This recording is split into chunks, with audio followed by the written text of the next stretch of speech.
The Gallant, Star Legend Book 3, written and narrated by J.J. Green, with help from Welsh language consultant Mike Paddock. Chapter 1. Wright was in deep shit, in more ways than one. His platoon had penetrated too deeply into an EAC-held district of Kingston, and now they were cut off from the rest of the Britannic Alliance forces. If they didn't fight their way out soon, they would all be killed. Almost as bad, Brigadier Colburn was furious with him. He'd given Corporal Taylan Ellis a compassionate discharge without following proper protocol, and from the way the Brigadier had reacted, he might as well have sold the BA's Caribbean assault plans to Dwyr Orr. "We are at war," the Brigadier had thundered.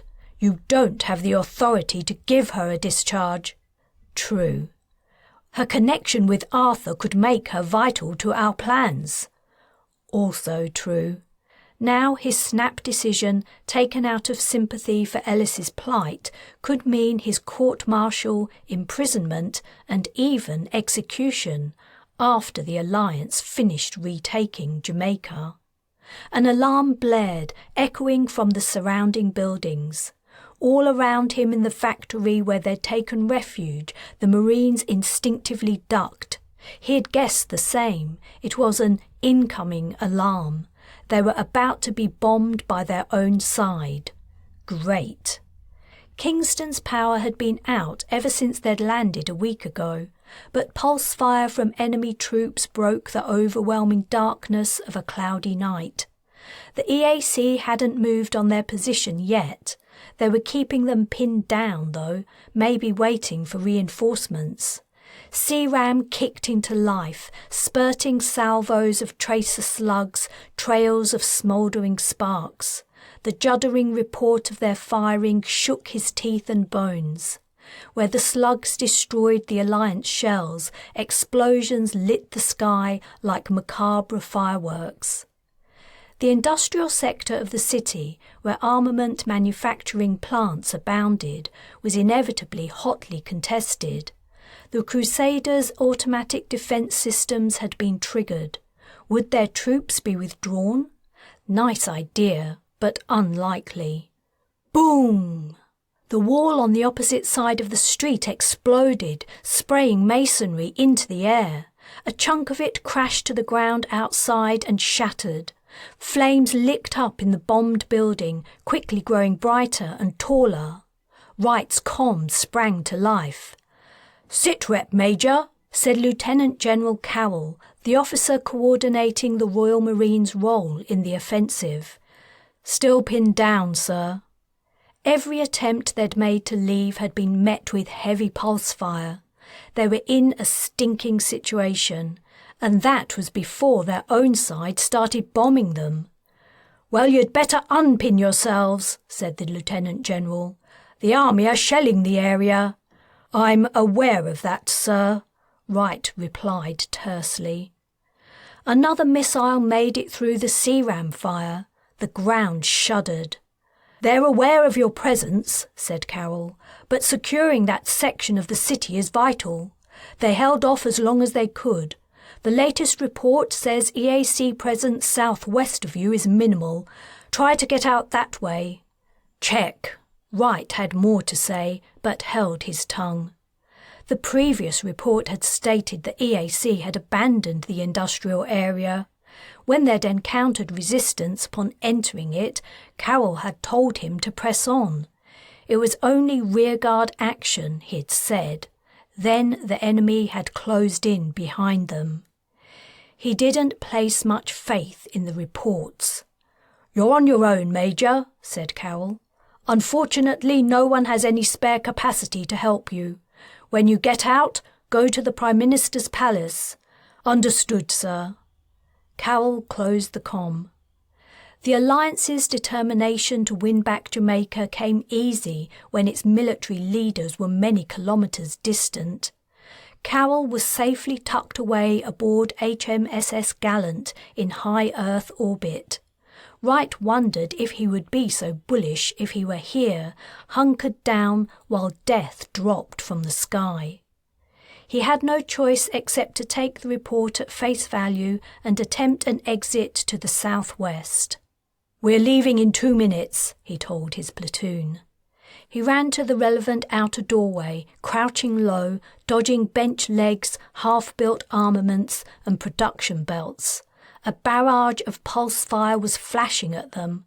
The EAC was redoubling its effort, predictably not trying to escape the shelling. Propping his shoulder against the door jamb, he peeked out. They were in the centre of a disaster zone. Abandoned vehicles, upturned dumpsters and smashed-up food stalls littered the streets, along with the occasional corpse.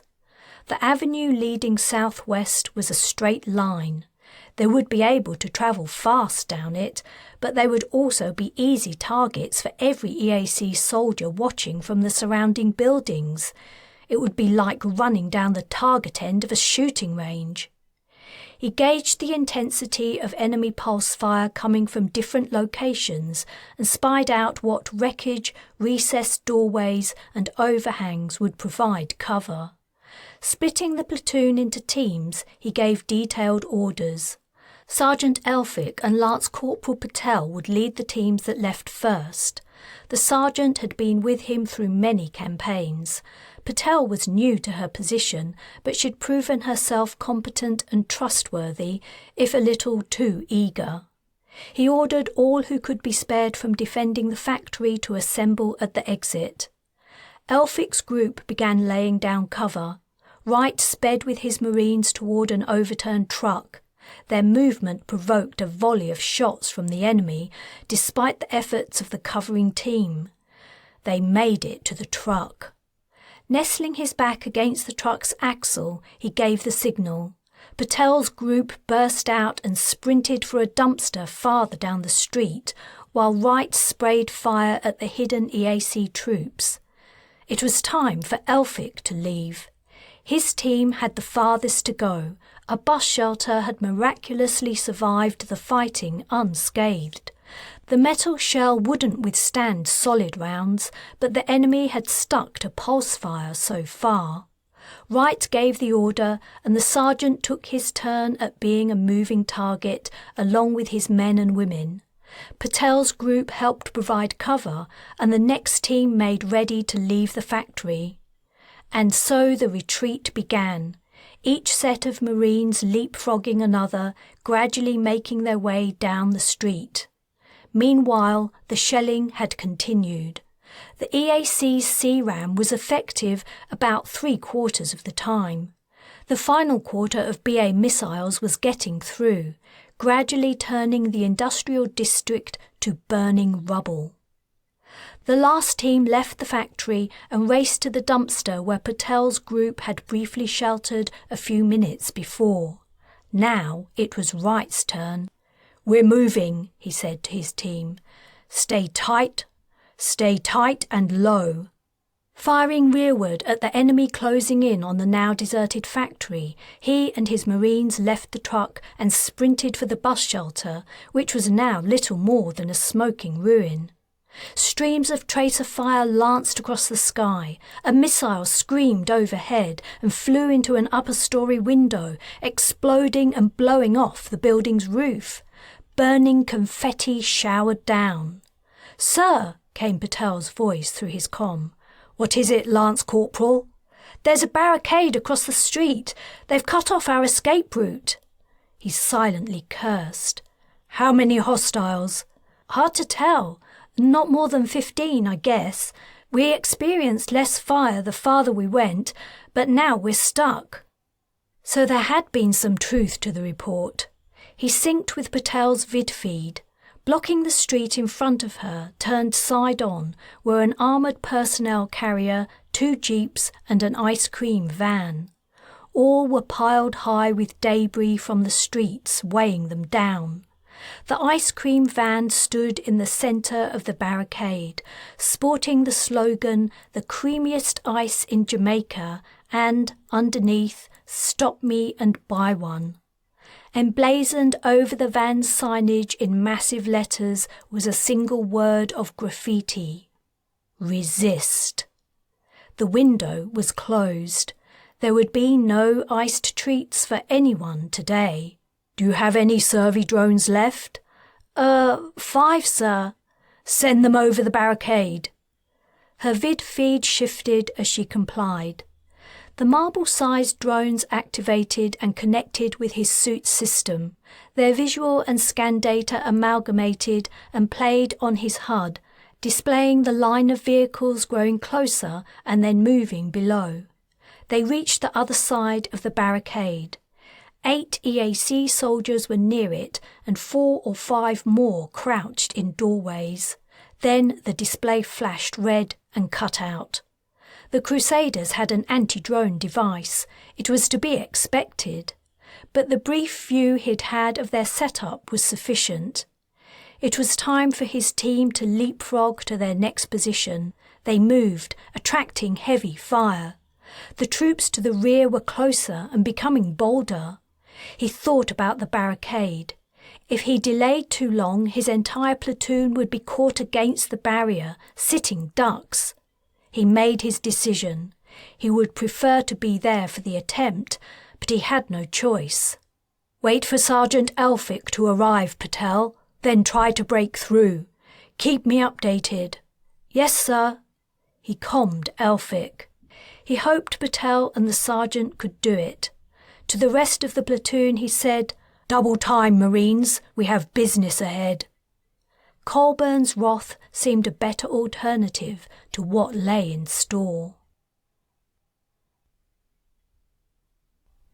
Chapter 2.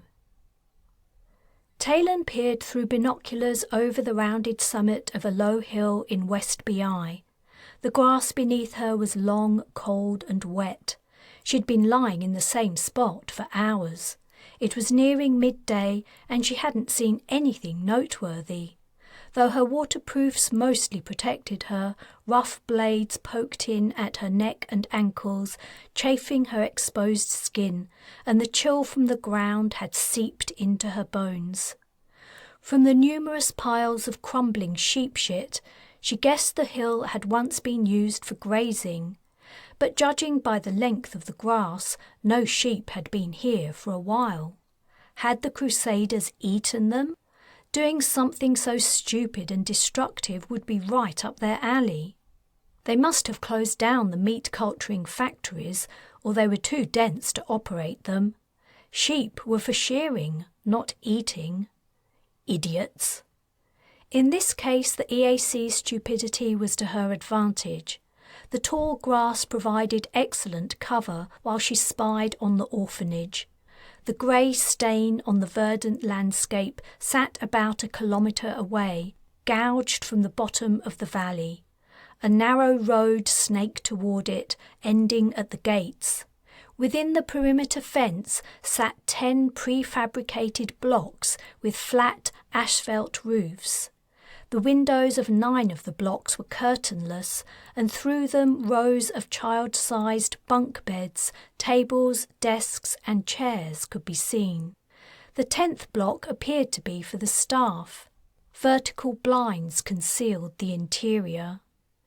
A high chain-link fence topped with razor wire enclosed the site, regularly patrolled by armed guards.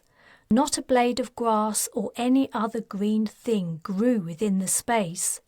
Outdoor play areas for the children were entirely absent. What a place for kids to grow up. It was more like a prison camp than an orphanage. But then it wasn't really an orphanage because not all the kids were orphans. At least a few of the children's parents were probably still alive. Like her, their children had been lost or torn from them in the aftermath of the invasion, when the rush of refugees trying to leave the island had turned into a rout. Now most of the Britannic Isles digital data had been destroyed by the EAC, parents had to rely on legwork and word of mouth to find their kids.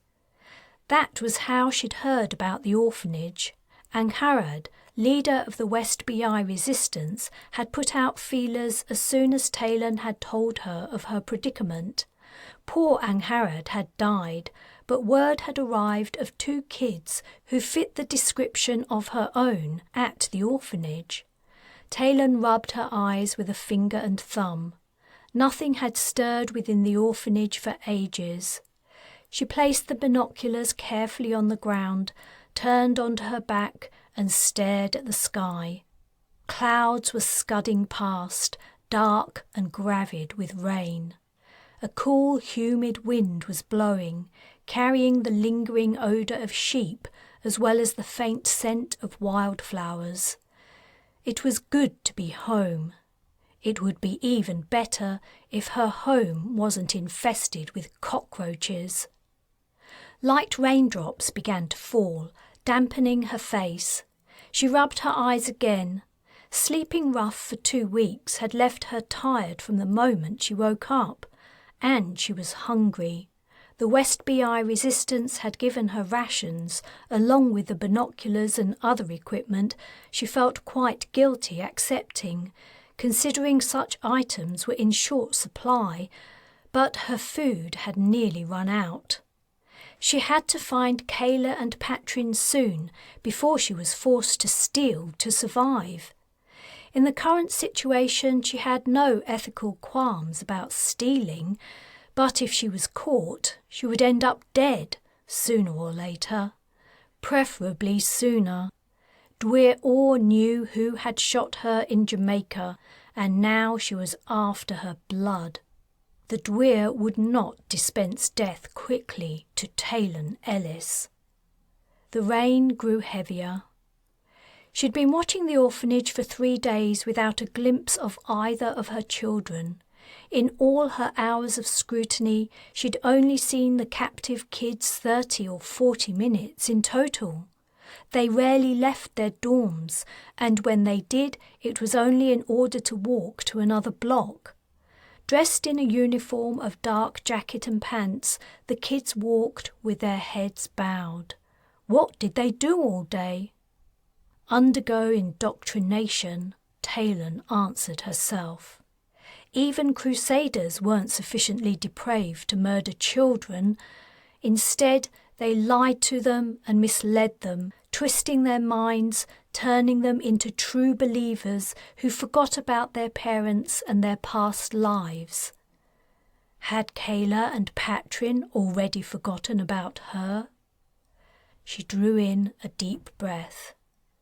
A tinny sound came to her ears, like the distant noise of a door opening. She spun onto her front. The binoculars contained a directional mic, and when she'd put them down, she'd pointed them at the orphanage. One of the doors in the staff block was ajar, and a man and woman were about to descend the wooden steps. Taylan centred the mic on them. "I hope my transfer comes through soon," said the man. "I'm sick of this place. I hate teaching those whiny brats." The woman quietly shushed him. They didn't speak again until they were several meters distant from the block. "You should be more careful," she said. "What if someone heard you? You know what they're like." "Yeah, and that's another reason I want to transfer. They're watching us as much as we're watching the kids. They have to be sure we're teaching them the right stuff in the right way. It's confusing for children to go from one system of beliefs and thoughts to another. They're being careful we don't slip up." "Stop making excuses for them. You're as bad as they are." "I just understand their point of view." "I'm glad someone does," the man said sarcastically. They had nearly reached another block. Taylan chewed her lip. The pair's conversation was useless to her. Couldn't they at least mention a couple of names? Did they even know the kids' names? Maybe they gave them new ones. As the couple reached a corner, the man grabbed the woman's elbow and pulled her around it, out of general sight. He said something, but the mic didn't pick it up. Taylan cursed and quickly adjusted it. Even so, after refocusing on the couple, she only barely made out what was said next. "I don't see what there is to be afraid of," the woman said. "You know as well as I do we're a prime target for insurgents. People will do a lot to get their kids back. Then it's fortunate for us all their parents are dead. Don't be naive. Plenty of them are still hiding out in the hills. All right, maybe there are a few, but the patrols will get them all eventually. No one would dare to attack us." "Patrols?" "I'm not so sure. The sooner I get out of this place, the better." "Good for you. Now let's go in, or they'll be wondering where we've got to." Taylan had been careful since leaving the Resistance hideout, always travelling at night and keeping out of sight. She hadn't seen anyone else in the lonely landscape, but her eavesdropping had confirmed the EAC did have people scouring the hills for natives they hadn't managed to kill yet. She'd been lucky so far. It was even more reason to locate her kids and get them to safety quickly. Lifting the binoculars, she scanned the hills on the other side of the valley. The high grassy mounds were empty of life except for birds and the odd rabbit. In her current position, it was harder to see what was happening on her side, but she appeared to be alone. The view trembled, and she realised she was shivering. It was time to move around a bit and get her circulation going. After another glance at the landscape, she rose to a crouch and then began to edge backward down the slope. When she was lower than her own height to the ridge, she rose to her feet but remained bent down low as she made her way toward the wood where she'd spent the last 2 nights. The hill ran down to a stone wall, one of many turning the fields into a giant chessboard. The wood covered the low ground too wet for grazing and straggled up the hills on each side. She'd stashed her belongings within the roots of a willow. She reached the outer trees. Halting, she looked behind her and to each side. Nothing moved in the landscape except crows riding the wind. She waded through the trackless bracken until she reached her campsite. Her sleeping bag and backpack hadn't changed position since she'd left them. Pulling a ration bar from her pack, she sat down to eat it. Regrets over her recent past ran through her head. Joining the Marines had been a terrible mistake. How could she have given up looking for her kids so easily? But she'd been messed up, blaming herself for giving Kayla and Patrin over to someone else's care. It was no wonder she'd made only one friend and many enemies among her fellow Marines. They hadn't liked her beating them all the time in basic, but her attitude had sucked too. Never mind. She couldn't take back the past, and at least now she was finally back on track. She popped the last of the bar into her mouth. It was time to head back up the slope and continue her vigil, but tiredness dogged her. It probably wouldn't hurt to take a nap. The kids in the orphanage would all be eating lunch.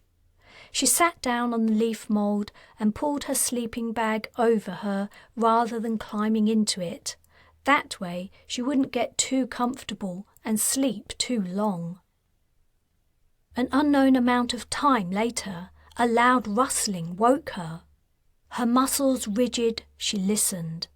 It sounded like 2 or 3 people striding through the undergrowth.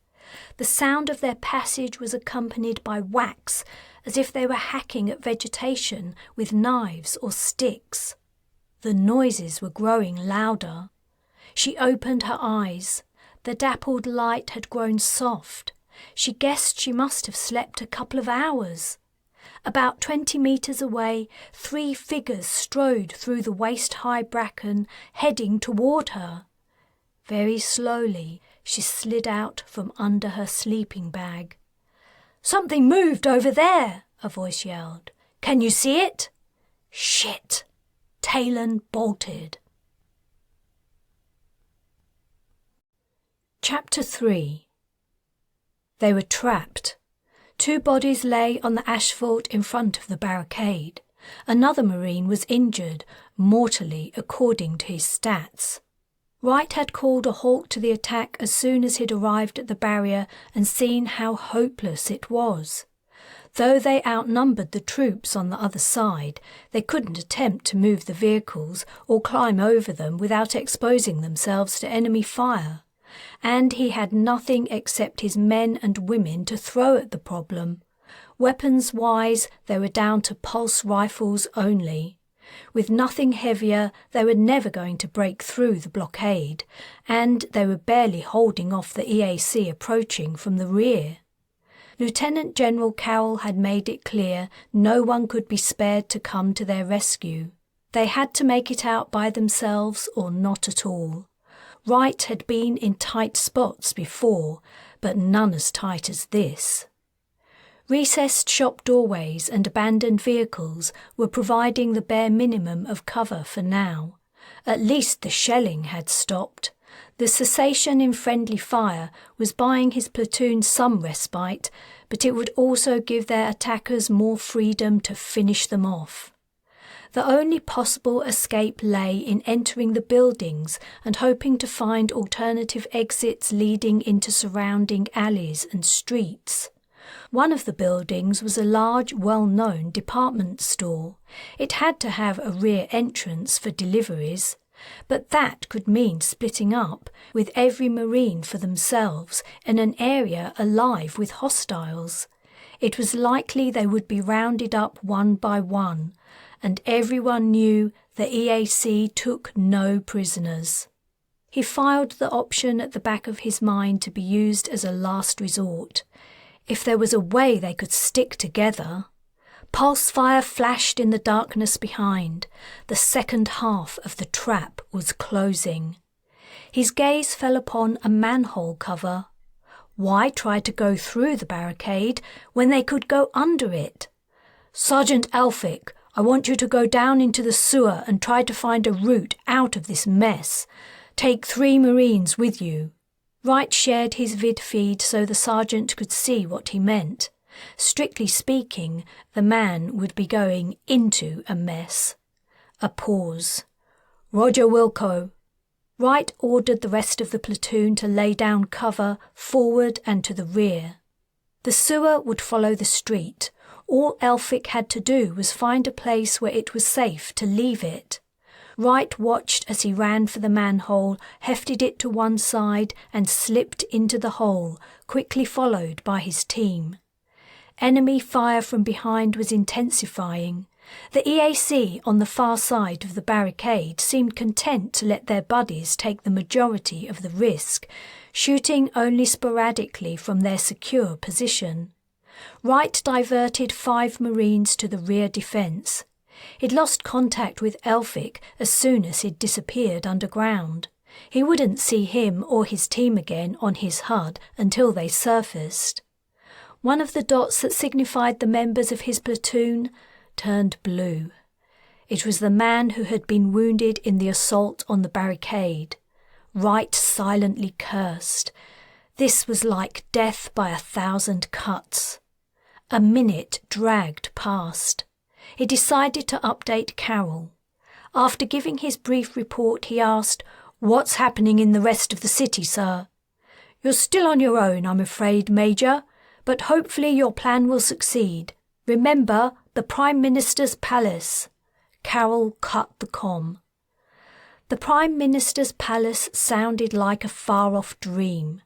What had happened to Elphick? A Marine leapt from the open manhole, quickly followed by another. "EAC on our tails," the first to emerge yelled. He grabbed the cover and thrust it over the hole. "Wait," said Wright. "What about Elphick?" "Dead, sir." The other Marine was dragging a dumpster toward the manhole. "Elphick and Moss," the man added. "We were spotted as soon as we climbed out." The second Marine had pulled the heavy dumpster on top of the cover. A sudden grief hit Wright. He'd known Elphick for years. They hadn't been close, but... He pushed his feelings aside. There would be time to think about Elphick later. His plan had failed and cost 2 lives, and he'd given the EAC another avenue of attack from below. From below. If they couldn't go under the street, he looked upward. The buildings all adjoined one another. Could they simply cross from one roof to the next? Now the shelling had stopped, the idea wasn't completely crazy. Lance Corporal Patel was sheltering in the recessed doorway of the department store. Wright explained his idea, planning on sending her to scout out the route to the roof and report whether an escape that way was feasible. Then he changed his mind. He'd already lost 1 good officer. This time he would go along and calm the rest of the platoon to follow when he knew it was safe. "Don't go in yet," he said. "I'm coming with you." After calming the Marines to continue to defend against the rearward attack and await further orders, he dashed across the street. "Why's your visor open?" he asked Patel when he saw her young face. "I took a hit on it, sir. Couldn't see a thing." Wright was glad he'd picked her to help him find an exit over the rooftop. Operating without the benefit of a HUD was like fighting with one hand behind your back. "Come with me," he said to her, and the 2 Marines sheltering with her, Bates and Snowden. The store's doors were locked, but the glass had been smashed by looters. He stepped over the door frame and into the shadowy interior. Empty shop shelves filled most of the space, and discarded broken goods covered the floor. Useless things, like bottles of perfume, cosmetics, costume jewellery and swimwear. They ran for the escalator and bounded up the frozen steps. A turn and another set of escalators, another turn and another run upward. 5 more floors later, they came to the final escalator, which ended in an amusement centre. The machines were silent and dark. The 4 Marines' helmet lights swept the place as each looked for a route onto the roof. "I think I see an exit sign," said Patel. She set off across the room quickly, weaving between the sim globes and hollow cubicles. "Slow down, Lance Corporal," said Wright. "I don't want us to get "It's here, sir," she exclaimed. "Patel," yelled Wright. "Wait!" He dashed to catch up to her. At the same time there was a clunk, like the sound of a heavy bar being pressed down, followed by the creak of hinges. "Patel!" Pulse fire spurted through the open door. Wright reached the Lance Corporal just in time to catch her in his arms as she fell backward. She'd been hit in the face through her open visor. He turned his head away from the sight. Another pulse bolt flew through the door, hitting Patel in the stomach. Her armour blackened and smoked, but she was already dead anyway. Bates threw himself at the door and slammed it shut. It locked automatically, only opening from the inside. "Sir," said Snowden, "we have to get out of here." Wright realised he'd frozen. "Yes, He couldn't seem to let go of Patel. "We'll have to leave her, Major," said Bates. The 2 Marines looked at each other. Snowden gently pulled Patel out of Wright's arms and laid her down. "Sir," said Bates sharply, "do we go back down to the street?" The door resounded as something struck it. "Yes," said Wright, his voice sounding like a stranger's. "Back down to the street." "Check," Snowden said. "Let's go." His words triggered Wright into action. Bates leading, they ran for the head of the escalator and began bounding down it. Wright tried to think of something else to try when they reached the street, but his mind was playing a 2-second vid on a loop. A door opening, pulse fire, Patel sinking into his arms, her ruined face. Chapter 4. Taylan's feet thudded through the long grass. Her panting and the whistle of the wind were loud in her ears. Her lungs, heart and muscles seemed to scream at her, begging her to stop, but she couldn't. Stopping was certain death.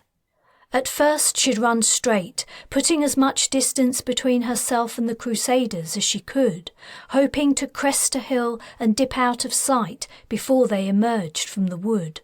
Then a pulse round had hit the ground beside her, flaming the vegetation. So she'd begun to zigzag randomly, presenting a harder target. All the while the slope she was racing up appeared never-ending. She longed to reach the top, even though, realistically, it was unlikely she would escape then. But the respite of being temporarily out of sight would be welcome.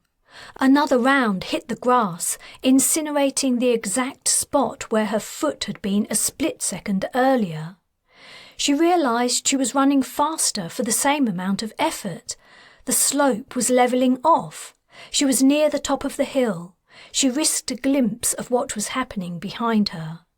3 figures were visible. 2 men and a woman were toiling up the rise. Only one was armed. Ahead of her the landscape opened out into wide pasture on the farther side of the hill. Not a road, wall, hedgerow or other hiding place was in sight. Her thumping heart plummeted into her stomach. Her only chance of survival was to outrun her pursuers and avoid being shot. If only she could magic herself to the size of a rabbit and disappear down a hole. Where was Merlin when you needed him? Taking advantage of the upward slope, she opened out her stride. The rough grass flew past beneath her, only the balls of her feet making contact with the ground.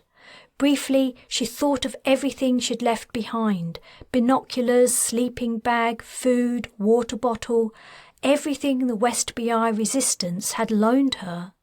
If she managed to get away, she would have little more than the clothes she wore. She would have to give up searching for Kala and Patrin, temporarily at least. Damn the Crusaders! Damn them for making her lose her children! Damn them for all the people they'd killed! A sudden agony erupted at the back of her right thigh, and she caught a whiff of an acrid scent, the odour of her own seared flesh. She'd been hit. The ground and sky became a whirling, spinning confusion. Her hips and shoulders were buffeted by bumps, and grass whipped her face over and over as she rolled down the slope. When she stopped, with no place to crawl and hide, her pursuers would catch up to her in seconds. And then what? She remembered Wilson, horrifically tortured by Dwyr Orr, displayed for all to see at the ceremony intended to launch the invasion of Ireland. A quick death would be better. She was slowing down. She snatched at tussocks. They tore out of her hands, but she slowed herself a little more. Then she held on to one tussock so tightly her motion didn't jerk it from her hand. She stopped. Her right leg was a throbbing mess of pain, utterly useless. Even if she hadn't been surrounded by open countryside, she couldn't have got away. Grimly she awaited her hunters. One of the men was the first to reach her. Breathless, he slid to a halt on his knees and turned excitedly to his companions. "She's here! You winged her, Stefan!"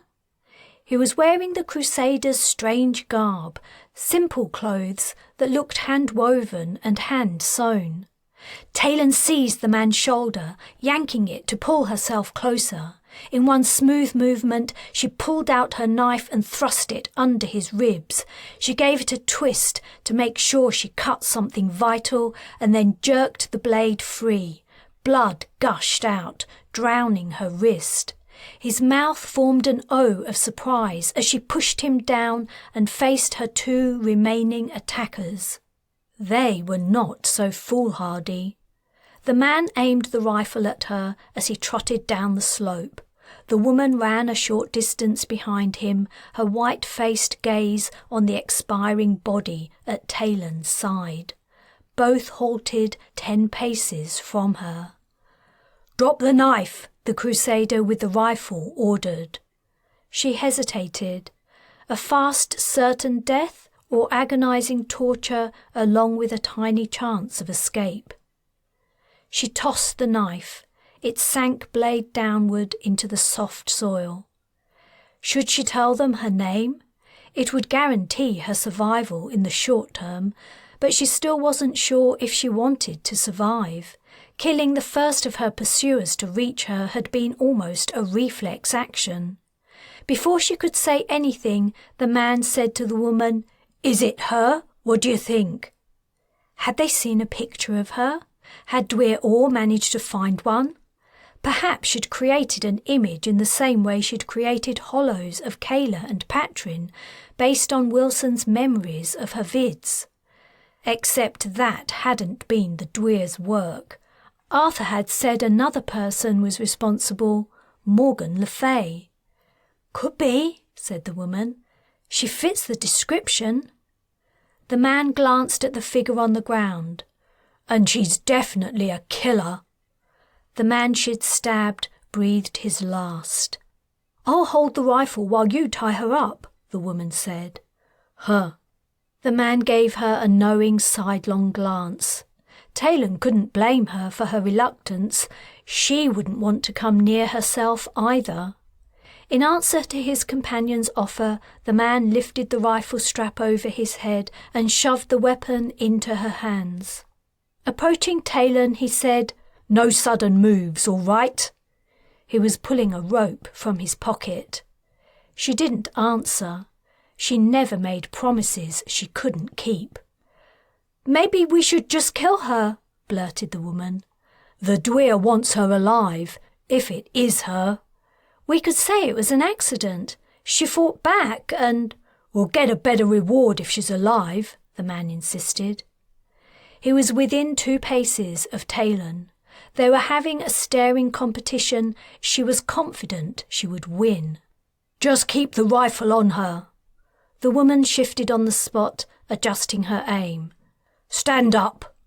Her thigh screaming its protest, she got to her feet, carefully adjusting her position to take account of her wound. "Arms behind your back," said the man. Without her gaze leaving his, she obeyed. "That's it," the man said, relieved. "No need to make this harder than it has to be." He had reached her.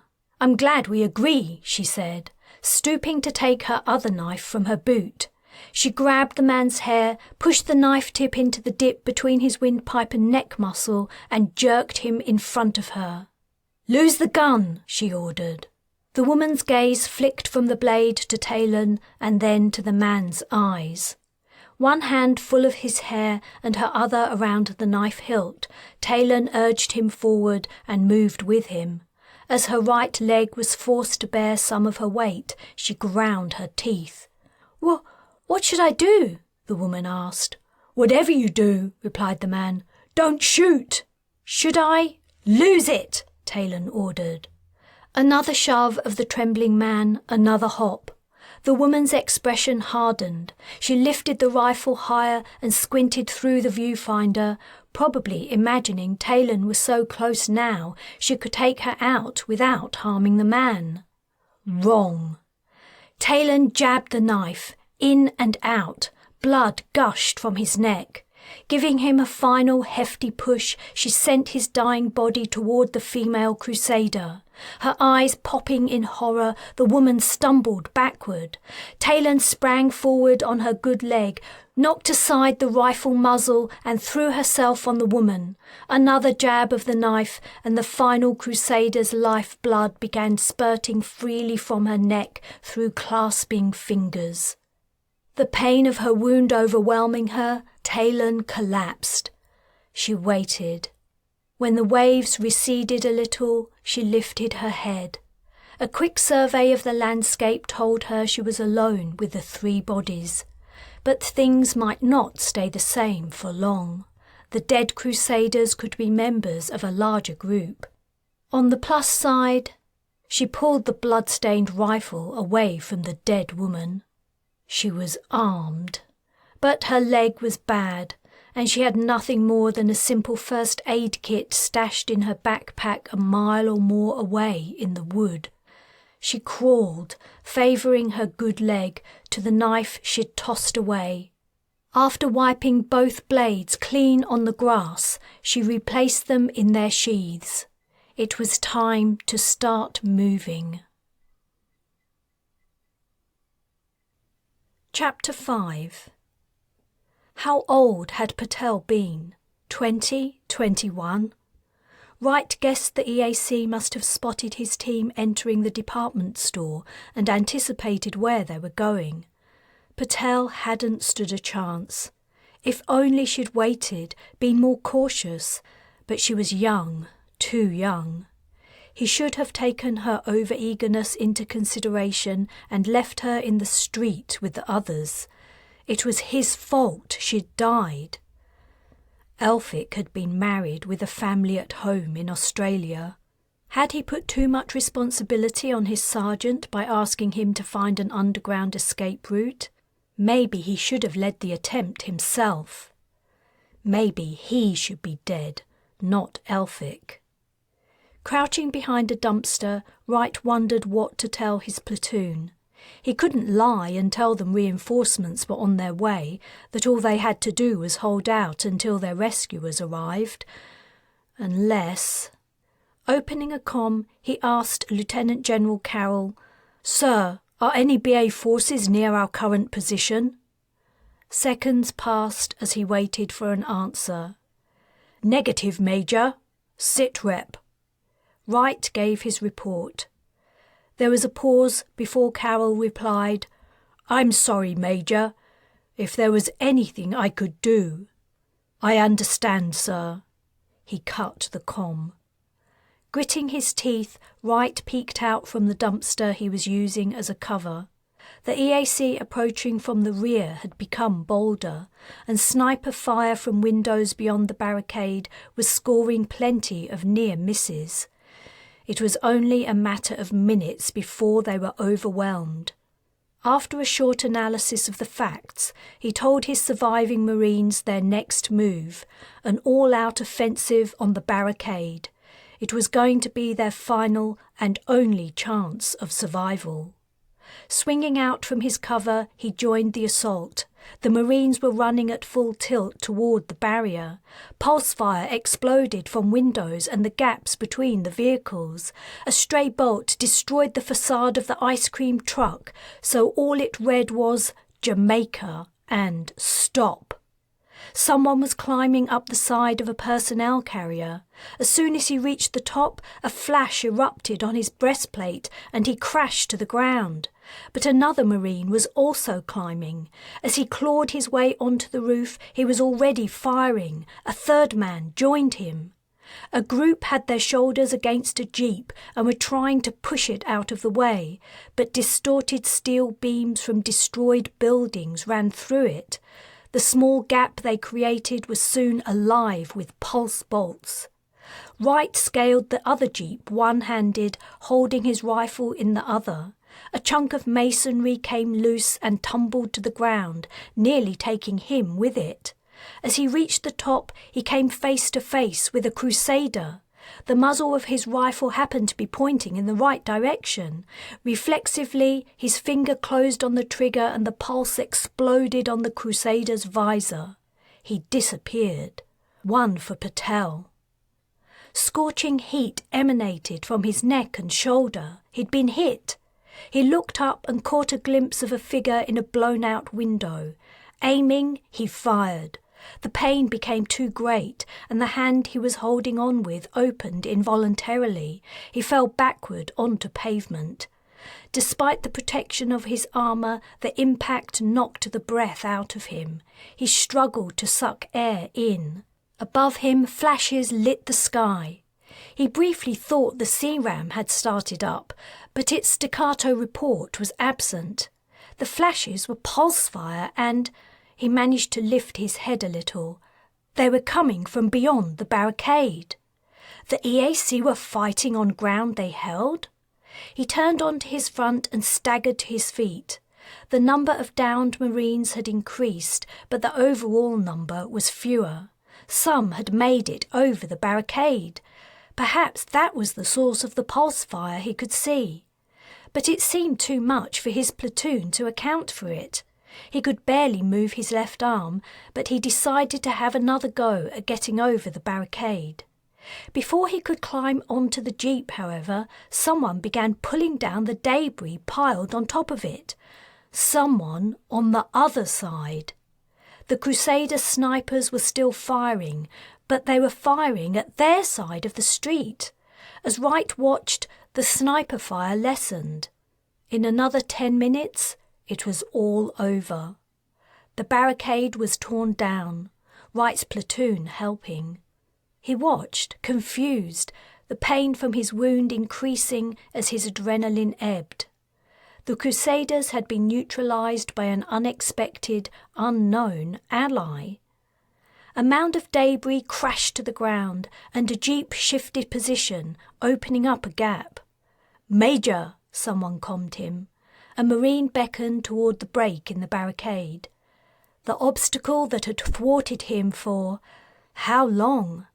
It had probably been no more than 20 or 30 minutes, though he felt like hours had passed. The obstacle had finally been overcome. But he didn't know how. Maybe Carroll had managed to organise a relief force after all.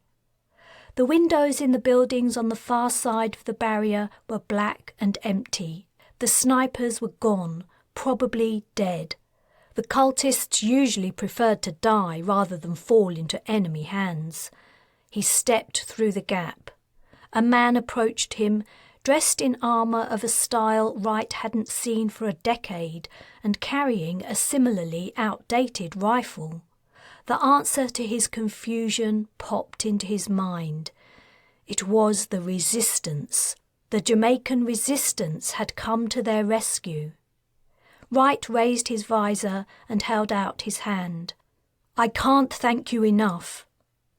The man's hand remained by his side.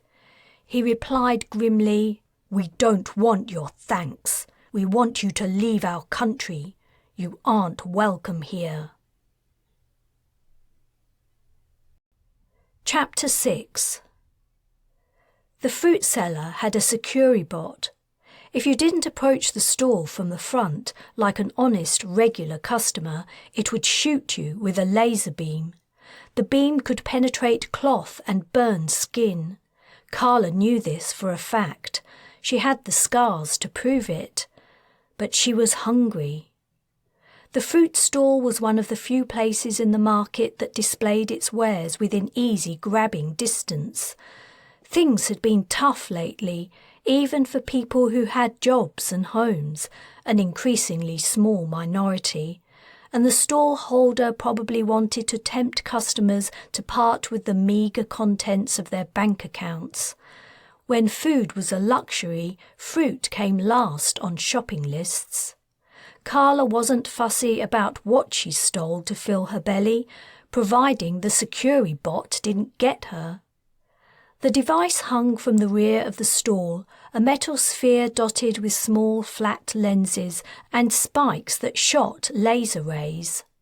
The vendor was standing with his back to her, busy serving customers from the front. Her gaze moved from the security bot to a display of peaches, plump, pink, perfectly ripe. Her stomach growled. From among the general chattering of the shoppers, two voices grew louder. Too late, Kala looked up. She was just in time to see a heavy-set woman in a dark overcoat before the woman collided with her. Kala's small body bounced off the large-framed lady, and as she fell, she cracked her knee on the curb. The impact tore her skin open. Blood dribbled from the cut. The woman had stumbled only a little, but she cursed and berated Kala for being in the way, though of course it was her own fault. She hadn't been looking where she was going. She'd been too deep in conversation with her tall, wispy-haired friend. Kala lifted her upper lip in a snarl and spat into the muddy gutter. The heavy woman's friend grabbed her elbow and guided her away, complaining how the street rats were becoming a real problem nowadays. Kala pulled the sleeve of her dirty sweater over the heel of her hand and dabbed at her knee. The graze wasn't too bad, but dirt from the gutter had got into it. She would have to wash it and ask John the apothecary for something to smear on it to stop an infection. He would help her. He was a soft touch. She returned her attention to the Securibot. Was it watching her back? Probably. It would be programmed to detect suspicious behaviour, and her loitering would have alerted it, but it wouldn't fire unless she got too close.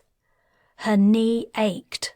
Blood had broken out afresh and was cutting channels through the mud on her legs. Her stomach hurt too. Mud. She looked from the patch of mud where she'd fallen to the glass camera lenses on the bot. Squatting down, she began to scoop up the gloopy dirt. If she had a good aim, she could, "Kala, can you hear me?" She paused and looked up and around. Shoppers passed by, uninterested in the little girl playing in the mud. Concluding she must be mistaken, that she'd misheard a snatch of conversation, she dipped her hands into the mud again. "Kala, it's Morgan. If you can hear me, try to say something in reply." She shot up. The mud oozed from between her fingers and dripped onto the wet pavement. Morgan? Who the hell was Morgan? She looked around again. No one was paying any attention to her. Kala's head began to ache. The pain started behind her eyes, but quickly spread until it felt like someone had fastened her skull in a vice and was tightening it. She put her filthy hands to her temples and squeezed her eyes closed, trying to shut out the agony, but it only increased. Her brain was a fireball burning out through her orbits. She screamed. She opened her eyes upon darkness. The faintest of vibrations and quietest of hums nibbled at the edge of her consciousness.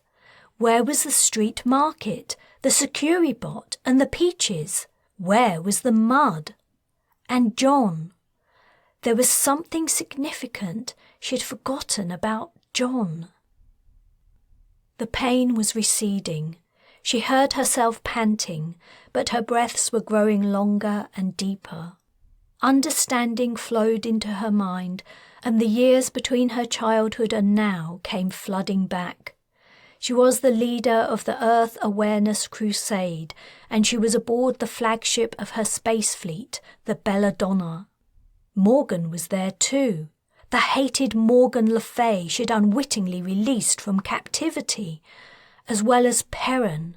She'd retreated to space, specifically Earth-Sun Lagrange 5, after the terrifying attempt on her life at the ceremony to launch the invasion of Ireland. As she sat up, her cabin lights came on. Wincing, she said, "Lights, dim." She rubbed her temples. The threads of her dream were fading, but she found herself wishing John was aboard the ship. He might be able to give her something to help with the... In her mind's eye, she saw an image, a pair of feet, one bare, old and wrinkled, and one stuffed into a slipper, swinging in the breeze below a castle window. She shook her head, trying to shake away the painful picture. It was not her fault. If John had decided to take exception to her methods for governing her people, that was up to him. She wasn't responsible for his choices. It was not her problem that he hadn't understood. Yet, no matter what she told herself, the dull ache she'd felt since his suicide would not abate. Her hurt flashed into anger. Why had he done this to her? He must have known how taking his own life would affect her. She had lost the only remaining contact with her past, the only person who knew her before she rose to power, the only person she could truly trust. Her only friend. He must have wanted her to blame herself, to make her look again at what she was doing with her life. Well, he wasn't going to reach out from beyond the grave and get his way. She refused to give him another thought. Nevertheless, fury stalked her while she got out of bed and pulled on her robe. After knotting the ties, she walked stiffly out into the passageway. Morgan's cabin was 1 minute's walk away, but Kala reached it in half the time. When the door didn't open immediately, she used her security override and stormed inside. "What the hell was that?" she demanded. Morgan was wearing a nightdress made of a fine, clinging material. She sat bent over an interface. Through the open doorway to the bedroom, Kala could see a man sleeping in her bed, under ruffled, luxurious sheets, naked from the waist up. She scowled. Didn't Morgan understand it was a bad idea to sleep with the crew? She was inviting insubordination, friction, even mutiny. Morgan hadn't lifted her gaze from the interface. "I thought you wanted to practice," she replied mildly. "You said you wanted to practice." "Not while I was asleep. You knew I was asleep and dreaming, didn't you?" It was an accusation, not a question. Her shoulders rising slightly in a shrug, Morgan replied, "I'm not sure what difference it makes." "It makes all the difference. Ah!" Kala pressed the heels of her hands into her eyes and sat on a sofa. "God, my head hurts. Why didn't you tell me it would be so painful?" Another shrug. "I'm not sure how I could be expected to know that. I don't make a habit of teaching humans telepathy." When she finally looked at Kala, Morgan's eyes were narrowed and her features full of spite and peevishness. "If you don't want to learn, tell me now. I won't tolerate your complaints while I'm trying to be helpful. Remember, you asked me to do this, not the other way around." Kala clenched her teeth and looked down. She had so much to say in reply, but she couldn't. She mustn't.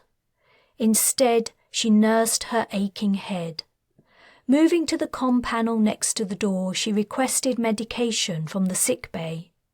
Folding her arms over her chest, she said, "I suppose now I'm awake and here, it's a good time to discuss my next move to ensure my safety." Morgan's gaze had returned to her interface. "I received a report that one of my search patrols in West BI had gone missing," Kala pushed on. "They were found a day later, all murdered. They'd died from knife wounds, which makes me think it wasn't an organised BI resistance attack. They're better armed than that, unfortunately. I think Taylan Ellis might have killed them. We know she didn't arrive in Ireland with the rest of the BA party." "She has remained in West BI to look for her children," Morgan murmured. "That's obvious." She straightened up and looked Kala in the eyes. "She's dangerous, but she shouldn't be your focus. She isn't your greatest threat. She's a secondary character." "Character? You make it sound like we're in a vid." "As I've told you many times," Morgan went on, "Arthur is the one you must focus on." Softly she added, "And I must focus on my enemy." Who was her enemy? Kala wasn't sure she dared to ask. "But Taylan Ellis is the one who hurt me. I want her dead." "If Arthur had reached you with Excalibur," said Morgan, "there wouldn't have been a thing I could do to stop him from killing you." Kala shivered and ran her hands up and down her upper arms. I should never have held the ceremony. It was far too risky. Hiding away isn't the answer. Your people want and need to see you. They must see you're unafraid before they'll follow you. Arthur was never afraid. When he was king, then and now. It's easy to be fearless when you're impervious to harm. Morgan lifted an eyebrow. And easy to be scared when you aren't. But Arthur isn't completely invulnerable. It would have been better if you had managed to kill him before the Alliance found him. The ship that picked Arthur up in Ireland took him to the Gallant, said Kala. He must still be aboard it. If I can destroy the ship, he'll die. In the bedroom, Morgan's evening entertainment was waking up. He rolled onto his back and stretched his arms out wide. When he sat up, Kala vaguely placed him as one of the cooks. Her nose wrinkling, she yelled, "You! Get out!" Morgan chuckled again, but she didn't object. The man instantly recognised his mistress's voice and quickly pulled on his pants. Grabbing his shirt and shoes, he moved out of the bedroom. Kala drew back with distaste as he passed her. Pain lanced her head again, and she bit back a cry. Cradling her forehead, she winced as she looked at Morgan, expecting she was sending to her once more. But the voice that entered her mind wasn't a woman's. "Mummy," Perrin said. "Mummy, are you awake? Can you hear me? Morgan has been teaching me how to speak to people far away without comm. Isn't it cool?" Chapter 7. Low cots lined the walls and stood in rows across the floor of the vast ballroom in the former BI ambassador's residence in Kingston. Each was occupied by an injured resistance fighter. While the Alliance had been assaulting one area of the city, the island's resistance had organised a coordinated attack on another area, squeezing the EAC between them. Wright surveyed the scene in the ballroom. Unlike the BA's field hospitals, this place seemed ill-equipped and poorly staffed. The man who had refused to shake hands with him, later grudgingly introducing himself as Devon, stopped a medic carrying a tray of bloody surgical instruments and told her they had 8 Royal Marines in need of treatment. She did a double take, looking from Devon to right and back before pursing her lips with disapproval. However, she didn't protest, only nodded before continuing with her task. Devon's group had led the survivors in Wright's platoon through streets still boiling with skirmishes to this small quarter under resistance control. The fight for Kingston was a long way from over yet. Wright said, "I can't tell you how much I appreciate." Devon cut him off with a swiftly upraised hand. "This is only until your men are stabilised and you can reunite with your forces on the other side of the city. I understand, and I'm grateful." He actually didn't understand, not fully. He'd thought they were both fighting on the same side. The man's frank animosity was puzzling, but he didn't push it. For whatever reason, the resistance had rescued his platoon from a hopeless situation. Maybe they just hated the EAC a tad more than they hated the Alliance. "I'll leave you to organise your troops," said Devon. "You might find some empty rooms in the building where they can rest, but I can't help you with any supplies. We're low as it is." "It's fine," said Wright. "I get it. Maybe we can find something to do to help you." The resistance leader's expression remained impassive in response to the offer, as if he would believe it when he saw it. Without another word, he left. Wright's platoon was waiting in the marble-floored lobby of the building among oil paintings of previous ambassadors, sliced, ripped and daubed with graffiti. He now ordered that his injured Marines be brought into the ballroom. His men and women were all traumatised and tired after their long fight. They needed rest, but he wouldn't allow them more than an hour or two. They also needed to stay active. It would keep them from dwelling on the events of the devastating engagement they'd survived. There would be time for grief and nightmares when everything was over. The medic returned with 2 others to triage his injured, who had now appeared, carried or walking supported by other Marines. After ordering the healthy remainder to find a spot where they wouldn't be in anyone's way, he replaced his helmet and went outside. It was time to take stock and make his report to Carol. He perched on a low wall at the bottom of the wide steps that led down to street level. The street was empty of life, and the sun was rising on a city of smoke and ruddy haze. He brought up a list of the dead on his HUD. 1 fatality was too many, and here were Elphick, Patel, and 12 more good men and women who had given their lives. Men and women, most of them had barely lived, and he closed his eyes. He couldn't allow himself to dwell on the deaths. He calmed Carol. "What are you doing, Major?" the officer interrupted in the middle of Wright's update. "I ordered you to join the rest of the troops regrouping at the Prime Minister's palace." "We aren't able to reach it, sir. The EAC control the intervening territory."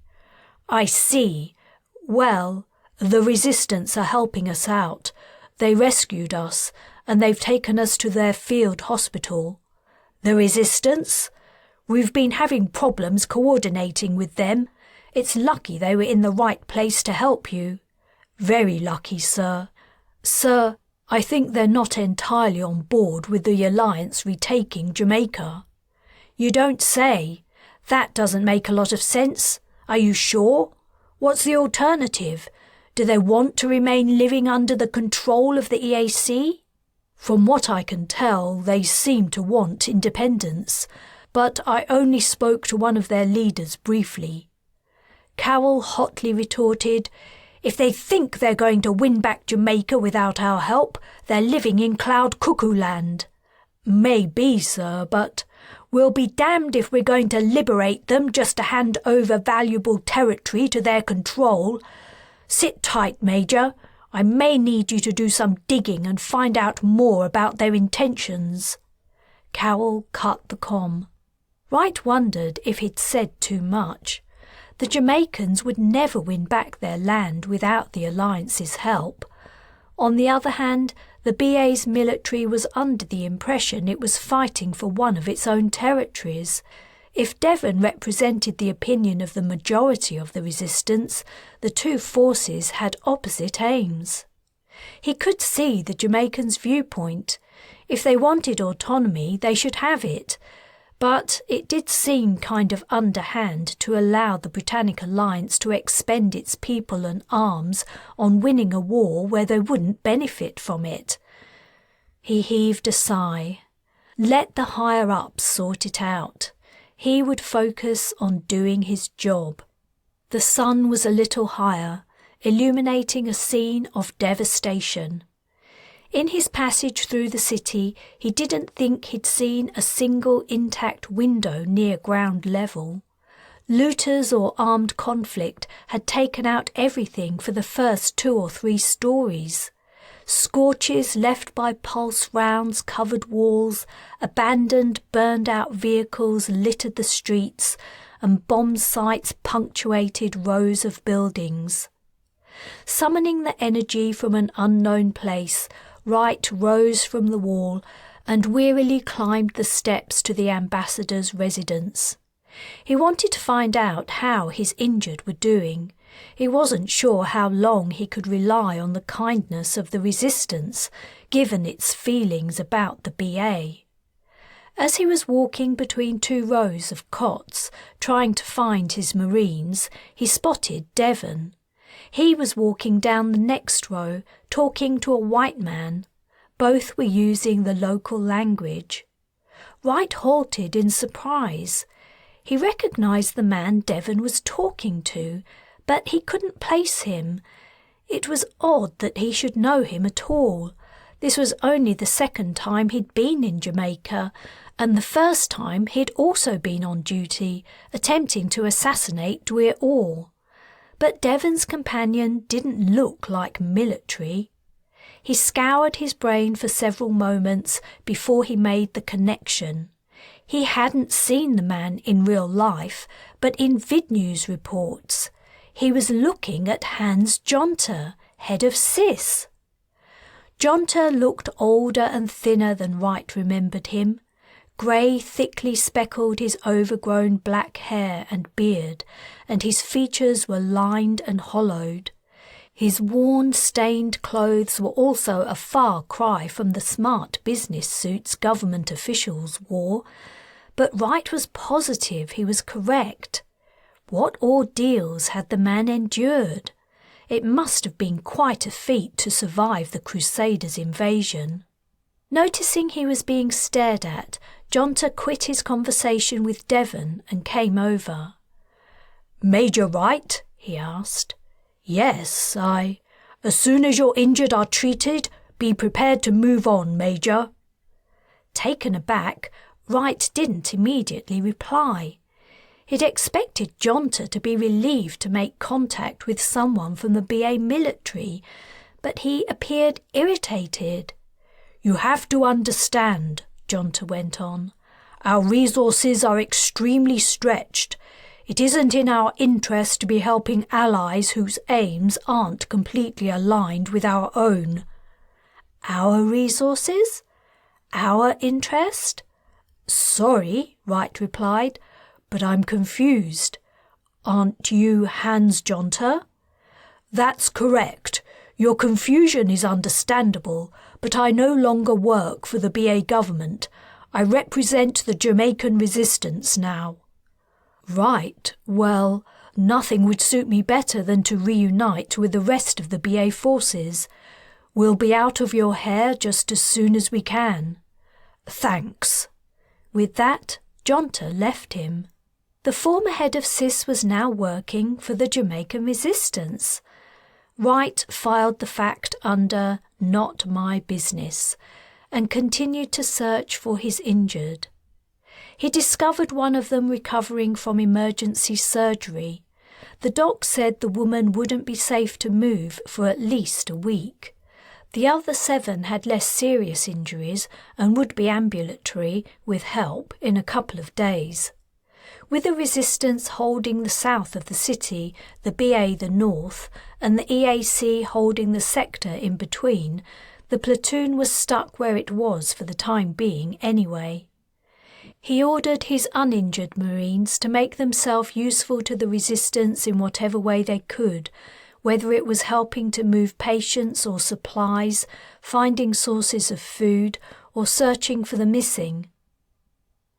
He spent his time tending to the needs of his recovering men and women to ease the burden on the medical staff.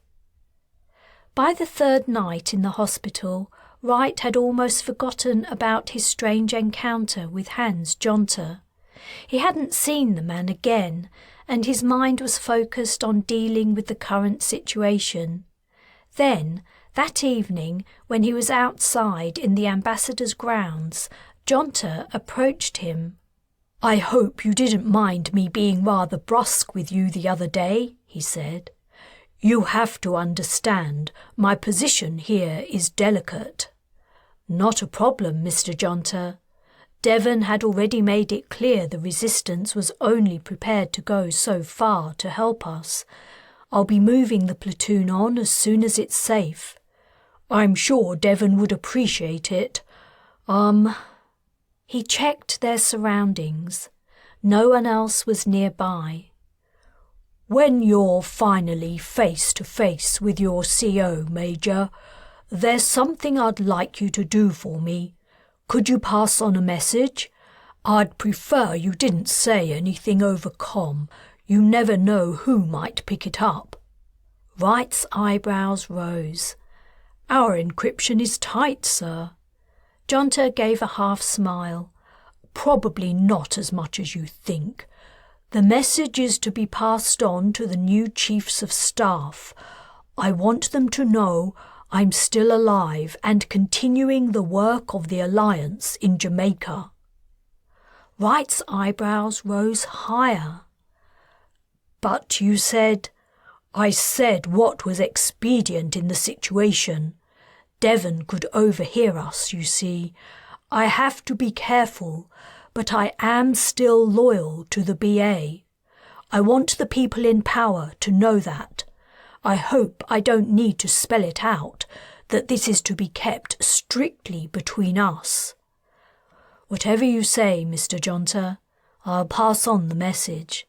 Thank you. Chapter 8. Lorcan paced outside Iolani Hale's cabin, his hands clasped behind his back, waiting for her to emerge. She'd refused to return to the suite she'd been confined to when she first arrived on the Brez, so he'd given her another, one of the best. It had seemed only fair after his earlier treatment of her. Though he could be ruthless in his business dealings, resorting to kidnapping had been a moment of madness. He regretted his actions, most especially since the upshot had been he was forced to take her on as a consultant. Ever since the day when Kekoa had tried to help her escape and he had agreed to her proposal, he'd avoided her. The embarrassment and awkwardness were too raw.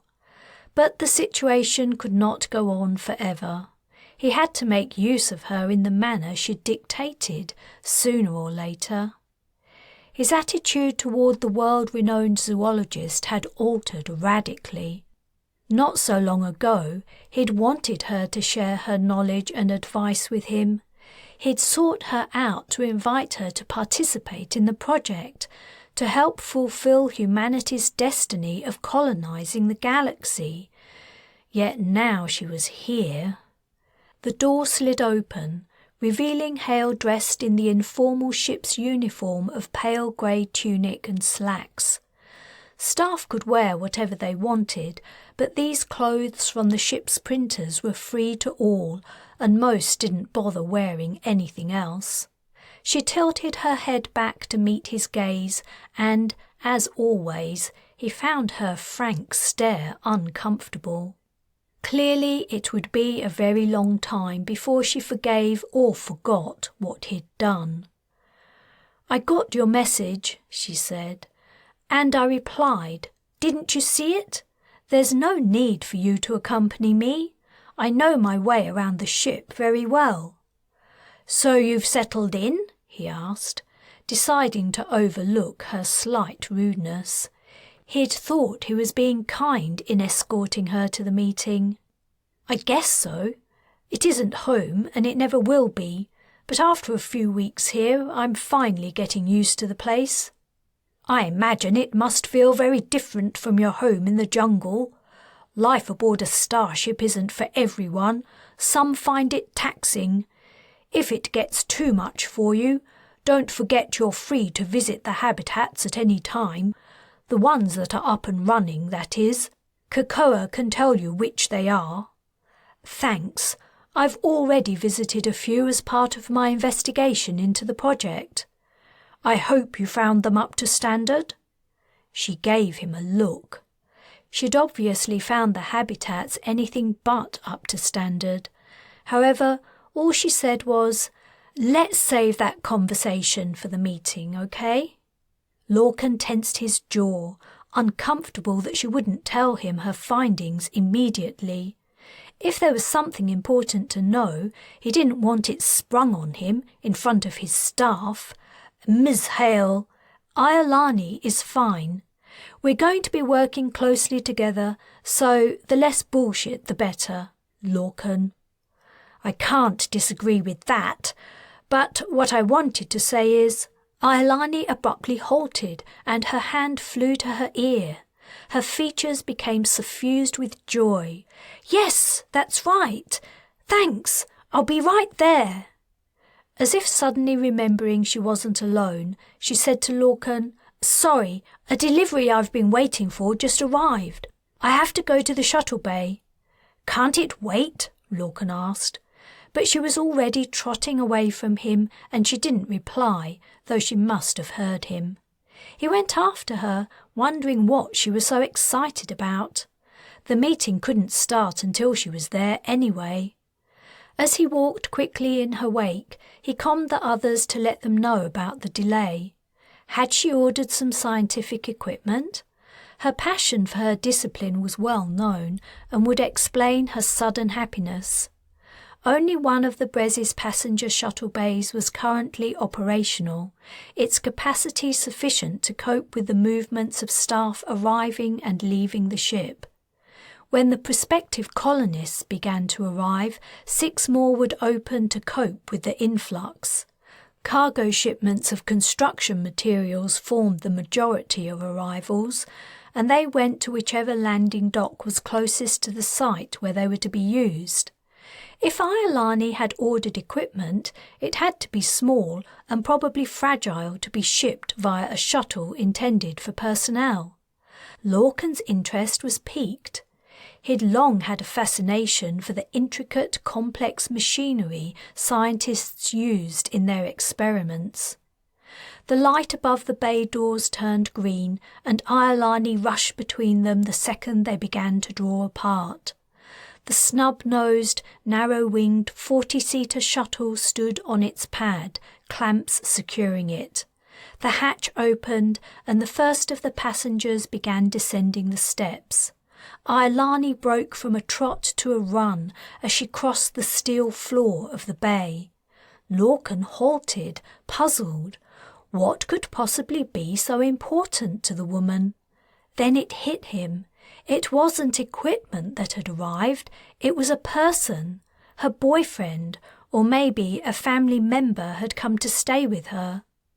He was a little put out he hadn't been consulted about the unauthorised guest, but he couldn't begrudge her the company. As he knew too well, life aboard the Brez could be awfully lonely. It would make her stay more tolerable. He resumed walking. It wouldn't hurt to meet the newcomer and introduce himself. At the front of the shuttle, a smaller hatch for the pilot and crew opened. A bark rang out and echoed around the cavernous bay. He stopped again. Not a person. Iolani's 2 massive dogs leapt from the crew hatch. They jumped directly to the bay floor, bypassing the steps entirely. Iolani was 20 metres from them, and they covered the distance in about 4 bounds. She wisely sank to her knees. The animals could easily topple the small woman in their enthusiasm. And she was soon surrounded by a blur of ecstatic dogs' bodies. She rubbed their flanks and heads and nuzzled them, her face wet, either from their licks or her tears, or perhaps both. Lorcan watched, his hands on his hips. His experience of the woman's pets had been terrifying, and he was not happy they were aboard his ship. If she'd asked him for permission to have them there, he would probably have said no, which, of course, was why she hadn't asked him. How had she discovered where they were being kept? The question provoked greater annoyance. Only a couple of trusted staff members knew which animal rescue centre in Suriname he'd tasked with collecting and caring for the animals. That meant that not only had Iolani gone behind his back to order the shipping of her dogs, one of his employees had colluded with her. If there was one thing he despised among the people whose wages he paid, it was disloyalty. He had an uncomfortable feeling of control slipping from his grasp. Iolani had questioned his morals and the scientific basis of the project. Now she was undermining his authority too. He sourly watched the joyful reunion, waiting for it to be over. Some moments later, she finally noticed him. Sorry," She rose to her feet, calming her dogs with shushes and pats. "I didn't know you were here," she went on. "I'll take Darwin and Banks to my cabin. I won't be long." She stepped past him with the animals flanking her, their claws tapping on the metal. His glare followed. When he arrived at the meeting room, animated chatter was leaking through the doorway. He couldn't quite make out what was being said, but he could take a good guess. At his appearance, everyone became silent and deeply interested in the table's surface as he entered and sat down. "Ms. Hale will join us in a few minutes." Kakoa, Stedman and Jara were present, as well as Shao, the cryo-suspension director, and Burke, who Lorcan had recently promoted to head of security. He'd sacked the previous head after he let Hale escape. Had Burke been the one who'd told Iolani of the location of her dogs? He fixed his gaze on the man, but Burke had become fascinated with the grid covering the air circulation duct. "Can I say," Stedman piped up, "I didn't receive an agenda. Just checking there isn't one." "That's right," Lorcan replied. "This meeting is to formally welcome Ms. Hale to the team and to explore how she'll fit in as we go forward." Kakoa idly scrolled the interface embedded in the tabletop. She was the main person responsible for the situation with Hale. She had helped release the woman from her suite. If it hadn't been for Kakoa, Iolani would be safely in cryo by now, not sticking her nose into his business and interfering with his plans. He drummed his fingertips. Waiting for Hale was extremely irritating. The door opened and everyone looked up. "Sorry I'm late." Iolani quickly slid into a seat. "So glad you could finally make it," said Lorcan acidly. "Welcome to the Antarctic project, Miss Hale. I'm sure we will have many happy and fulfilling days working with you." Kakoa softly coughed. "Let's not waste time on introductions," he continued. "Ms. Hale's reputation precedes her, and I'm sure she has been aboard long enough for everyone to have made her acquaintance. As you probably know, she'll be acting as scientific advisor on various aspects of the project, wherever her expertise is most beneficial. Let's begin. From earlier conversations, I believe your first endeavour will be to work with Kakoa on assessing the habitats." He aimed his final comment at Iolani. "No," she replied flatly. Addressing the room, she continued, "I've spent the last few weeks looking at everything you're doing here. I can see the vast amount of planning and work that's gone on. So when I say what must be said, I don't want anyone here to take it as a slight on their professional abilities. I've been forced to come to the conclusion that the project is deeply flawed. It isn't your work that's the problem. It's the concept. The premise of what you're attempting is wrong." She paused. Her comments were being met with blank stares. Lorcan was shocked too, but he was trying hard to control his rage. How dare she criticise the project? She was striking at the heart of everything he believed in, his life's work. And she knew it. The little viper. She was clearly out to get revenge for what he'd done to her. "Have you quite finished?" he said between his teeth. "Lorcan, I've barely started."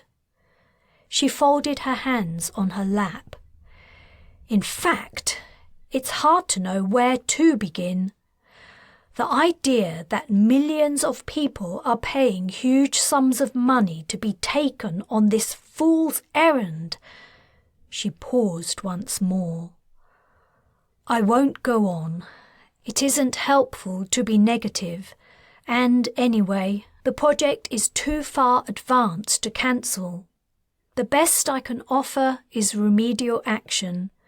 We'll have to hope to God enough people survive for the colonization to not be a complete disaster." He had no words. "You have identified, I think, 3 potential planets?" She looked to Lorcan for confirmation, but he could only return her gaze, slack-mouthed. "Let me guess. Their gravities are close to Earth's, and the composition of their atmospheres is very similar too. Maybe you also have an idea about the land mass to ocean ratios. I don't know. The point I want to emphasize is none of that really matters. What everyone seems to be forgetting is that these planets are alien. They are not new Edens waiting for the blessing of humankind to descend and grace them with their presence." "That's enough!" Lorcan managed to finally spit out. "Your implication of naivety is insulting. I don't know where you got your impression, but it isn't accurate." "I apologize," Hale replied. "I don't mean to cause offence, but I'm trying to shock you into understanding just how unprepared you are. Let me give you an example. Have you considered how the human body will react to an entirely alien environment? It could easily be provoked into a profound and devastating immune reaction. Even attempting to breathe the planet's air with its unfamiliar microbes, spores and dust could result in anaphylactic shock and death." She let this sink in, watching the stunned faces. "Assuming by some miracle your colonists' immune systems don't go into overdrive immediately, you're going to have to hope they can eat the planet's organisms without a reaction. Why? Because the chance you can get Earth flora and fauna to grow there is practically zero. As I explained to Lorcan not so long ago when he came to see me in Suriname, the systems that support life here on Earth are incredibly complex. We scientists have only just begun to appreciate the fact, let alone understand the systems themselves. I would lay everything I own on the probability that anything you try to plant in an alien soil will die. And any animal species you set free in the new environment will do the same. They won't stand a chance. Of course, you can grow things like tomatoes and lettuce with hydroponics, but staples like cereals? Forget it. You need friendly soil." Lorcan swallowed. Silence reigned. "What can we do?" Kakoa choked out. "You said the project has gone too far to stop now. If we're going to kill millions of people, I don't want to be part of it." "I understand," Iolani replied. "Neither do I. Yet here we both are." She turned to Lorcan. "These are the 2 most significant flaws I've identified. There are many, many others, but they'll have to wait. We need to focus on these 2 first. On the plus side, I don't think they're insurmountable. If I did, I would have left already. There's a chance I can do something to help if I get some more experts on board. I have some contacts in human immunology I'd like to approach. There are treatments that suppress the immune system. They'll increase the likelihood of cancer, and if we use them it would mean you absolutely cannot take any communicable diseases with you. As to the problem with establishing Earth species so the colonists have something safe to eat, the ethics and dangers of doing that on an alien planet aside, I have an idea how to solve it. The solution involves genetic engineering, something I can do myself, but I will need colleagues to work with. I have a few people in mind. I don't want to go through some massive rigmarole to get the people I need here. I have to have the freedom to operate independently on both these problems without interference. Do you agree?" Lorcan held her gaze, wanting, needing something to say in retaliation to her challenge to his authority. But nothing came. "Keep me updated on your progress, Miss Hale." He rose stiffly and stalked out of the meeting. Once he was safely alone in the passageway, he halted. The walls seemed to be flowing toward and away from him. He thought he might faint. He took deep breaths and waited for the dizziness to fade. When he thought he could walk without the danger of falling, he went straight to his suite and didn't emerge again that day. Chapter 9. Wrapped in her sleeping bag and ground sheet, Taylan lay at the foot of an ancient oak. She alternated between shivering with cold and clutching her coverings around her, and then throwing them off when she grew unbearably hot. Her right thigh was a bundle of fire, her leg useless. She had taken the last of the antibiotics in her first aid kit days previously. The short course might have fixed an infected cut or even incipient pneumonia, but a large injury from a pulse round was beyond its scope. Her food had also run out days ago, but she had no appetite anyway. In a moment of clarity, she reached out to lift and shake her water bottle. It felt a quarter full. Feeling about with her fingertips, her hand alighted on the pack of sterilizer tablets. All the blisters were empty. Another wave of shivering hit her, and she shut her eyes. Her mind wandered. She was back on the hill near the orphanage, cutting the throats of the crusaders who had tried to capture her. Their blood still crusted her clothes. So much blood, so much death. She was with Patrin and Kayla in the pocket handkerchief of a garden outside their tiny terraced house. She was throwing a ball for Patrin to catch while Kayla made a daisy chain. The sun was hot on her back. She was in the West BI Resistance hideout, preparing to leave. The members moved around her, shadowy in the half-darkness under the hill. They brought her items for her expedition, which she stowed in her backpack. The mood was sombre. One of the group came to speak to her. She cut him off. "I know what you're going to say." The serious, guarded look on his face had said it all already. "It doesn't matter," she continued. "I have to do this." "Taylan, I'm begging you. Think again," he urged. His name was Maelor. He was the eldest of 4 brothers, all athletically built, pale-skinned, dark-haired and dark-eyed. Their kinship was evident to anyone who saw them together. Angharad's sons, they were among the founders of the resistance in that part of the BI. "We've only survived this long because we stick together," he said. "If you go out there alone, who'll keep watch while you sleep?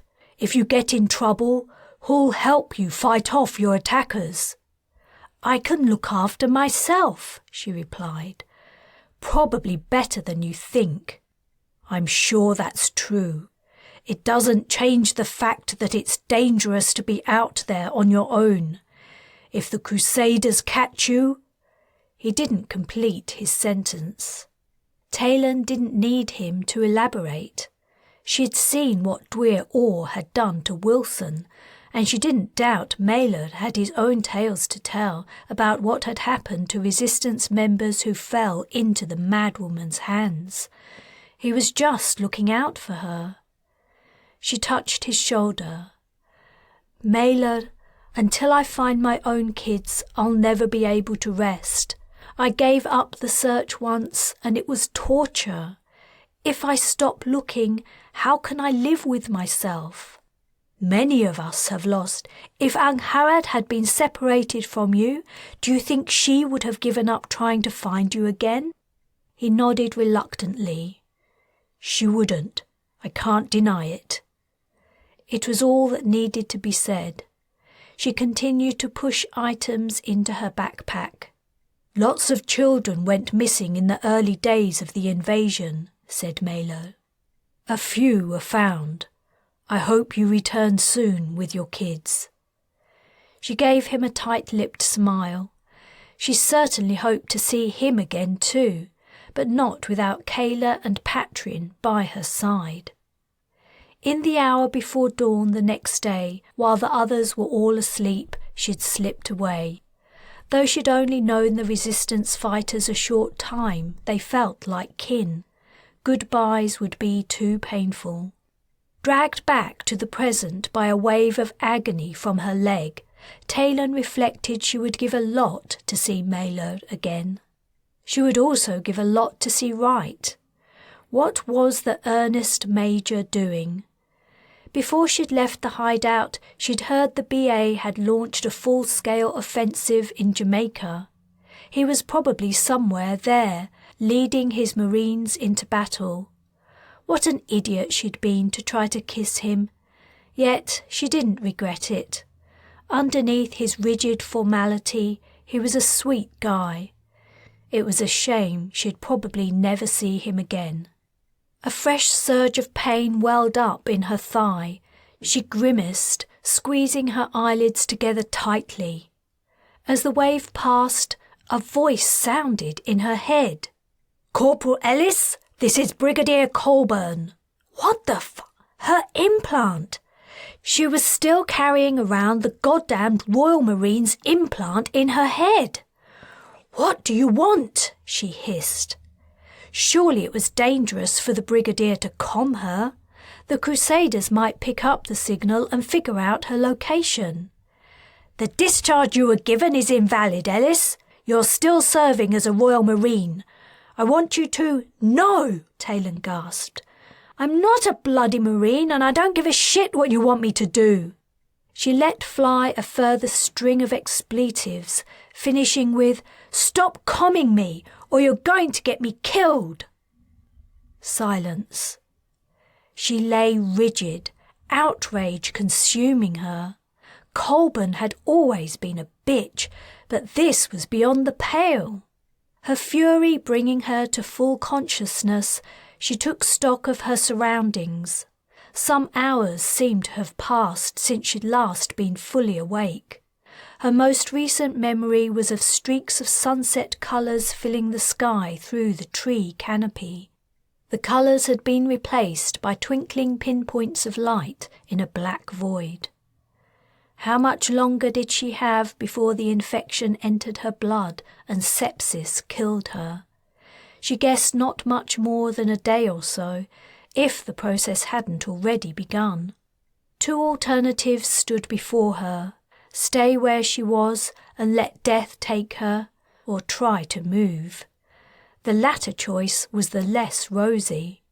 It would probably also end with dying, just more painfully. But, despite everything, she wasn't ready to let go of the thread of hope that she could find Kala and Patrin. She unwrapped the ground sheet from around her shoulders and then pushed down her sleeping bag. The influx of cool night air on her body instantly set her off shivering again. Doing her best to ignore her discomfort, she slowly pulled herself into a sitting position and then packed only her most essential items. Panting and weeping with pain, she leaned to her right and grabbed the crutch she'd roughly crafted from a hazel branch. Using it as a prop along with the oak tree's trunk, she managed to get onto her good foot. She inserted the crutch under her armpit. Her right leg hung free as she brought the crutch forward. Leaning heavily on it, she hopped a step on her left leg. Another shift of the crutch, another hop. So far, so good. Something about what she was doing, the night air on her face and infiltrating her clothes, the exercise, or the short sleep, brought a sharpness to her mind she hadn't experienced for days. The surrounding woodland appeared clear and defined in the moonlight, and her ears were picking up minor nocturnal noises of animals moving through the undergrowth. Perhaps it was only that she was near death. She had heard the dying often rallied in their final hours, feeling better than they had for days. Move the crutch. Hop. Move the crutch. Hop. Chapter 10. "Move out," ordered Wright. After 5 days' wait, his platoon was finally leaving the Resistance Field Hospital. An ambulance would be arriving at some point for the Marine who had undergone surgery, but everyone else faced a 3-kilometre walk across Kingston to the rendezvous point. From there they would travel by shuttle to the Gallant. The battle for Jamaica was over, to all intents and purposes. The Alliance had won. Yet no one seemed overjoyed by the victory. As the Marines walked from the former ambassador's residence, their backs were bent and their rifles held loosely. Wright's morale was low too. So many had died, and not only in his own platoon. He'd heard the Alliance's losses had been heavy. And for what? During their time at the hospital, the Jamaicans had been cold and distant, barely tolerating the platoon's presence. It wasn't like he'd expected overwhelming gratitude, but, as far as he knew, none of the men or women under his command were from around here. They'd risked their lives and died in order to free a country not their own. He didn't think a little friendliness would have been too much to ask. He was not interested in politics or current affairs. He'd decided long ago that the Alliance was a force for good, and fighting in its military was morally right. After that, he'd been content to follow orders. So he didn't know what the Jamaicans' beef with the Alliance was. Maybe it was justified. Still, it seemed unfair that the locals would take out their animosity on individuals who were trying to help them. On the other hand, Devon's group had saved the platoon from certain annihilation. The leader had also shown Wright a route across the city that would take them through the safest areas. The mopping up process was ongoing, and pockets of crusaders were holding out, refusing to surrender. His Marines were battle-weary, and he didn't want to put them into any more conflict situations if he could avoid it. Carroll hadn't given him anywhere near such detailed intel. Despite his animosity, Wright trusted Devon's information more anyway. The Resistance's knowledge of the city and what was happening within it was intimate. "Major Wright!" It was Hans Jonter. He hadn't seen the former head of SIS since they'd met in the garden. Jonter descended the steps at the front of the residence. Wright waited, allowing the platoon to go on without him. When Jonter reached him, he looked over his shoulder before continuing, "I just wanted to check." "I know," said Wright. "The message. I haven't forgotten." "Good, thank you. I can't tell you how fortunate it's been for me that you happened to come here. It's been very difficult to—" He struggled for the appropriate word. "Play two sides," Wright offered. The former Alliance official looked somewhat embarrassed. "I suppose you could put it like that, but it's for the greater good." Wright was tired, bone-tired, too tired for the man's intrigues. "Well, I'd better go. I hope whatever greater good it is you're aiming for, you get it." He began to move away. "For the greater good of all, of course." Wright didn't answer. "Safe journey, Major," Jonter called out. Wright wasn't stupid enough to imagine the man actually cared about his well-being. He only cared that he didn't die before passing on the message. But Jonta's words reminded him of someone else who had wished him a safe journey not so long ago, in a hollow in a hill in West Bi. He picked up his pace to catch up to his platoon and continued walking fast until he reached the front. They had a long boulevard to traverse, which would lead them into the city centre. From there they had to head east. The route wasn't the most direct, but Devon had warned them to steer clear of an area that housed a sports stadium. It was here the majority of Crusaders were concentrated, entirely surrounded by Alliance troops. Negotiations had been attempted, but met with silence. "Should blow the whole lot of them up," Devon had said, disgusted. Wright could sympathise. He expected tales of execution sites and mass graves to come out soon. That was what had happened in every other place the EAC had invaded. He didn't see why Jamaica should be any different. Cowell calmed him. After the usual preliminaries, he said, "I want you to make a short diversion. There are 17 soldiers in a bad way about half a click from you. They're only just out of basic, have no officers with them, and several are injured.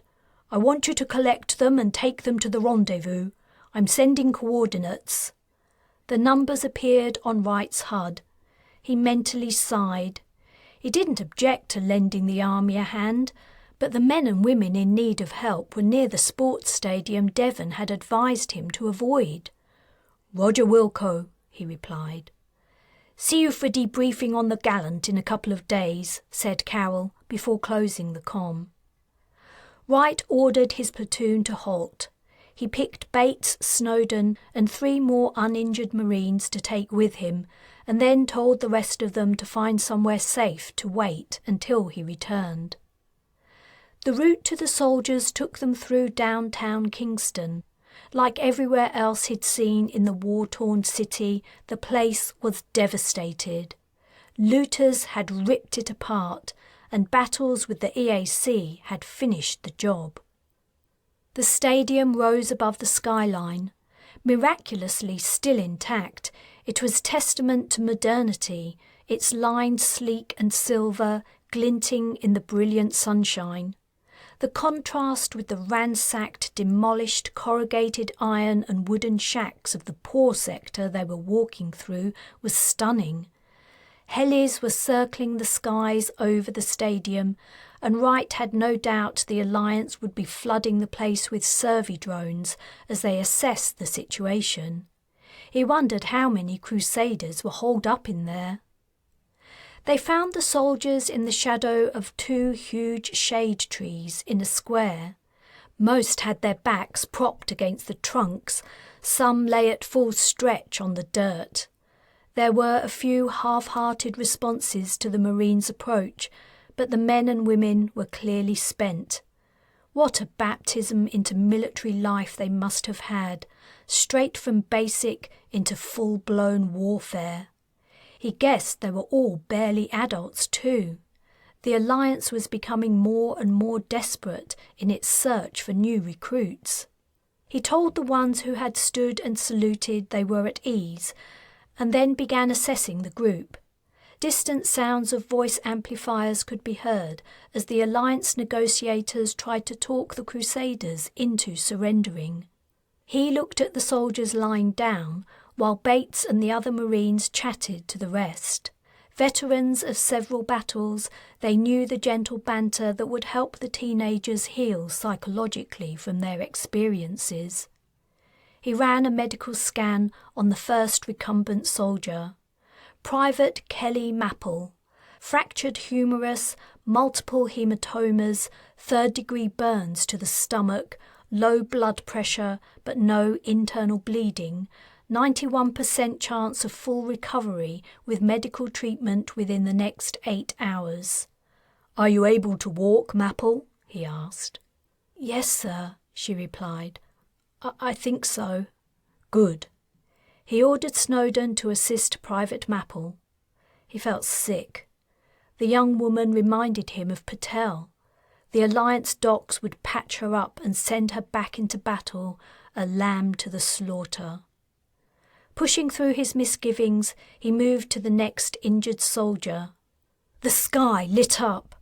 Brighter even than the tropical sunlight, a flash had burst from the direction of the stadium. At the same moment, an explosion roared through the air. Wright didn't have time to order the soldiers and Marines to take cover before the shockwave hit. Ripping the trees out of the ground, the wave blew him across the street and into a wall. His helmet saved his head from the worst of the impact, and luckily he hadn't lifted his visor to talk to Mapple. The people in his care had been similarly tossed like rag dolls by the detonation. He lifted his gaze to the skyline. The stadium had disappeared, and in its place was a rising cloud of smoke and dust. What had happened? The Alliance would not have ordered an airstrike on the place, not while negotiations were being attempted, and it had so many personnel in the immediate area. The AP? The act seemed senseless. Talman had little to gain by bombing the site and antagonising two forces that opposed him, and the Resistance was unlikely to possess a weapon capable of inflicting that level of damage.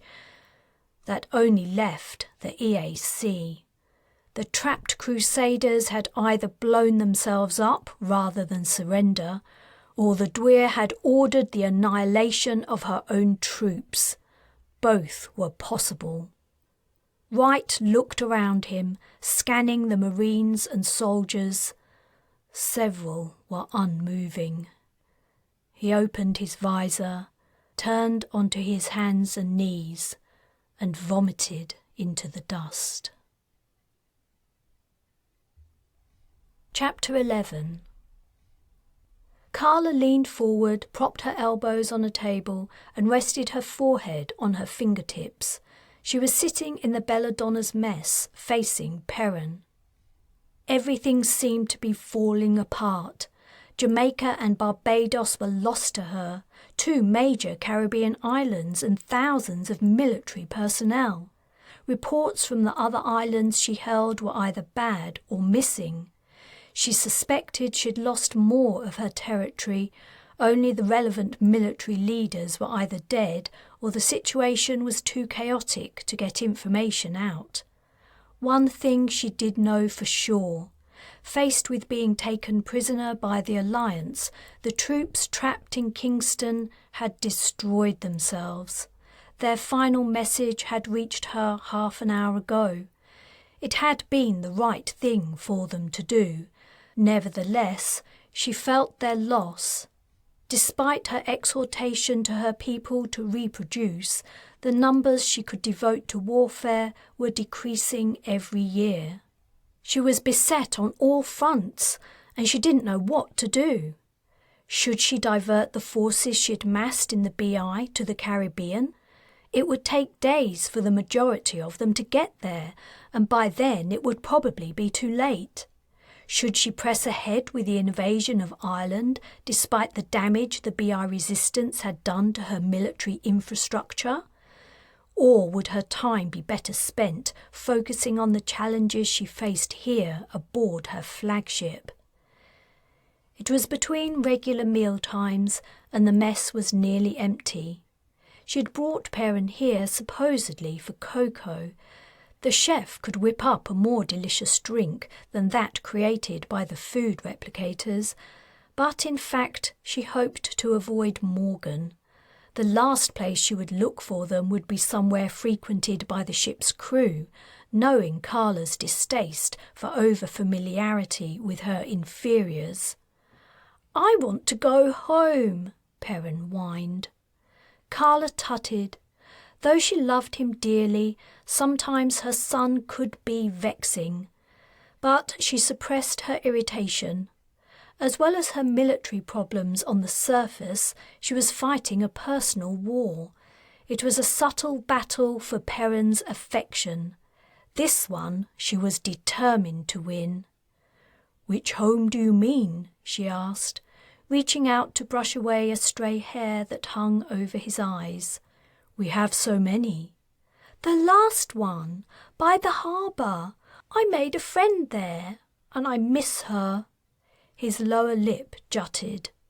I'm sure your friend will wait for you to come back, Kala replied. That isn't the point. I want to play with her. I don't have anyone to play with here. There are only grown-ups, and they aren't any fun. But there's so much else to do. Aren't you excited to be aboard a starship? No. He folded his arms across his chest. What if I ask one of the weapons officers to show you the particle ray? I don't want to see it. Or the chief engineer could show you the engines. Why would I be interested in engines? That's fair. I'm not interested in the engines either, she smiled. He frowned. Maybe it was time for the talk. Perrin, you're growing up so fast. It won't be long before you're a young man. Have you thought about what that means? I can have a girlfriend. Yes, you can have a girlfriend if that's what you want. You can have your pick.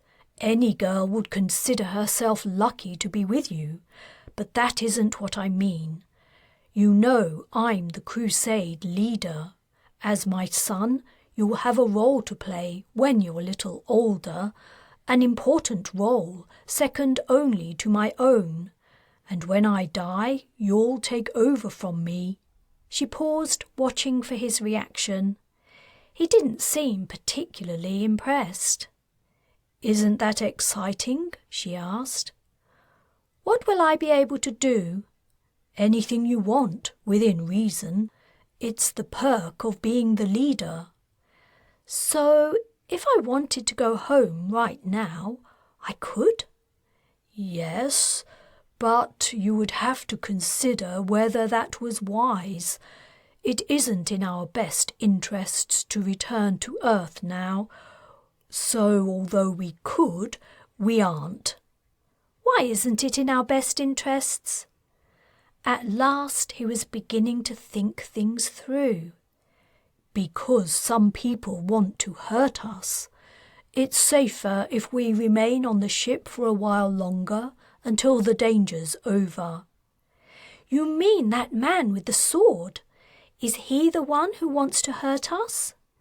Kala grimaced.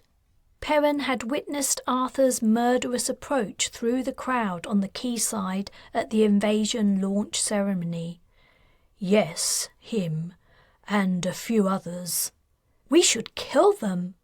We should, and we will, in time. Until then, we need to stay here. Do you understand? With some apparent reluctance, Perrin gave a short nod. He picked up his mug of cocoa and sipped. Kala was pleased. She hadn't expected the conversation to take the turn it had, but it had been for the best in the end. Perhaps she'd shielded her son too much from the reality of life leading the EAC. He was more mature than she'd thought. Compared to her other problems, it was a small win, but she was grateful for it nonetheless. Chapter 12. Jamaica had been won. Now, for Hans, the hard work began. As he prepared to leave the cave in the mountains for the last time, he hoped the Royal Marines Major he'd met could be relied upon to pass on his message. Support from the BA's military wing would be instrumental to his return to a position of influence. Ties between CIS and the Alliance's armed forces had been strong in the past. When CIS eventually rose from the ashes, they would be so again. But he couldn't risk approaching the new military heads directly. They were not the type of people one could approach unnoticed, and he was confident the Resistance were observing him closely. Maria had warned him many Jamaicans would never overcome their distrust of the Bakra. He lifted the heavy, old-fashioned pulse rifle that had been his constant companion since the attack on the EAC headquarters. Would he ever need the weapon again? He hoped not, but the situation on the island remained chaotic. Crusader troops were still being hunted down and rounded up, though he guessed as the news of the resistance and BA victory spread, many would take their own lives. He surveyed the rest of his meagre belongings in the cave. Clothes, a blanket, water bottle, camping utensils and other items, all scrounged after being released from his cage, all dirty, old and worn. He didn't need these things. Why had he bothered to come here? Better everyday articles could be found among the wreckage in Kingston. So many of the city's inhabitants had been murdered. Though food was now scarce, it was awash with other goods, too many even for the looters to handle. "Are you ready, Hans?" Devon asked from the cave entrance where he stood waiting. "I'll be there in a minute." The wide space was nearly empty of people.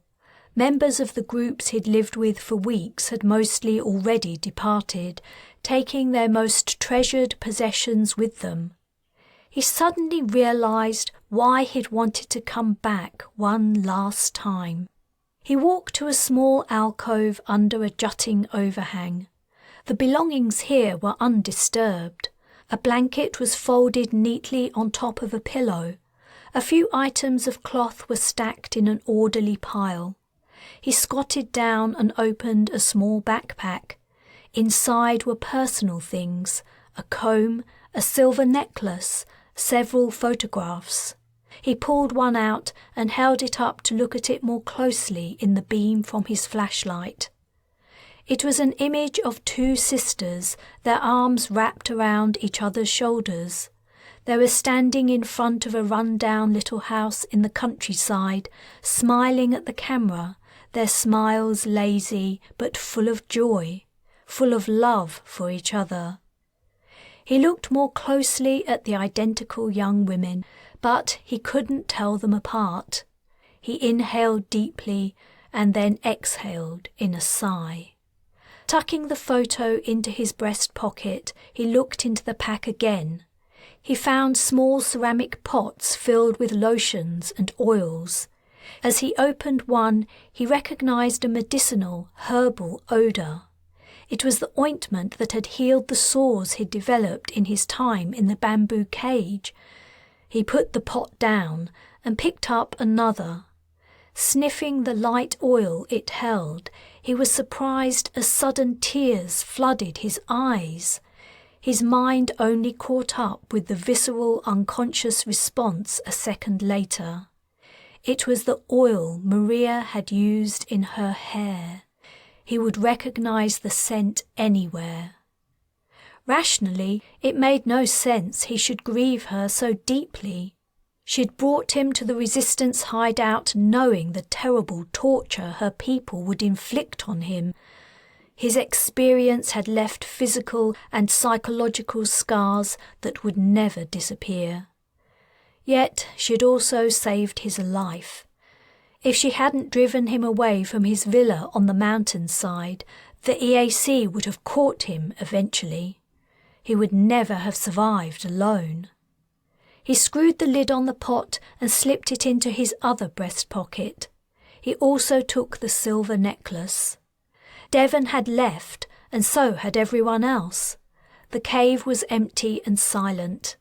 Scattered remains from the months the group had spent there were strewn carelessly over the floor. How long would the things stay here, unwanted, undisturbed, forgotten? Heaving another sigh, he plodded out. Just beyond the entrance, he paused for a few moments to allow his eyes to adjust to the strong sunlight. Stragglers were leaving the clearing, walking along the path that led upward into the jungle. Devon waited for him on higher ground, next to Maria's car. The fire that had burned for many nights on the flat stone ground was smouldering. Some people had chosen to burn their belongings rather than abandon them. Devon had spied him and was looking impatient, standing with his hands on his hips. But Hans had one more thing to do.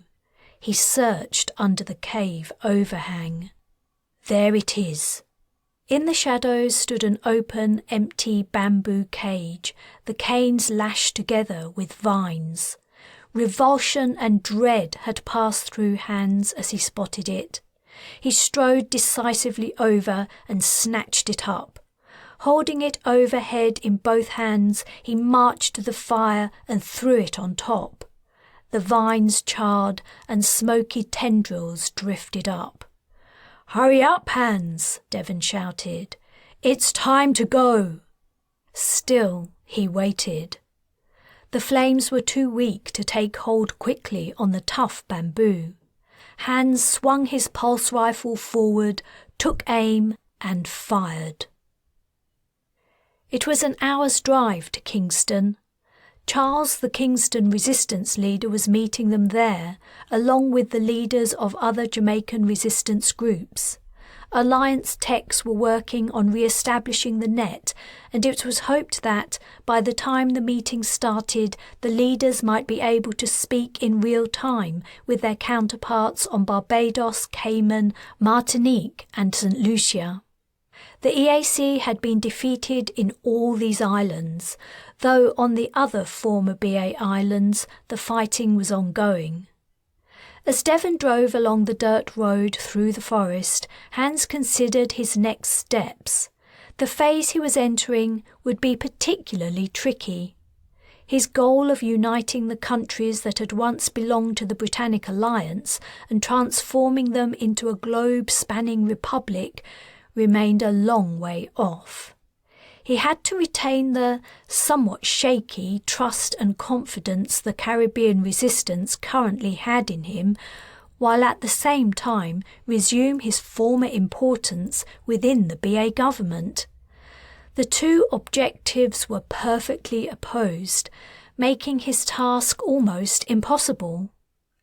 Waves of excitement and pleasure passed through him. He loved a challenge, and this was the challenge of his life.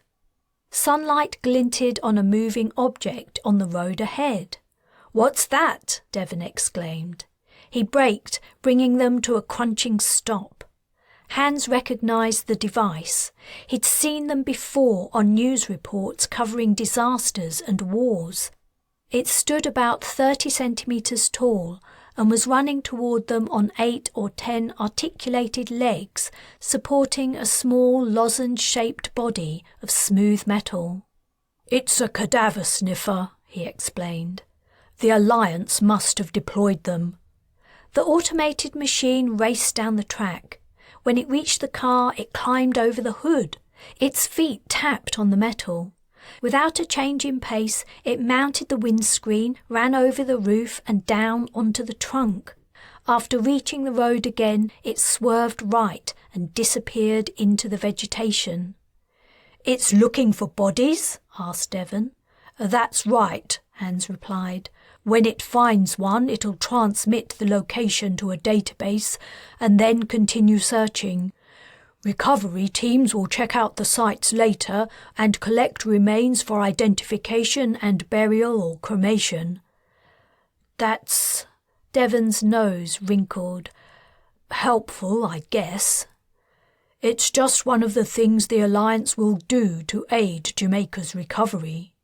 "Yeah, well, just as long as they don't get the wrong idea. Things won't be going back to how they were." "Has anyone actually told the BA yet?" Hans asked. "Do they have any reason to imagine things will be different now?" "Not exactly," Devon replied. "Not yet. It's early days, but they must have an idea. We haven't been friendly with them. We need to get what we can out of them in payment for all they've done to Jamaica and the rest of the Caribbean over the years. Then we'll give them the bad news." Hans wondered how that would go down, but he didn't wonder for long. The BA would never accept the loss of such a vital territory, especially not one they fought so hard to win back. It would mean war. He glanced at Devon. The resistance fighters were brave, determined and patriotic, But they were ordinary men and women, not trained troops. They also lacked the BA's firepower. If they stood up against the Alliance, even in its weakened state, the conflict would be short and bloody. It would be a great pity to see two groups with essentially positive values slug it out with each other. "What sort of timescale are we talking about?" asked Hans. "For delivering the bad news to the Alliance, I mean." 2 or 3 months? We'll have to see how things go." The timing was insanely ambitious and deluded. The local infrastructure was in tatters, and the Jamaicans didn't have the budget or professional capacity to repair all the damage within years, let alone months. It was also nowhere near enough time for him to get them to accept Alliance control. It had taken him more than a decade to whip up the discontent and dissent among the BA hierarchy sufficiently to trigger the coup. "It's best to take these things carefully," he said. "Small steps. The Caribbean shouldn't try to run before it can walk." "I understand what you're saying," Devon replied. "But people are impatient to be free. We've had centuries of living under foreign rule. Now we finally have our chance, and we're going to take it. No more bowing to the Bakra." His head jerked slightly as he appeared to realise what he'd said. "Sorry." "It's okay," Hans said warmly. "I'm glad you don't see me the same way as before." It did please him deeply. If Devon momentarily forgot he was a hated member of the former ruling class, so might other resistance leaders.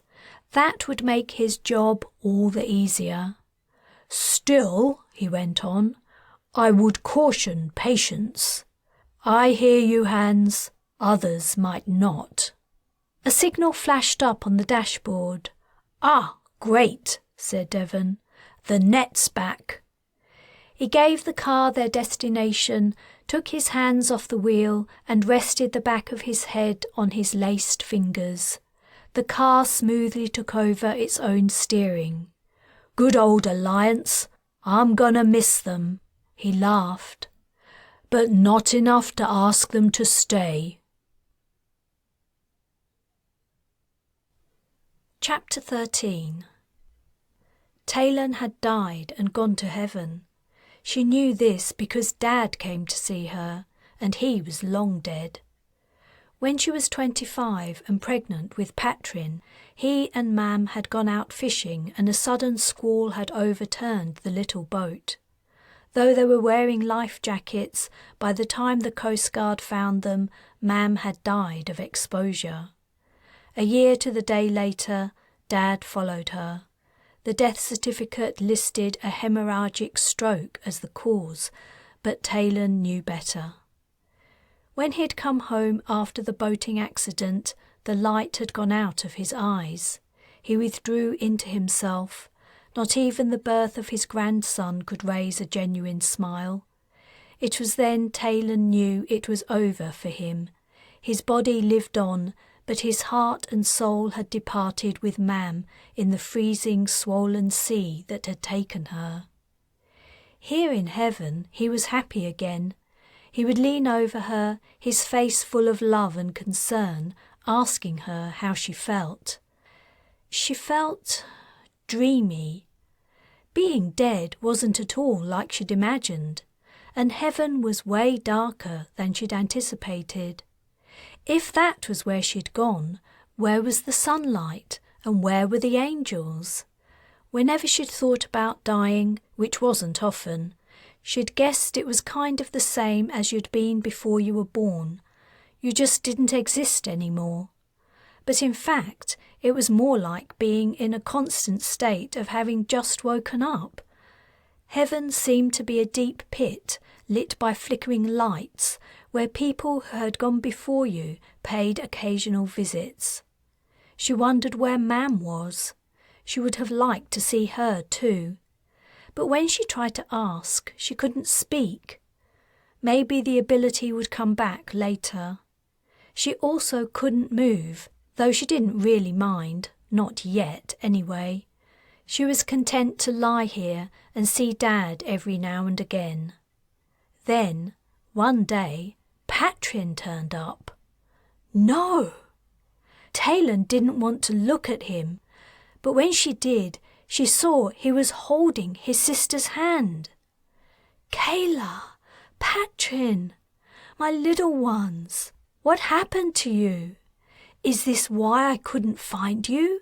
Because you'd gone ahead of me? She began to cry and tried to sit up. It was wrong. It wasn't fair that her children had died so young. They'd barely had a chance to live. They would never grow up, never fall in love, never become who they were meant to be. All because Dwyr Orr and the EAC had snatched everything away from them. Patrin was gone. He'd been replaced by Dad, who was leaning over her again, holding her shoulders. "Calm down," he was saying. "You'll hurt yourself. Stay still." He didn't seem to understand how wrong it was that his grandkids had lost their lives so young. She tried to push him away, but she was too weak. She opened her mouth to tell him to let go of her, that she wanted to see her children, but no sound came out. "Gotta dose her up again," said Dad to someone out of view. "Go to sleep, Taylan. You'll feel better soon." The next time she opened her eyes, things looked clearer. A low ceiling hung above her, bare dirt between spaced wooden planks. Plump white roots snaked across the soil, and in places their desiccated feathery tips protruded. It was a strange ceiling to find herself under. Taylan stared at it for a while. She felt deeply placid and serene, as if nothing whatsoever could trouble her. Without much disturbance to her peace of mind, she remembered believing she was dead. Now it appeared that wasn't the case, unless somehow she'd been transferred to a different kind of heaven. Straining with effort, she managed to lift her head a couple of centimetres. Semi-darkness met her gaze. The planked ceiling was concave, curving down to meet the floor of the circular chamber. Figures slept at the edges, covered in blankets or inside sleeping bags. A single dim light hung down in the centre, and short-legged camping chairs surrounded a plastic sheet, taking up about a quarter of the room. A few men and women were sitting in the chairs. Another was moving items on a low table. She was back in the Resistance hideout under the hill, though she had no recollection of getting here. "She's awake," someone said. "Good morning. You decided to return to the land of the living then?" The person standing by the table had spoken, but he had his back to the light, and Taylan could only make out his silhouette. He strode to her side. Dark, shaggy hair hung over his face, but she still recognised him. Maelor, Angharad's son. She coughed. "I thought I'd died." "You very nearly did. Can I take a look at your leg?" He moved the cover up her body and then lifted her foot and knee. His brows knit as he studied the back of her thigh. He gently prodded her wound, making her stiffen and gasp. "Sorry. We had to wean you off the good stuff. Medical supplies are hard to come by. Your wound's looking better. I thought we might have to amputate, but we managed to save your leg. You're lucky." He covered her up again. Maelor's expression turned serious. "You're doubly lucky, in fact. If Mark hadn't happened to stumble over you on his way back from a job, you would have died. Or worse, the EAC would have found you.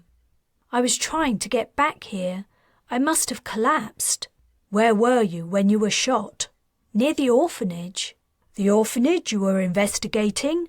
It's a miracle you made it this far with a wound like that. How come the person who shot you didn't finish you off?" "I killed him," she swallowed. "Killed them all." He frowned. "The best crusader is a dead crusader, but you might have created problems for us. When they find the bodies, they'll begin scouring the area looking for you. It's going to make things more dangerous for us." "I'm sorry. I didn't intend to make your lives harder." He nodded. "I know." He paused, appearing to weigh up what he was about to say. "I'm sorry you didn't find your children, Taylan. But now you've seen the situation at first hand, I want you to think hard about what you're going to do next. Imagine if you had found your kids. Could you have broken them out of the orphanage by yourself? And if you could have got them out, what about the ones you left behind? Don't you think they deserve freedom too?" A painful lump swelled in her throat. "That isn't fair. Don't you think if I could help those children too, I would? I have to put my own family first." "I'm just saying, the occupation has affected everyone. If we all act solo, only looking out for ourselves, we'll never rid this island of the EAC. The Dwyr will win." He stood up. "I'll get you something to eat and drink. You need to build up your strength." His words had sucked away all the relief and joy Taylan had felt after waking from her delirium. She had been so happy to realise that seeing Dad, Kayla and Patrin had been a fiction of her fevered, drugged mind. Her children weren't dead, or at least they could still be alive. Mela didn't understand. Dwyr Orr knew what her children looked like. Taylan wasn't the only one trying to find them. She tried to sit up, but her arms were too weak. How long had she been unconscious? As she relaxed and stared at the ceiling, Mela's words continued to bite, and she thought about other things he'd mentioned, like how medical supplies were hard to come by. How much of their precious stores of antibiotics, painkillers and sedatives had been used to save her. A new face came into view. Mela's youngest brother, Mark. In the brief time she'd known him, he'd always been the friendliest and most easygoing of the 4 siblings. He was smiling at her, his dark brown eyes twinkling. "Glad you're back with us. It was touch and go for a while there. Mela said you found me and brought me here. You saved my life. I don't know how I'll ever—" "It's not a big deal," he said. "No need to get all gushy. I'd do the same for any of us, and so would you." He sat on the stool and rested his forearms on the side of her bed. "Did you find out if your kids are at the orphanage?" "I'm not sure, but I don't think they are. I watched the place for 3 days and didn't see them." "What a shame. I'm sorry. Maybe they're at another one. There are 20 or so that we know of, dotted about. Most of them are in towns, though, which makes them harder to watch. I can find out their locations for you." "I don't—" "What?" "I don't know if I should—" She paused, unable to go on. "Taylan, what's wrong?" She choked out, "Mela said I was being selfish, searching for my kids." He gave her a look of disbelief. "I'm sure he didn't say that. Maybe you're still groggy from the drugs and misunderstood him. He didn't put it in those words, but it's what he meant. And he's right. I've used up your resources and time and done nothing to help the cause. But, Mark, it was because I wanted to help strangers that I lost them. If I hadn't handed them over to someone so I could help fight off the EAC, I would be with them today. I live with that decision every day, and every day it eats away at me. You don't know what might have happened if you hadn't handed them to someone else. If you hadn't helped fight the Crusaders, you might all have died. It could be that because you chose to fight, they're alive today." Taylan was unconvinced. She suspected he was only trying to make her feel better. It isn't only that. The Dwyr knows I was the one who shot her in Jamaica, and she has a vendetta against me. She also knows what my kids look like. She wants them too, and if she finds them before me, she'll use them to make me give myself up.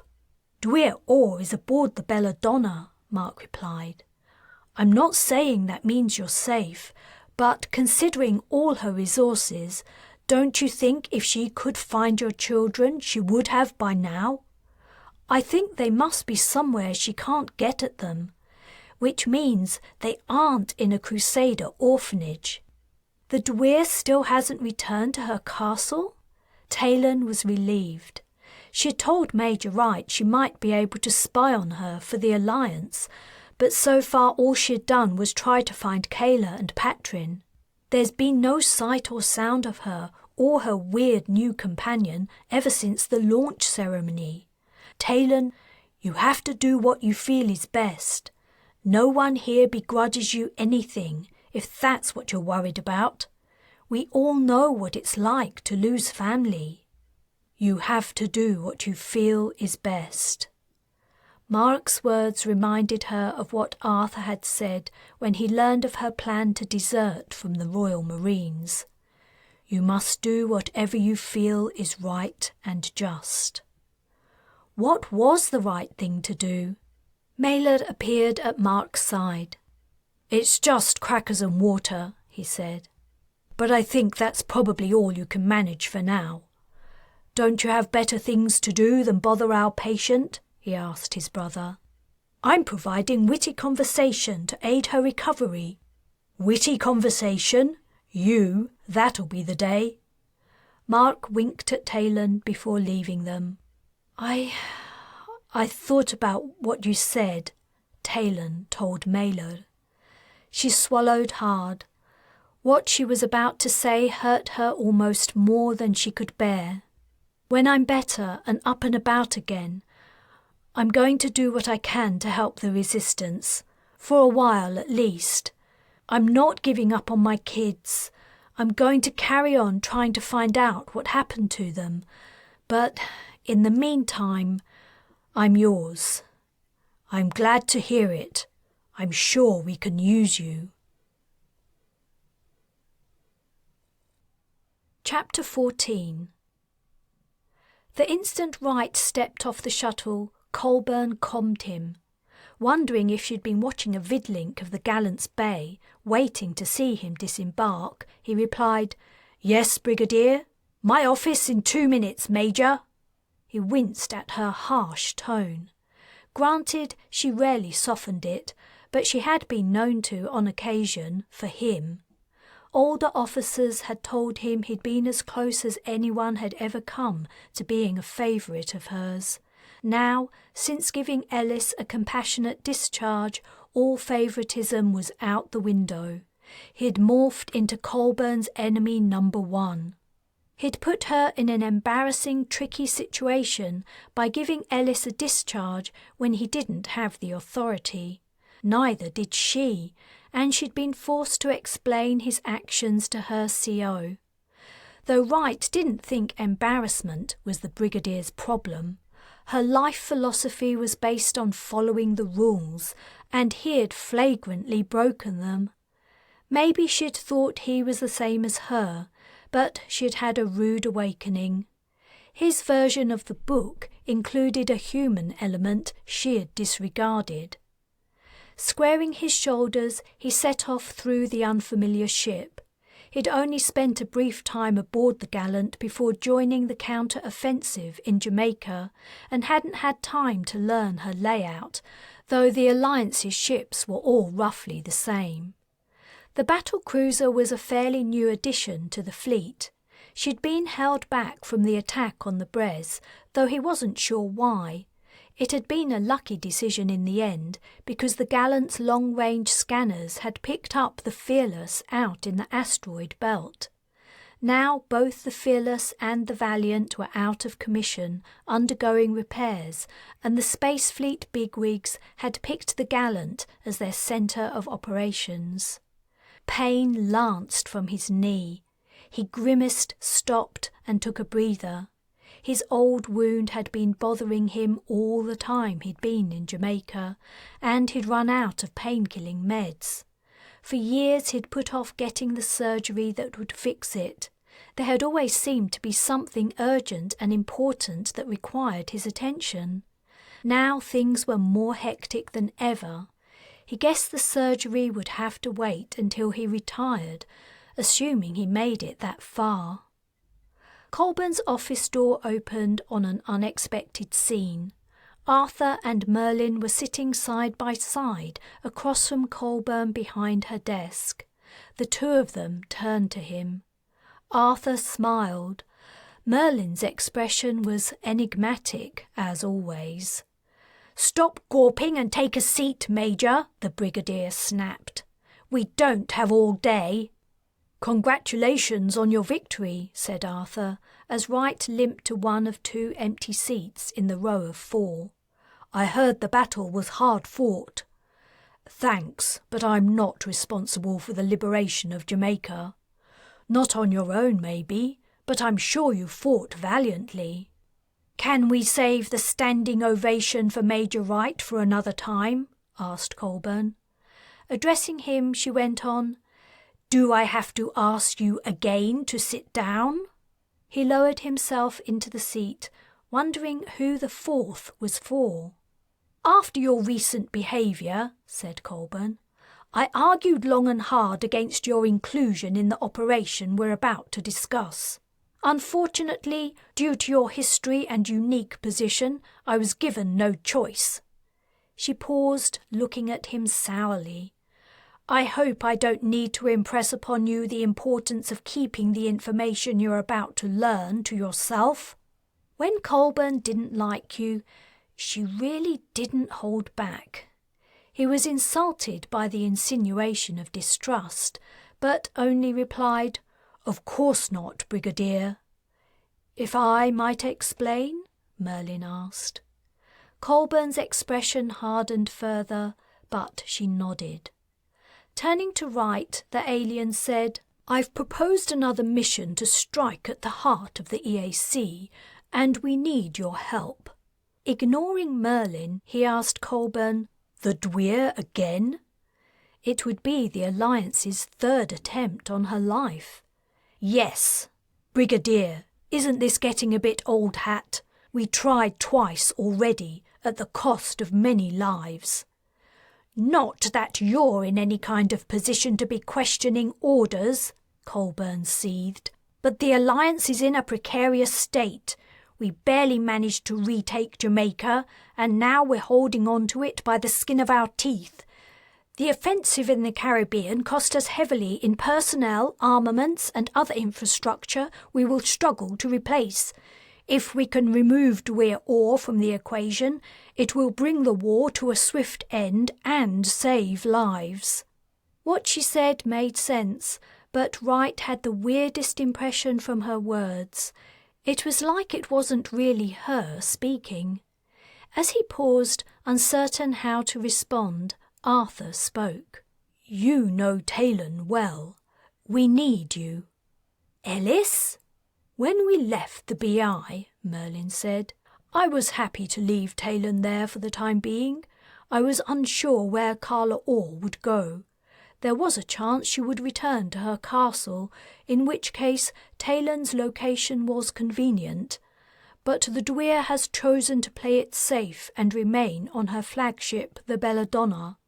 I was wondering how things would play out, waiting for the sign that would indicate which way to move, when I learned something significant about the Gallant." Colburn folded her arms over her chest. "The ship has a cloaking device," she interjected, in the tone of getting something out of the way. "A prototype the Space Fleet was fitting and testing prior to the Battle of the Brez. It's why the Gallant was held back. When Admiral Yorkson informed me of the ship's special capability," Merlin said. Everything slotted into place. The way forward became clear. Merlin proposes the Gallant approach the Belladonna while cloaked, said Colburn. We board the ship, take over control, and kill the Dwyr. But specifically, it must be Arthur or Taylan who assassinates the Dwyr, Merlin explained. The Brigadier rolled her eyes. I don't think it matters, but who am I to... The office door opened, and Lieutenant General Carroll entered. Wright and Colburn got to their feet and saluted. Brigadier, Major, at ease, said Carroll, parking himself in the empty seat. Where have you got to? Major Wright knows the operation plan, Colburn replied. Ah, good. It's a risky enterprise, I have to admit, but if we can succeed, it should put an end to the war entirely. I've always believed the fanaticism the Dwyr generates has been our greatest foe. Once she's out of the way, the EAC will fall apart. Most of her followers are ignorant and easily led. They just want something to believe in. If we remove the Dwyr and give them something more benign to latch onto, divine herbs or reading the future in compacted trash, something like that, our problems will disappear. Or someone else to believe in, said Merlin. Yes, perhaps we can give them another charismatic leader to follow. I know just the person. Carroll patted Arthur's back. But that's a discussion for another time. For now, we need to focus on removing the Dwyr. If I might ask something, said Wright. No need to stand on ceremony, Major, said Carroll. You have permission to speak freely. How is Taylan Ellis supposed to factor into this? She's no longer a Marine, and she's desperate to find her children. I doubt she'll agree to take part in a mission. She must, said Merlin. Her presence is essential. Why? Wright growled. I know she's good, excellent in fact, but we have plenty of... She's essential, Merlin shot back. The silence that followed was uncomfortable. No one would meet Wright's questioning gaze except Arthur, who, after a moment, said, If Merlin says we need her, TJ. The alien said, I would explain. Great, said Wright, because I'd love to hear an explanation. But it would take far too long, Merlin concluded. You'll have to trust me. Wright snorted at the notion of having a smidgen of trust in him. Rightly or wrongly, Taylan Ellis is discharged. She's a free agent. We can't compel her to do anything. That's where you come in, Major, said Carroll. Brigadier Colburn informs me you have a special relationship with Ellis. His eyes widening, Wright looked at the Brigadier. She stared stonily back at him. I'm sorry, he said to Carroll acidly, but you've been misinformed. My relationship with Taylan Ellis is, and always has been, entirely professional. Now, said the Lieutenant General, lifting his hands as if to forestall an argument. I wasn't casting aspersions on your professionalism, Major, but you were her CO for most of her service, and you did act, shall we say, prematurely in discharging her. The woman met the criteria, Wright retorted. She's the only remaining parent to 2 young children. I don't know how she was even recruited in the first place. I guess the sergeant wanted to make his quota. Ellis deserved her discharge, and though I didn't go through the appropriate steps, it was because the situation didn't allow it. I've received a warning that's gone on my record, and that's it, the end. She's gone, and she won't be coming back. Unfortunately, Carroll said, it isn't the end. We require her abilities again. Due to the unusual circumstances of her discharge, her comm implant wasn't removed, so we tried comming her, but—" "She's in hostile territory," exclaimed Wright. "The Crusaders could have picked up her location. You risked her life." "This was her reply," said Colburn tersely, sliding an interface across the table. He read the response, blanching a little at the cursing. He'd heard some rich language in his time in the Royal Marines. Ellis's was up there with the best of them. "I'm not surprised," Wright said. "She probably guessed it's him who wants her back." He glared at Merlin. "The alien we've welcomed with open arms, not knowing what he is, where he's from, or why he's here." "Right," Colburn warned. "Brigadier," he replied. "Lieutenant General, you know as well as I do the massive risk we're taking in allowing an unknown entity to influence the actions of the Britannic Alliance. It's madness." "That's enough, Major," ordered Carroll. So he couldn't speak freely after all. Merlin sat passively, expressionless. Arthur had his head down. Wright clenched his jaw so tightly his teeth ground together. Colburn agreed with him. He knew she did. Yet she wouldn't speak her mind in front of Carroll or any of the other higher-ups. Something needed to be done about Merlin. He was hell-bent on controlling the BA and eliminating Orr. Why? What did he care about human affairs? "So that's why I'm here," Wright said dully, sudden weariness and a sense of powerlessness hitting him. "You want me to find Ellis and ask her to take part in the mission." "Exactly," said Carroll. "Communication with the West BI Resistance is sporadic and unreliable. The most recent report we had stated she'd left the group you met on your mission there. Then I asked the Brigadier to try quickly comming her, with the result you've seen. We need someone to speak to her face to face, persuade her of the urgency and importance of the task we have in mind." "She'll be searching for her children." "Whatever she's doing," Carroll said, "we need her to come back." Wright sighed and shook his head. "And what if she's found them? You want me to ask her to abandon them again?" "I'm sure she'll be able to find someone to leave them with while she's gone." Wright looked into the Lieutenant General's eyes. The man's callousness was appalling. "Look at it this way," Carroll went on.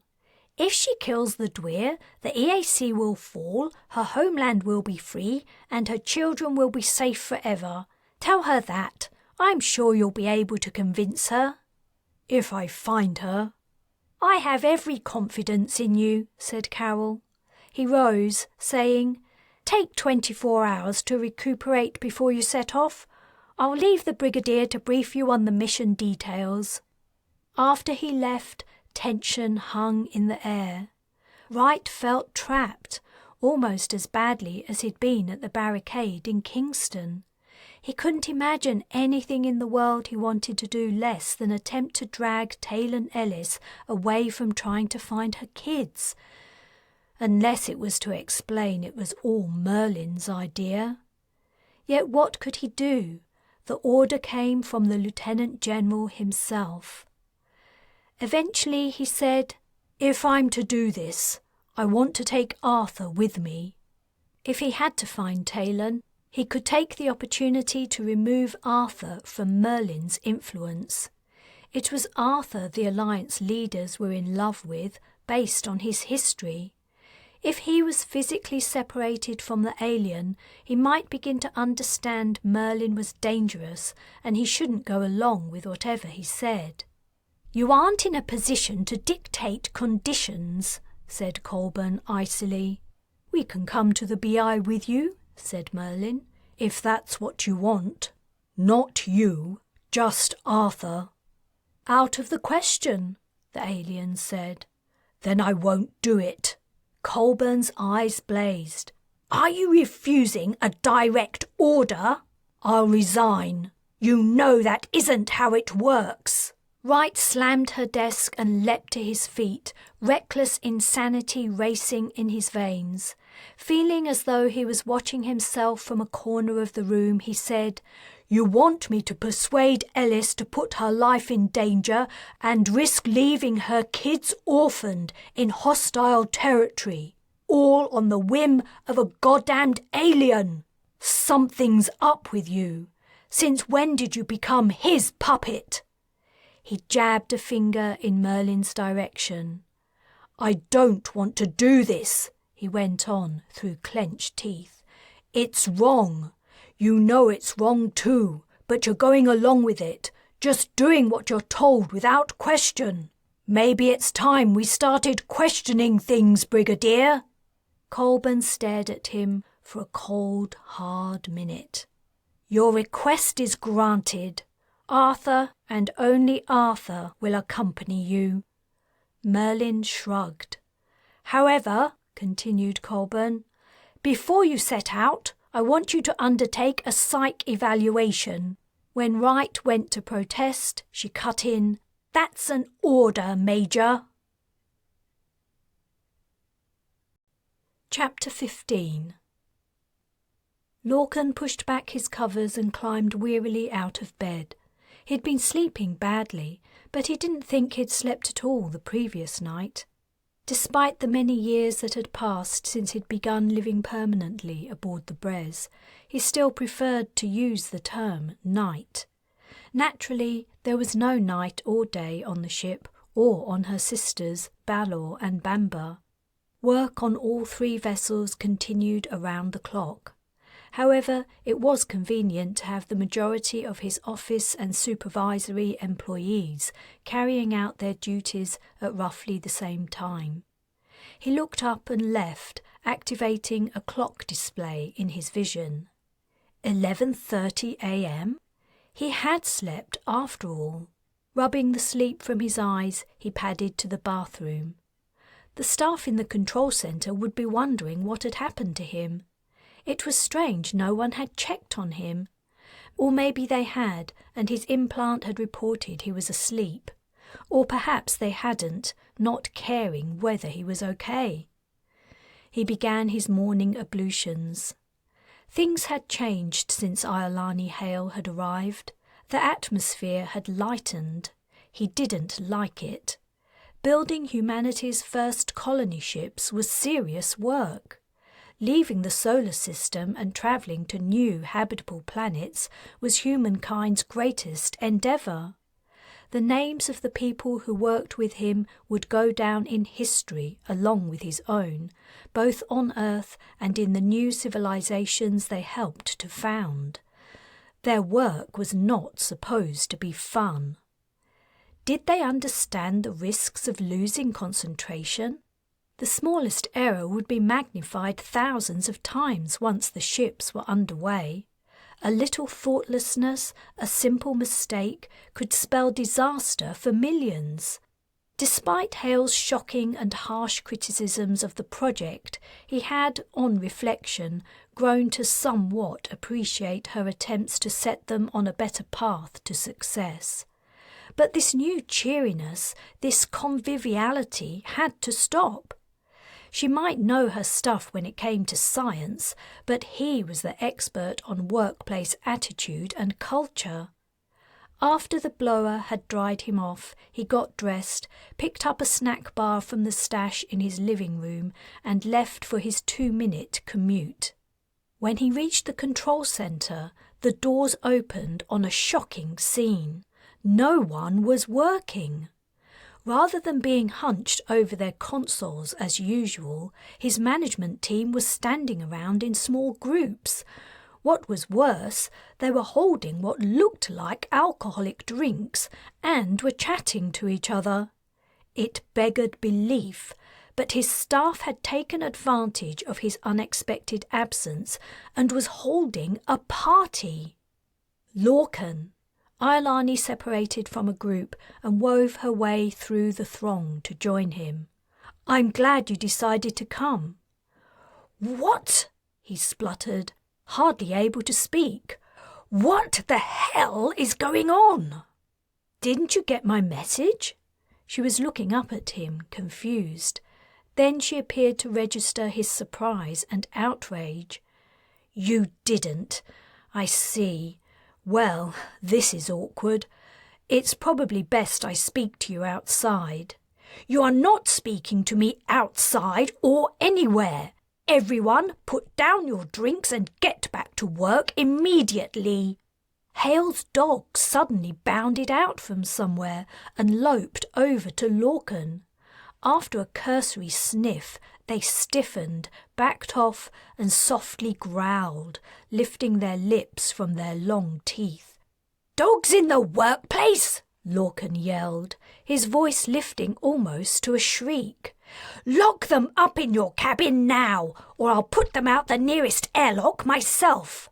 "You'll do no such thing," Hale retorted. She signalled to the animals.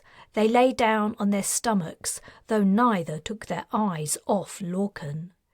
"If you refuse to speak to me privately, I'll have to explain in front of everyone. 2 valued colleagues of mine arrived this morning, and I was holding a short informal gathering over an early lunch to welcome them and introduce them to the team. Without my permission? I sent you a comm at 8 o'clock. You didn't read it. How was I to know you were going to have a lie-in? That's irrelevant. Why on earth would you think holding a party on office time was appropriate or acceptable? Do you think I pay you to socialise and get pissed? I just explained we're taking an early... A man approached. Middle-aged, with white hair and a pepper and salt beard, he had to be one of Hale's newly arrived colleagues. "Talman, I apologise for the mix-up. If I'd known Iolani's reception would cause a problem, I wouldn't have agreed to it." "It's fine, Anders," said Hale. "This isn't your fault."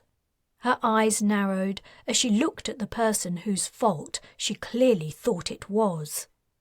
Quiet conversation had started up around them.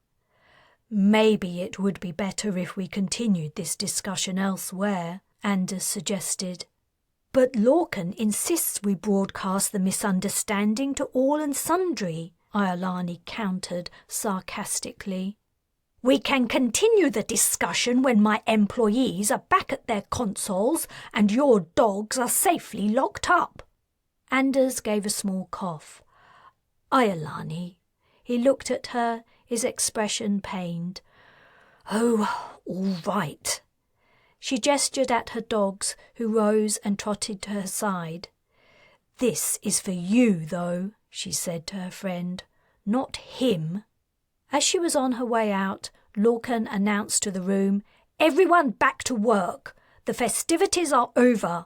You will all make up the time lost today before you leave." Groups of people began to disperse, with soft grumbling and unfriendly glances in Lorcan's direction. He couldn't care less. He was their employer, not their friend. Over-familiarity with staff bred laziness and sloppiness. "While we're here," said Anders, "might I introduce you to another of Iolani's friends who will be helping with the project?" "Please do," Lorcan replied. "Let's get the formalities out of the way." The person in question was already walking toward them. This second unfamiliar face in his control centre was more pleasant to Lorcan's eyes than the first. She was around the same age as Hale, though she couldn't look more different. She was almost as tall as him. Her dark blonde hair was swept into a pleat at the back of her head. Her features were even, and she moved delicately, like a doe. Her smile was warm as she held out her hand. "Sorry about the kerfuffle. I'm Camilla Lebedev." Lorcan felt soft skin and a firm grasp as he shook hands with her. "Apology accepted." Now Hale was out of the way and everyone had returned to doing their jobs. He was calming down. "Anders Christiansen," said Anders, also shaking Lorcan's hand. "I'm pleased to make both your acquaintances," Lorcan said. Dr. Lebedev, I've read some of your papers on human immunology, and Dr. Christensen, I admire your work in genetics tremendously. I'm honoured you agreed to come here, and I'm grateful you've agreed to spend your precious time working on my project. I only wish our introduction could have been under more favourable circumstances. Let's pretend it never happened, said Camilla amiably. Lorcan was finding it hard to take his eyes off her. He'd seen vids of Camilla Lebedev at various talks and on media panels, but meeting her in the flesh, she looked different. Suddenly he realised what it was about her appearance that was striking him so forcibly. She reminded him of Grace. "Iolani has set up laboratories for you," he said, dragging himself back to the present. "Would you like to see them?" "I would," said Camilla. "How about you, Anders?" "To be honest, I was already tired after the shuttle flight, and socialising at short notice has squeezed out the last of my energy. If it's okay with you, Lorcan, I'd like to take a couple of hours to rest and recuperate." "Of course," Lorcan replied. "Take the rest of the day off, and tomorrow too if you need it. I grant you it might not seem like it after what's happened, but I'm no slave driver. I never thought you were. See you tomorrow, Camilla." Lorcan led his new employee through the Brez's passageways, taking his time, enjoying the pleasant sense of familiarity about her. "Have you lived aboard a starship before?" he asked. "I know it isn't safe to spend much time in space anymore, but scientific research vessels used to be quite common." "Sadly, no. I was offered the opportunity, but I always had something else to do that was more urgent or interesting. This will be a first for me." "Then I'm doubly grateful you agreed to come." "Iolani is an old, good friend who never asks for favours. It would have felt churlish to turn her down, but I'm also intrigued by what you're attempting here. And I have to confess, funding is getting harder to come by every year. The prospect of not having to beg for every penny was appealing. How about you? How do you cope with living out here?" "I enjoy it. The Brez has everything I need, including green spaces now that several habitats are up and running. Plus, I have to admit I'm a workaholic. If I spend too much time away from the project, I begin to twitch." He did a bad impression of a nervous tick. Camilla laughed. "I'm sure you don't, though I empathise with being a workaholic." She went on, "But don't you feel out of touch with what's happening on Earth?" "I've had my fill of Earth affairs. So much so, I'm spending trillions just to get away from them." I feel like that sometimes myself. I take it you haven't heard the latest, then?" Lorcan doubted any news he'd missed would interest him. Nevertheless, he replied, "I don't think so. The Britannic Alliance is said to have discovered an ancient artifact that will help them in their war with the EAC." "An ancient artifact? That sounds like something more up the Dwyr street." "I know, right? I thought I must have misunderstood when I first heard about it, but it belongs to the Alliance." "What is this thing exactly?" "No one knows. Whatever it is, Dwyr Orr is so scared of it, she's fled to space." Admiral Bujold had reported the Dwyr was aboard the Belladonna, though he hadn't given the fact much thought. As long as the Crusaders stayed away from his precious ships, he didn't care what the madwoman did. Iolani Hale marched up to them. "I thought you might be on your way to the labs. I've locked my dogs up, as you put it, but I'm warning you, things are going to change around here, whether you like it or not." Chapter 16. Right-eyed the gigantic sword Arthur was insisting on bringing along on their trip to find Taylan Ellis. Only he and Arthur were in the cabin. Merlin was nowhere to be seen. "Do you want a closer look?" Arthur asked. The sword was enclosed in a plain scabbard printed on the Gallant, which was attached to a belt around the king's waist. The weapon stood out painfully, and Wright wondered how on earth they were going to remain inconspicuous with Arthur carrying it wherever they went. "Sure," he replied.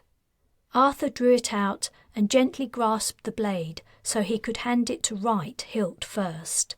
"Take care, it's very sharp." He took it. He'd trained in knives for hand-to-hand combat, but he was out of practice, and in truth he wasn't comfortable with anything bigger than a steak knife. Most of his engagements involved killing at a distance. The sword was surprisingly light for its size. As Arthur had warned, the edges were very fine and sharp. The solid section of blade ended about 30 metres from the tip. From there, a groove ran down the centre on both sides to the hilt. To channel away blood, Wright guessed, a little nauseated. The hilt was a wonder of craftsmanship, reminding him of the torque Arthur wore around his neck. 2 slim dragons writhed from the guard to the grip, their legs forming the guard and their bodies entwining to create the grip. The pommel was a lion's head, fangs bared.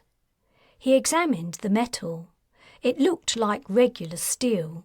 He didn't know much about the history of sword-making, but he guessed that in Arthur's time the craft hadn't developed to creating ironwork of this calibre.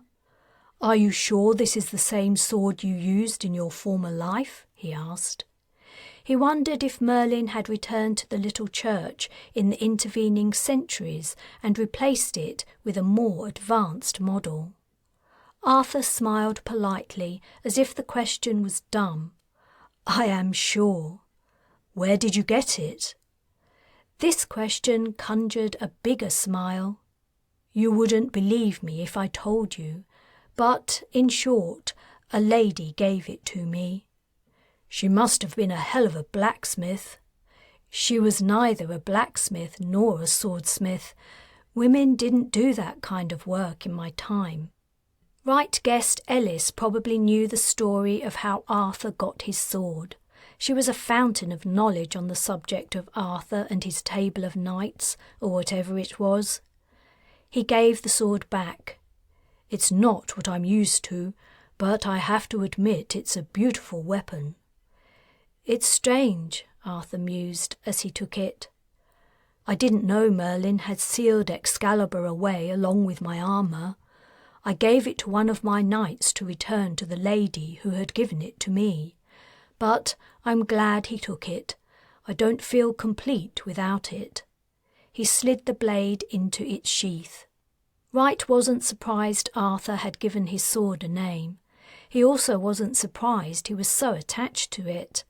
When your weapon was the only thing standing between life and death, you tended to start seeing it as a personal friend. A lot of Marines got attached to their pulse rifles. "I understand how much it means to you," he said. "But once we're planet-side, carrying that around is going to make life difficult for us. TJ, you made strong demands before you would agree to go to find Taylan. Bringing Excalibur with me is my demand." "All right, I get it." Merlin arrived, looking surprisingly chipper. Wright had expected him to make a bigger objection to being left behind, but he didn't seem to care. "Are you leaving soon?" he asked. "The dropship pilot is waiting for us now," replied Wright. "Then let me wish you a safe journey and a successful mission.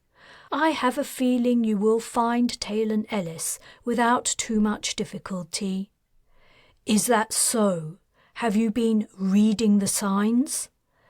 "For someone who has no idea what they're talking about, you're very scornful." "I'd have a better idea if a certain person didn't play their cards so close to their chest." "Knowledge is a precious thing," said Merlin. "You're right to desire it. Unfortunately, some things are beyond human beings' understanding. You'll have to, how should I put it, trust me on this."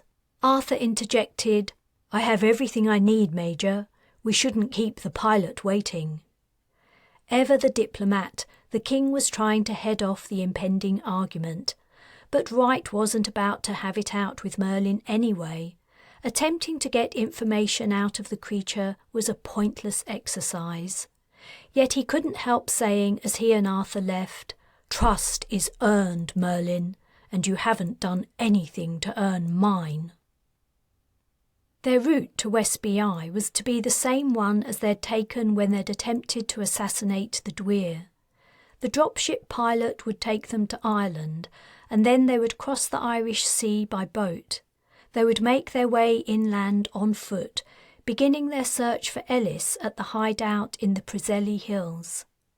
As he undertook the first part of the journey with Arthur, the only passengers aboard the small vessel, he hoped it wouldn't take them long to find her. They couldn't survive in hostile territory indefinitely. The longer they were there, the greater were their chances of being discovered by crusaders, especially with Arthur carrying a massive sword. But Ellis had said the king was impervious to pulse rounds. After witnessing his transformation from mummy to living, breathing human being, Wright had to concede anything was possible. Ellis had also told him Arthur had turned into a killing machine at the invasion launch ceremony. That sounded far-fetched, but then so had her explanation of who Arthur was, and that had turned out to be true. He didn't know what to make of it all. Maybe if they were captured, the Dwyr couldn't hurt Arthur. The same couldn't be said for himself. Now that Arthur was away from Merlin for the first time since the alien had coalesced from a cloud on the hull of the Fearless, Wright was eager to take the opportunity to probe him for information. His first question had been plaguing him ever since the meeting where he'd been assigned the mission. "Arthur, do you know why Merlin wants Taylan so badly for this attack on the Dwyr? When I was king, I had many knights to defend my kingdom, dispense justice and maintain order. One of these was a very special man, a perfect knight in all ways except one." An expression of pain and sorrow twisted the man's features. Wright wondered what the perfect knight's flaw had been. Whatever it was, it had left a deep wound. After a pause, Arthur went on, "No man could stand against him in battle, and in all knightly tests he was unbeaten. I don't know what happened to him after my final battle, but I doubt he was killed. What I do know is, at some point in his life, he must have fathered a child. Because you think Taylan is his descendant." As soon as Arthur had mentioned the knight's prowess, Wright had put two and two together.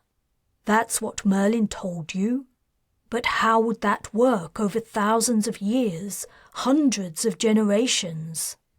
Arthur looked mildly annoyed.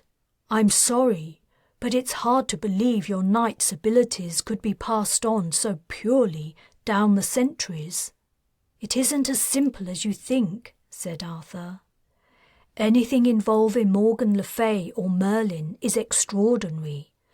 My fate is tied up with the two of them, and my guess is, so is Taylan's." "Are you saying Merlin had an influence on her abilities?" "He may have.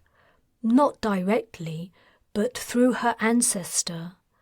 Our friend's fighting skills are not just unusually good, they're uncanny. It wouldn't surprise me if Merlin had something to do with them." "He didn't tell you?" "Merlin only reveals his secrets when it's useful to him." "You can say that again. But I thought you and he were close." "We are. But he is still his own man." "He isn't a man at all." But how to explain that to someone who only just found out the Earth orbits the Sun? Does Taylan know about her ancestry? If she does, it isn't through me. I didn't know about it until Merlin identified her when we sparred with staves. After that, I didn't have an opportunity to explain it to her. Arthur, can you tell me something? Why do you put so much faith in Merlin? Do you think he has your best interests at heart? I understand why you're suspicious. Many people of my time were suspicious of Merlin too. Some believed he was the devil's progeny. But before I became king, my country was a terrible, lawless place. Barbarous tribes raided the coastal areas or stole land and livestock and tried to settle. During my kingship, with Merlin's help, I put an end to all that. It became safe for ordinary people to travel through the forests, for families to farm their land without fear of enemies burning their crops, raping the women, and stealing children. By the time my challenger rose up against me, my kingdom was a peaceful, prosperous place. I could not have managed it without Merlin. I know he's easy to dislike, but I believe he has my and your interests at heart in all he does. Wright didn't agree. From what he'd seen, the aliens' motives were obscure, though now he could see better why Arthur stuck with him. Why do you think he kept you alive all these years? He asked. Why not find another Arthur to make king? I'm not certain. Maybe he needs me in particular, or maybe it pleases him. He's hard to understand. Major Wright, said Colburn via com. After asking Arthur to excuse him for a moment, he replied, Yes, Brigadier. I thought I should let you know we've lost Merlin. Lost him? Not long after you left, I tried to find him to discuss, you know. He couldn't be found. Lieutenant General Carroll ordered a shipwide search. He isn't anywhere on the Gallant. Could he have stowed away on a shuttle? Yours is the only ship to depart since the last time he was seen, and as we both know, he doesn't need a ship to survive space. Chapter 17. It'll take at least a week to get there, said Meilir. We should allow at least 10 days in case of hold-ups, preferably 2 weeks. He sat at a table with his brothers. The 4 men huddled in as they discussed the next act of resistance against the Crusaders. 4 weeks there and back. It's a long time to spend in the wild, his brother Madog cautioned. Every day we're out there increases our chances of being picked up. Are we any safer here? Asked Mark. They're bound to find this place sooner or later. Medwin, the 4th brother, said, I've been saying the same thing for months. We should move around regularly, not stay in one hideout all the time. If you know of anywhere else we could go, said Madog, I'd love to hear it. If we could stick to discussing the plan, Meilir said, glaring from face to face. Medwin lifted his hands appeasingly. I'm only saying, Meilir's right, said Madog. We can decide whether to move to another hideout when we get back, in about 3 weeks to a month. He addressed the last comment to Meilir. Midsummer is in 2 weeks, he replied. The festivities are going to peak then. I'd feel happier if we set out tomorrow to be sure we don't miss it. Taylan had been hearing snippets about the brothers' planned trip to Ynys Môn for several days, but she hadn't been included in the discussions. I want to come too, she interjected, walking over to the group of men. Meilir looked up. No, you aren't healed properly yet. I'm a lot better, and the exercise will do me good. We're talking 30 kilometres a day over hilly ground, said Madog. That's not a little light physiotherapy. I can manage, Taylan protested. I'm from around here, remember? You think I'm not used to hills? No one's saying you don't know what you're talking about, said Mark. I am, said Medwin, addressing the others. We can't afford to take along anyone who isn't in good shape. What if she can't keep up or get under cover quickly if we see a patrol? Hey, Taylan exclaimed. I'm right here. If you have an objection, say it to my face. But he only scowled and refused to look at her. Medwin has a point, Melior said. This is going to be a tough mission. You might feel okay now, but what about after 3 or 4 days on the road? I know you want to help, but you could be a liability. If I start to slow you down, I'll turn back. And what if you're seen and put the EAC on our trail? Medwin asked. Now you're being ridiculous. Are you going to insist every member of the Resistance doesn't leave the hideout all the time you're gone? No, but... I trained and operated as a Royal Marine, said Taylan.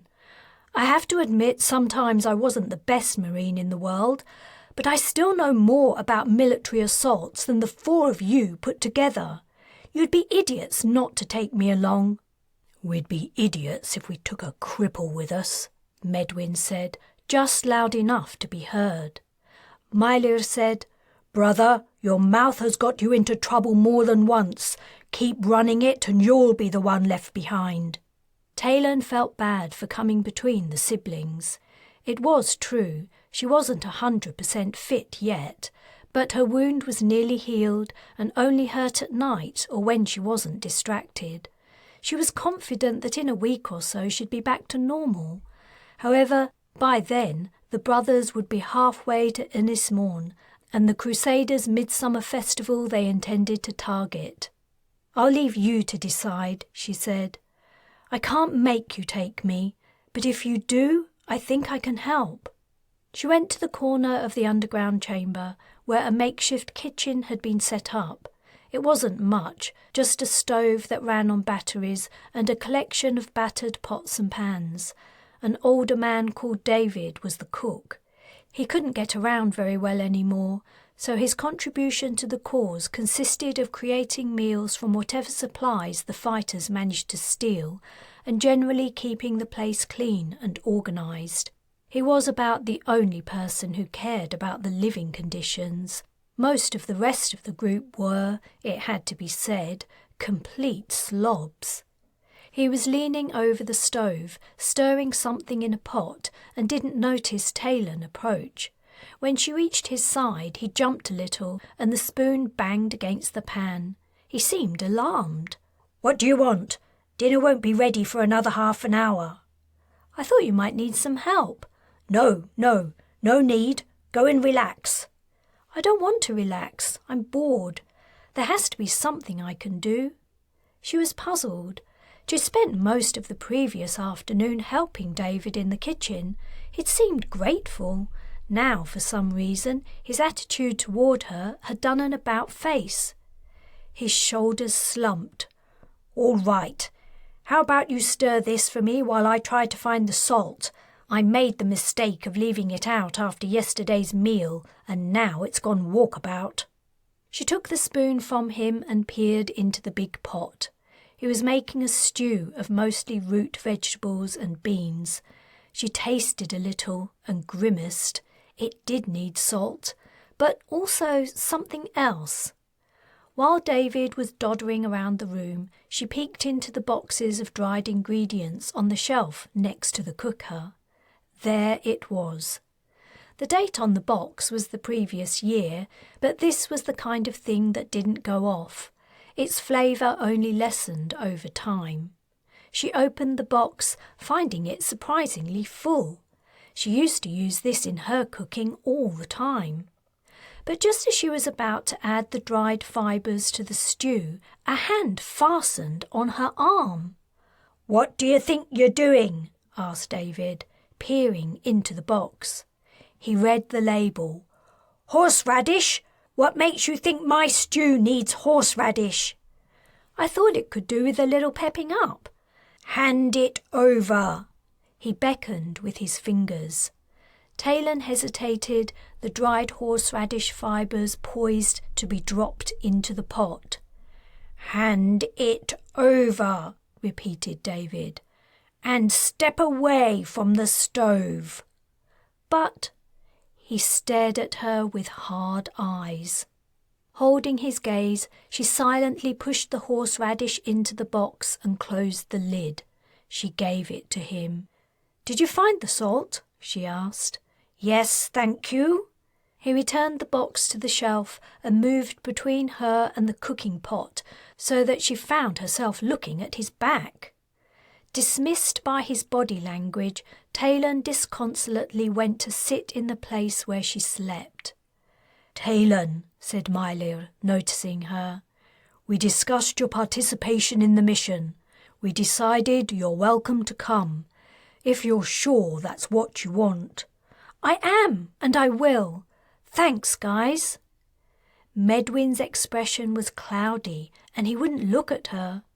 She wondered if the brothers had taken a vote and it had been 3-1. "Grub's up," David announced. "Clear the table." "Great," said Meilir, leaning back. "I'm starving." Then a look of concern, almost fear, came over his features. He glanced from the kitchen area to Taylan, as if twigging she'd just come from there.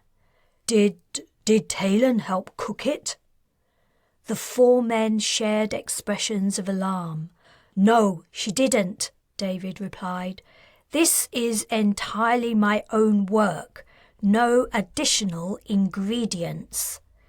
"Phew," said Mark, visibly relaxing. "Dish it up then."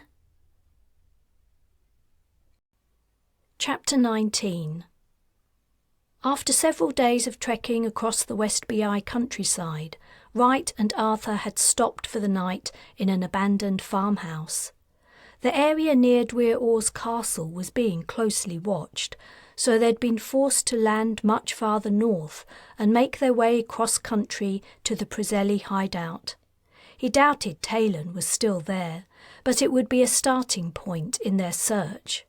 The fighters would probably know where she'd gone next.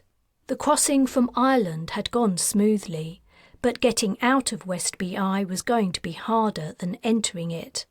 He hadn't been able to give their Irish helpers a firm date for their return. Spending time with Arthur had been an education.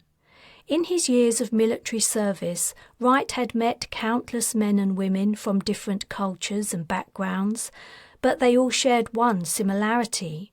They were of this time. Arthur was not. Wright found it hard to articulate his impression, even to himself, but it was as if the king saw reality in an entirely different way. For one thing, he was deeply religious. Every night before going to sleep, he would get down on his knees, bow his head, and clasp his hands in prayer. And the man's religiosity extended much further than regularly praying. He seemed to see evidence of his beliefs all around him. Once, when they were nearly out of water, they'd happened upon a stream, and Arthur saw it as a sign that God was helping them. Another time, when they got lost, the ancient king was sure an evil spirit was leading them astray. It was like he was living in another world. Another interesting thing about him was his expertise at living in the wild. He could forecast rain hours before it arrived, and he seemed to have an instinctive sense of direction. Even when it was cloudy and they hadn't seen the sun or stars for days, he knew where the points of the compass lay. When asked how he was so certain, he said he just knew, and he was surprised that Wright didn't. Possibly he was subconsciously reading the landscape or other signs, perhaps something he'd been taught as a child and internalised. Arthur also spotted animal trails where Wright saw only ground cover or undergrowth, and he had, it seemed to Wright, a somewhat unhealthy obsession with their droppings. He could tell what animal had left them and how long ago. Given free rein, Wright was sure he would have set off to hunt them. He didn't like to eat the dry rations they'd brought along. One thing Wright knew, accompanying Arthur was a re-education on everything he saw around him. If the sky was clear at night, the king explained the constellations he saw and the stories behind them. In the forests, he knew the name of every tree and the various uses of their wood. The king's ease of existence within the natural landscape was surprising. Poor King Frederick, who had only reigned a few weeks before Dwyr Orr had murdered him, probably wouldn't have had the first idea about anything that existed beyond the walls of his palatial homes. Arthur had been royalty too, but perhaps his beginnings had been more humble. "Good night," said the king, settling into his sleeping bag. "Good night. You're sure if we make good speed tomorrow, we should reach the Preseli Hills by sunset?" "Yes, that's my estimation. I hope we find Taylan there." "Me too." Wright fell asleep quickly, but seemingly only minutes later he was awake again. In the darkness it was hard to tell how much time had passed. Arthur's heavy breathing indicated he hadn't woken. Wright wondered what had pulled him from his slumber. Normally he would have been irritated. He hated being woken up, but in enemy territory he had greater cause for concern. He listened. Raindrops pattered on the rickety farmhouse roof and the old concrete of the yard. He couldn't hear anything else, and nothing seemed to be moving within his field of vision. Or was it? He was facing the doorless opening to the outside. An empty window stood on each side of it. All three revealed nothing but the deepest night. Then he heard a very slight variation in the steady drumming of the rain, a regular sound, like... He reached for the beamer he'd placed under the folded sweater he was using as a pillow. "Arthur!" he hissed, wishing he was close enough to poke the man with his foot. The king slept on. He was sure he'd heard footsteps. Someone, either EAC or a member of the Resistance, was slowly creeping up on them. As far as he could tell, it was only one person, so naturally he or she was being cautious. "Arthur!" Nothing. He lifted the beamer and aimed it at the doorway. A figure separated from the darkness and stepped inside. Wright rose onto his elbow and tried to press the trigger, but suddenly his intention to fire faded away, and he wondered why he was holding a weapon. "You can shoot me if you like, Major Wright, but I'm warning you, it won't have any effect." "Merlin," Wright said angrily, "I was wondering when you would turn up."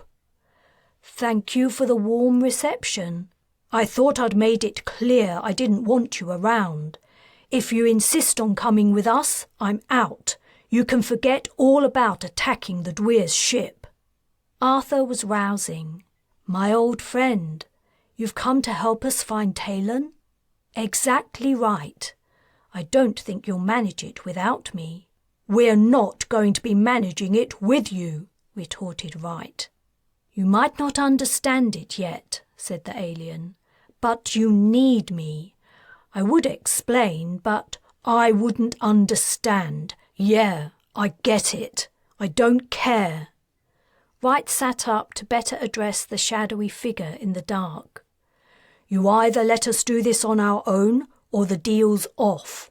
You might have pulled the wool over the Alliance's eyes, but not mine.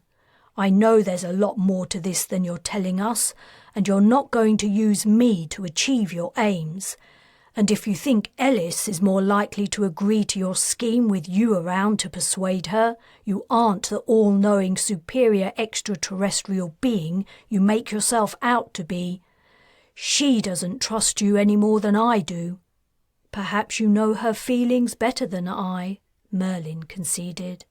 "But you don't have the slightest idea what's happening here. These events are beyond human comprehension, and if you value the future of your planet, you would be wise to listen to me."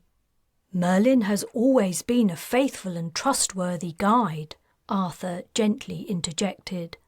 "I've known him a long time, and he helped me greatly in my former life." Wright ignored him.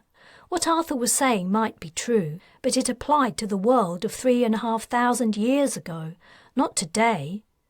"What do you mean beyond human comprehension? Try this, human, then we'll see." The whites of the alien's eyes were barely visible as he held Wright's gaze before appearing to come to a decision. He sat on the cold flagstones and crossed his legs. "Earth is one of the very few planets in this galaxy inhabited by an intelligent species.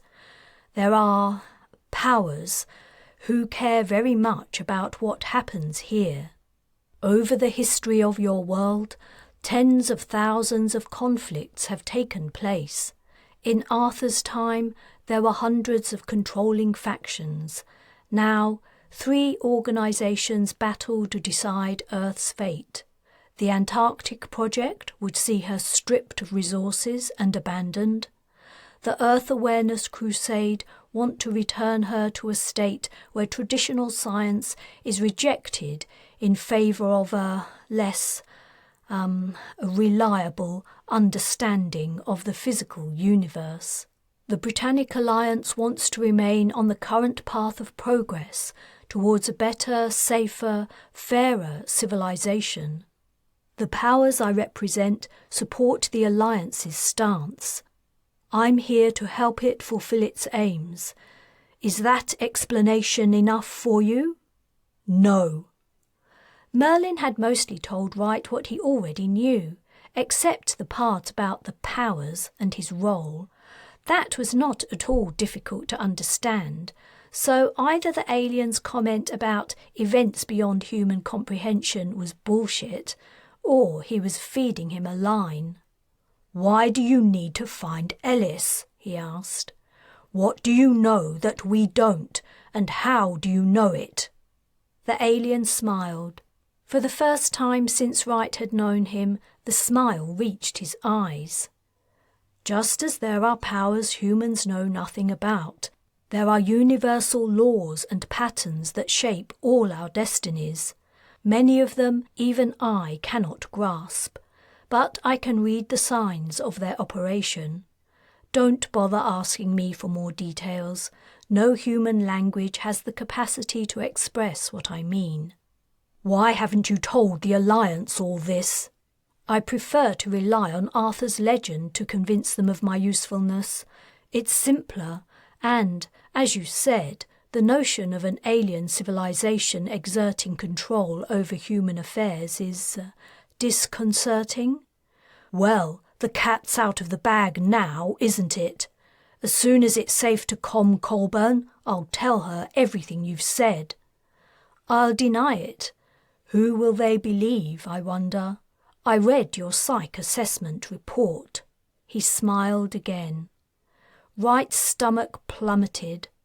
The assessment had gone badly. He'd recounted everything that had happened in the counter-offensive in Jamaica, and he'd lost it. He'd been surprised Colburn had allowed him to continue with the mission to find Ellis, but he guessed Merlin had probably insisted. Arthur said, "Would you agree to Merlin helping us to find Taylan, and then you and I talk to her?" He wanted to say no. He wanted nothing to do with the creep, least of all introducing him back into Taylan's life. He'd feel like he betrayed her. But he couldn't see a way out of the situation. The only other option open to him was to desert, and he wasn't there yet. "I'll sleep on it." As Wright lay on the hard floor, the sound of rain drumming in his ears, he recalled intending to shoot Merlin and the impulse inexplicably fading away. What had that been about? There was so much more to the alien than met the eye. Chapter 19. "You told me once time doesn't exist," said Kala. "Can you explain what you mean?"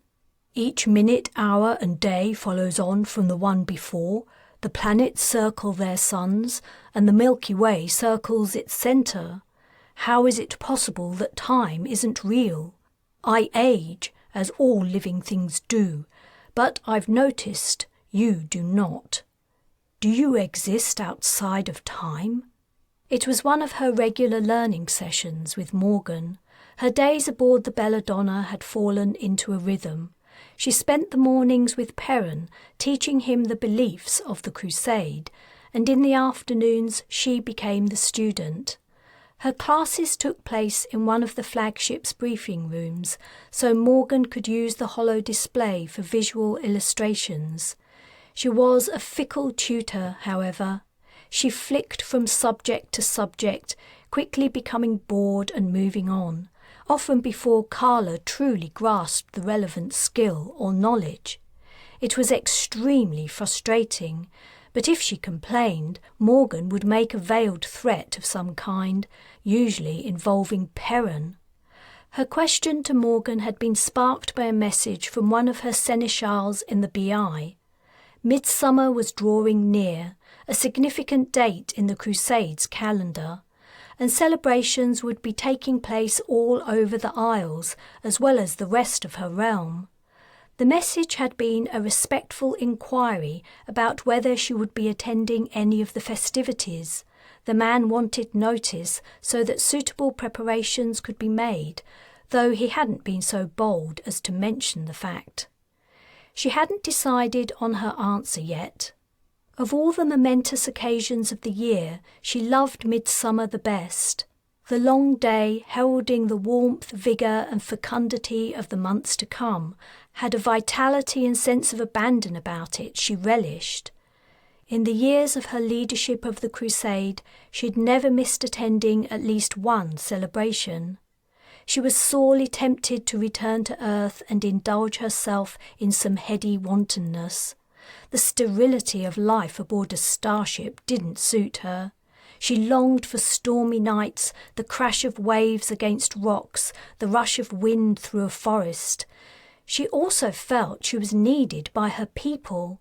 Her empire was slipping from her, and hiding away in space wasn't helping matters. "Time exists for you in the sense that you perceive its passage," Morgan replied. "This is because, in your experience, cause and effect are irretrievably tied. In the same way, you're currently bound to the physical universe and subject to its laws and forces. I assume you're aware of the concept of time dilation?" "Yes, I understand. After Talman's ship's launch, time will pass normally for the colonists, but from their perspective it will appear to speed up on Earth. A year on a ship could correspond to 10 on Earth, and as the ships build up speed, time will appear to pass even faster on Earth. It means that if the colonists ever return, it will be to an Earth in the far distant future. A much longer duration will have passed than the time they have spent travelling." "Good. Imagine an event on Earth, let's say a volcanic eruption. On another planet, many light years distant, is another volcanic eruption. Do you agree that someone travelling in one of Talman's ships would perceive the eruptions as happening at different moments than an observer on Earth would?" "Yes, I can see that. The perspectives are different." "And do you agree that each eruption has no relation to the other?" "I suppose not." "Well, it's also true that, at certain relative velocities, the person on the ship would observe the alien planet's eruption as occurring prior to the one on Earth. Separated events can appear in the future from one viewpoint and in the past from another. Therefore, the ordering of events is not agreed upon by all observers. Therefore, all events that have happened and can happen are already in existence, in some sense." "That's remarkable," said Kala, trying to wrap her head around the concept. "Your species physicists already have this knowledge. I'm surprised you don't know it. Perhaps you should spend less time with your head buried in dusty old books." Kala had often had the impression that Morgan suspected her of reading the old stories where she appeared, and resented her for it. Or perhaps she feared Kala would stumble upon something she didn't want her to know. "I prefer to spend my time learning high esoteric concepts," she replied haughtily, "not the mundane pontificating of scientists. They never raise their eyes from their research findings. Besides, you've shown me many times that their understanding is narrow and small-minded. Some things you can do, they say, are impossible. Telepathy, for instance." Telepathy is impossible for most humans, or at least very difficult. "So I can only do it because I'm related to you?" "I think saying you can do it is an exaggeration of your capabilities." Beneath the table they were sitting at, Kala clenched her hands into fists so tightly her nails dug painfully into her palms. Morgan's insults were outrageous and intolerable. Whenever she threw out one of her cutting remarks, Kala's resolution to kill her grew stronger. If only she knew how to do it! Morgan had arrived at the Belladonna under her own steam, not requiring a shuttle to bring her, so putting her out an airlock would be useless.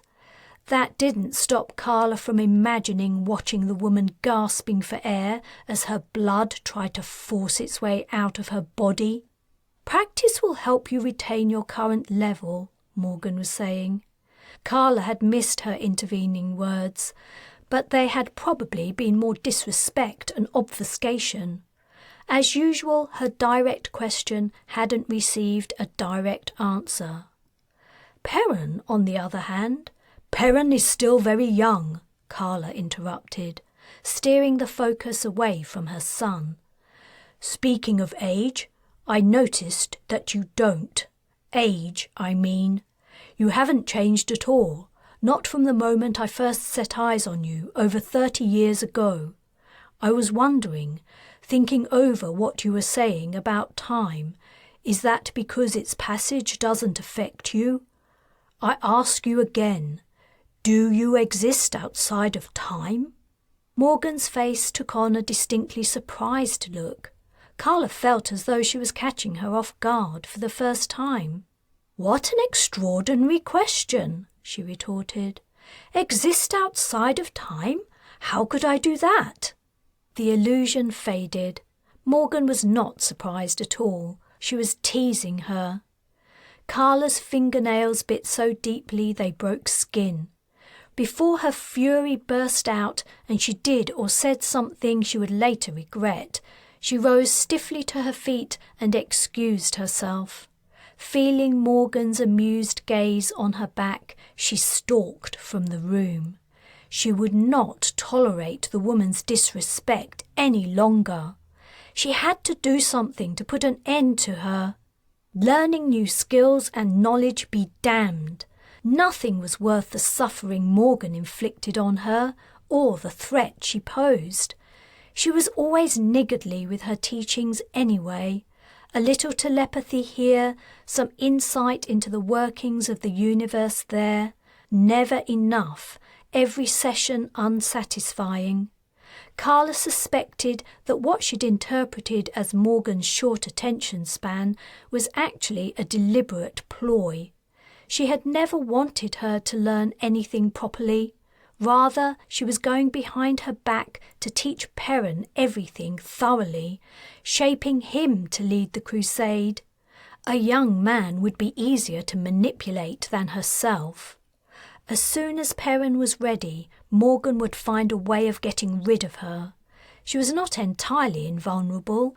Arthur and Taylan Ellis could kill her. That was it. That was how she would do it. Morgan would engineer a scenario where Arthur or Ellis could reach her. Well, Morgan had enemies too. She had mentioned someone, though not his name, the person who had given Arthur and Taylan, by descent, the power to hurt her. Morgan feared him. Kala was sure of it. Was he the one who had imprisoned her thousands of years ago? Had he survived all this time as well? She had to find out who it was and if he was still alive. Then she would find him and persuade him to murder Morgan. Most likely he wouldn't need much persuasion. Did he know she'd escaped her prison? He might be seeking her out right now, wanting to recapture her and return her to her lonely, cold, underground chambers. Kala had more research to do, and for that she needed her books. Chapter 20. Suitable places in which to hold a meeting of Alliance and Jamaican representatives were few and far between. Every substantial building still standing in Kingston after the battle for control of the city was internally wrecked.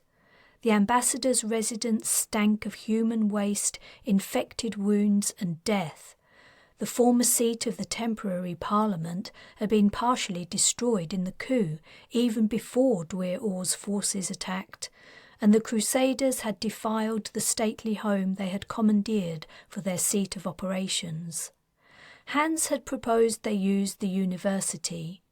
The EAC's distrust and dislike of conventional education had meant that, after capturing and killing any academics or students they could find, they'd left the place alone, and the halls and lecture rooms had contained little in the way of food or regular everyday items to attract looters. How different the assembly was from the last General Council meeting before everything had gone to pot.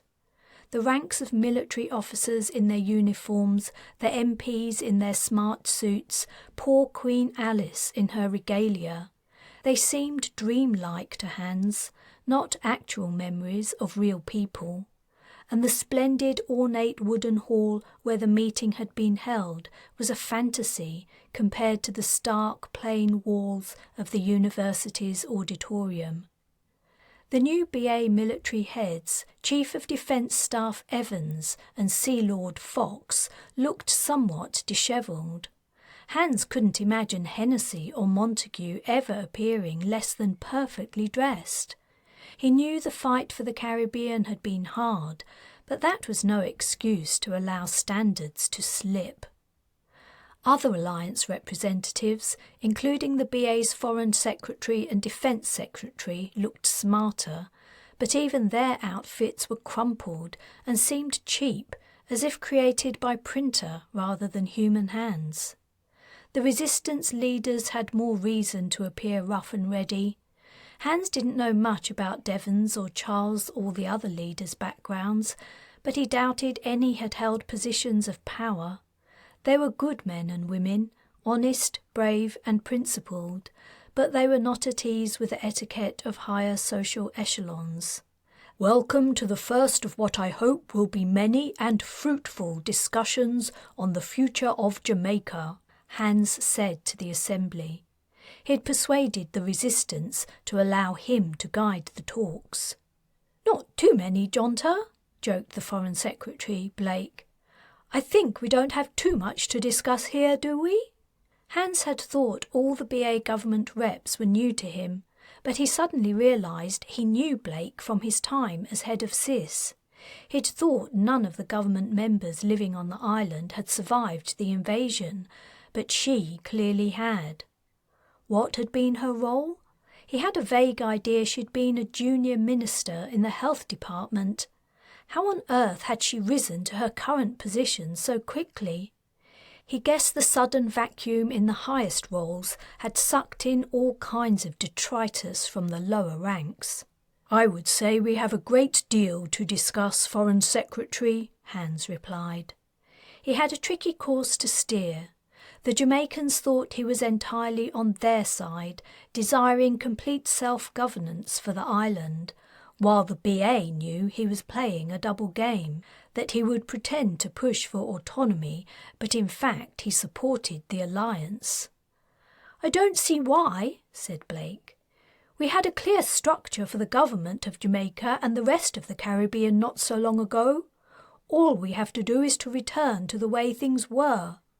It's actually the rebuilding effort and other support the Alliance is prepared to offer that we're here to discuss, isn't it?" "Exactly," said Defence Secretary Michaels, a man Hans didn't recognise at all. "As you might imagine," he went on, addressing the resistance leaders, "our resources are extremely stretched at the moment.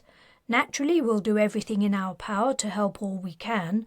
It's in all our best interests, after all. But it would be wise to prepare your followers for things to take much longer to return to normal than they might expect." "Well," said Hans, pleased that Blake and Michaels were playing their parts effectively, "it's only fair the Alliance should help Jamaica get to its feet again after so many years of exploitation of its people and siphoning off its most valuable assets. But perhaps it would also be wise to prepare yourselves for things not return to how they were before the EAC invasion." "I'm not sure what you mean," said Blake, in a low, menacing tone. What a good actress she was. "I mean the cataclysmic disaster Jamaica has suffered is at least in part due to the Alliance's interference in its affairs. If the BA government hadn't transferred here, the island would not have been so attractive to the Crusaders. A continued Alliance presence here is something we Jamaicans must think about carefully." Sea Lord Fox snorted and said, "So, you Jamaicans," making fun of Hans for ascribing the nationality to himself, "want to have your cake and eat it. You want us to front the cost of all the repair work and then hand over control of the territory to you, receiving nothing in return. This isn't the first hint I've heard in that vein, but it's the first time I've heard it proposed formally." "How is it any different from what you did to us?" Charles growled. "How many of us fronted the cost of the Alliance with cheap labour and unfair trade practices? How long have you been draining the Caribbean in order to fund your royal palaces and dinner parties?" "If you think the Alliance spends any more than a tiny percentage of its budget on the royal family," said Blake, "you're mistaken. Please educate yourself if you wish your opinions to be respected." This attack caused an almost palpable shockwave of anger to pass through the Jamaicans. Hans heard the enraged murmurs and mentally scrambled to think of something to say that would calm the rising tensions. "Before we can talk about budgets," he said, "we should figure out what's needed here. The Alliance has already restored the net, which is great, but many areas are still without power or running water. It's safe to say, if we don't have these basic necessities restored, we'll see a massive outbreak of disease within the next few weeks." "Yes, yes," said Michaels irritably. "The Chief of Defence Staff has already allocated significant numbers of troops and sappers to repair power lines and water pipes. But we're stretched thinner than we've ever been.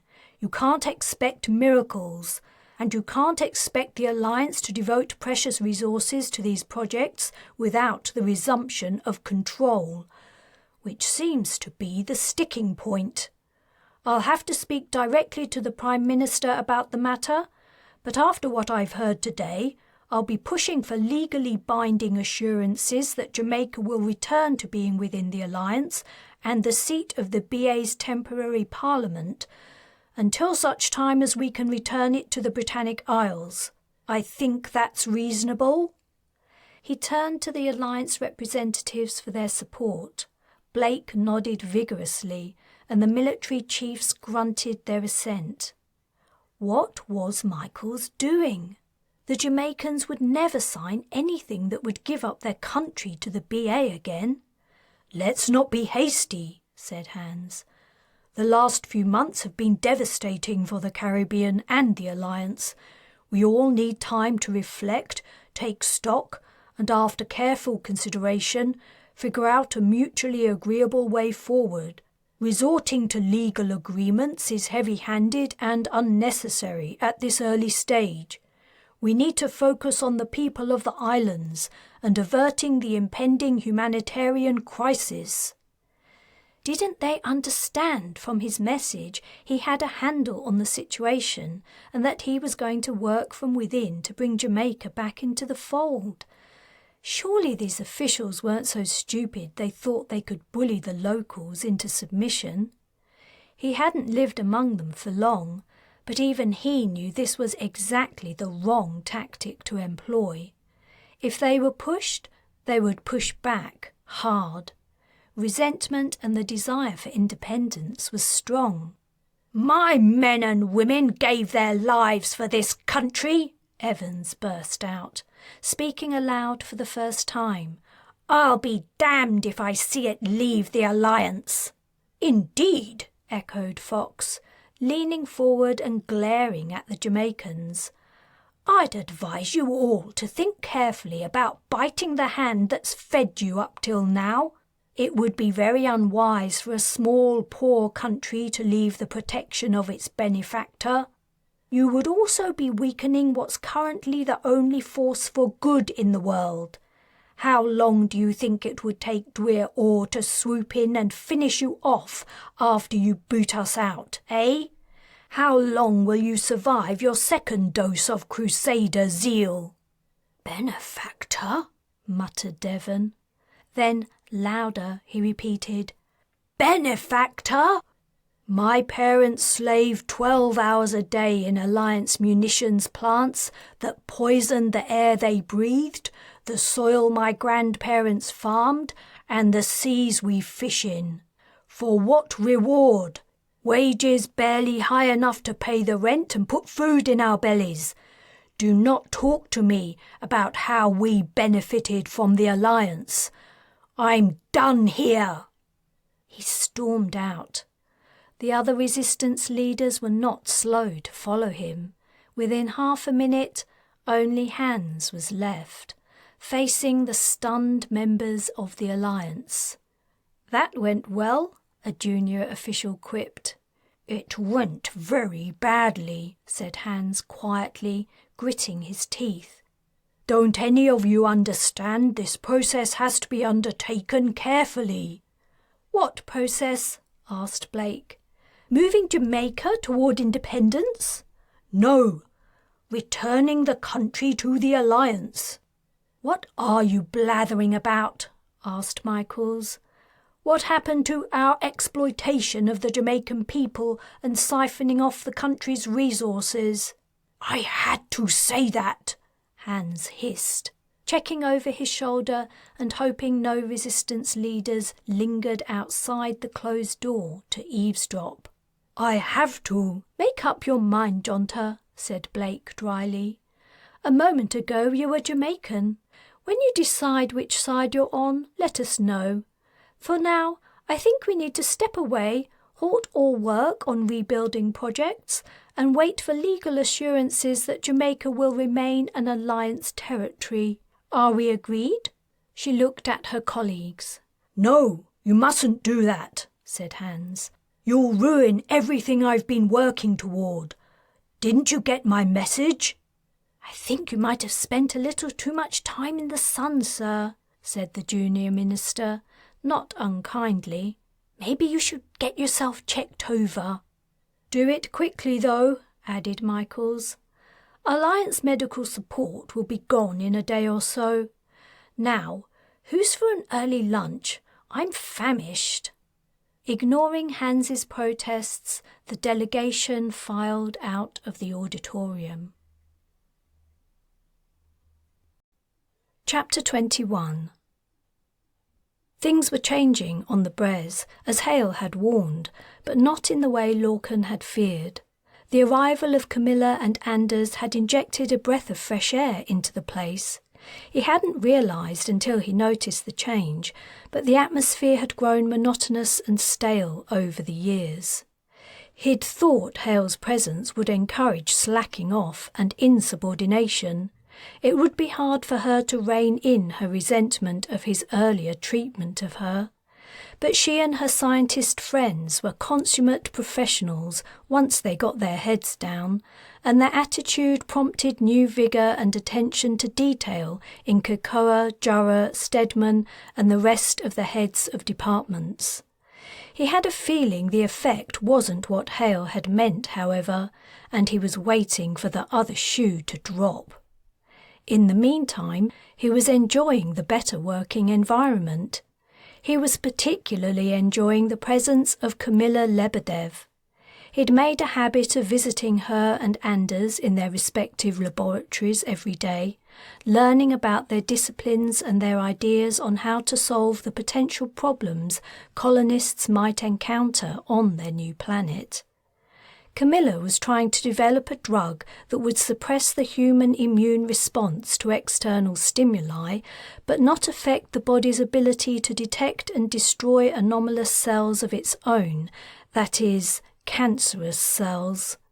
Many treatments already existed, but she was working on one that could be easily synthesized from common, readily available substances. Anders' work was more innovative. He was trying to create a protocell, a cell containing the basic components for self-sustaining life that could be engineered into any number of different life forms.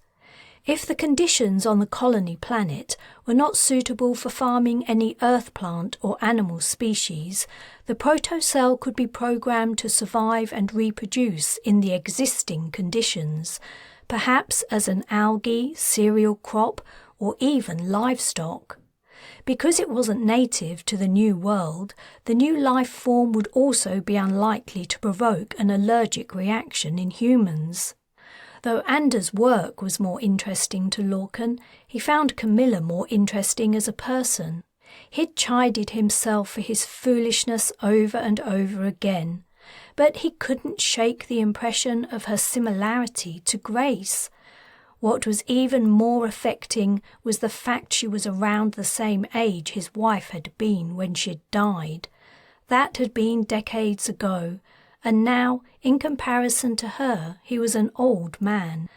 And yet— "Penny for them?" said Camilla pleasantly, peering at figures on a screen. "I'm sorry, what?" Lorcan replied, startled out of his reverie. He'd been hanging about in Camilla's lab for an hour or so, checking her latest results. He'd offered up his own blood and bone marrow for her to use, so he felt a personal involvement in her experiments. That was his excuse for being there anyway, and he was sticking to it. "Penny for your thoughts," she said. "Haven't you heard of that saying? Only a penny? I suppose that seems a fair price for what passes through my head these days. What? Don't put yourself down. I'm sure the musings of the founder of the Antarctic project must be worth a little more than that. Maybe a whole cred?" He laughed. Then instant guilt swept over him. What was he thinking? There had been a time when he'd sworn he would never— "Would you like to see something interesting?" Camilla asked. "I'd love to. I hope you don't find my presence intrusive." "Oh no, it's nice to have some company. I heard there used to be a time when laboratories were filled with staff, all working together. But nowadays, so much of what I do is automated. It can get a little lonely." She took a step away from the upright interface and swept an arm toward it, inviting him to take a look. "As you know, your samples demonstrated you're allergic to grass pollen and shellfish." "Yes?" "Look at this." Camilla pointed at a column of figures. "This is your immunoglobulin E response to those allergens. Now, compare those numbers to these." She pointed at a second column. The figures were all lower, including some zeros. "You did it," said Lorcan. "You created an immunosuppressive treatment." "I did," she smiled. "But don't get too excited.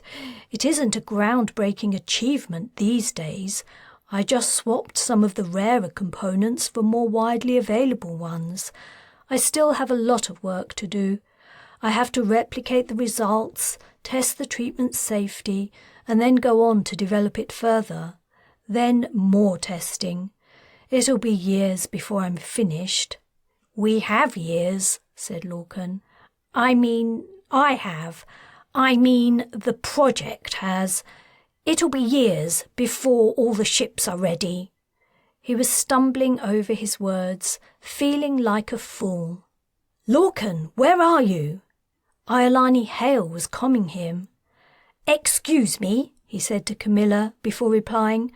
"I'm in Dr. Lebedev's lab. What do you want?" "I want to speak to you. I'll be right there." What Hale hadn't considered was whether Lorcan wanted to speak to her, but it appeared she was on her way regardless. "Was that Iolani?" Camilla asked. "Yes, she'll be here imminently." "I thought you would be hearing from her soon. She's been looking into something that concerned her." "Something to do with the ship?" "No, something—" The lab door opened, and Hale stomped in like a diminutive, grounded, avenging angel. "I found it," she announced. "I finally found it. I knew your operation was dirty. I just didn't know how dirty. Can I use this?" she asked Camilla, pointing at the interface. "Go ahead." Lorcan braced himself for another onslaught of Hale's animosity. Was she ever going to let up on delivering her endless streams of hatred? He'd got the point already. That was why she was here, interfering in everything he was doing. She was searching for something. "Look, whatever it is you think you have on me," he said, "I suggest you check your sources carefully. You might not agree with my methods, but everything that occurs under the umbrella of the Antarctic Project is legal and above board." "Are you sure about that?" Hale replied, her attention not leaving the screen. "Damn it, where's it gone? Ah, here it is. Take a look at this, Talman, and tell me how you sleep at night." The display showed a vid of young miners emerging from a mine in what looked like a tropical country. He looked more closely. The miners looked very young. Too young. His confidence withered. "How do I know this isn't fake?" he protested.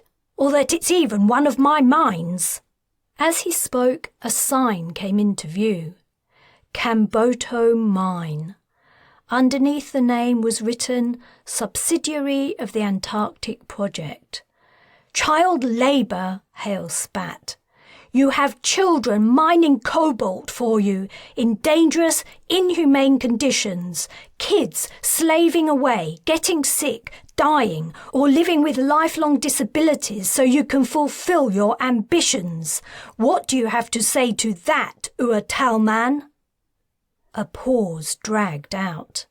He genuinely had no idea what had been going on at the Camboto mine.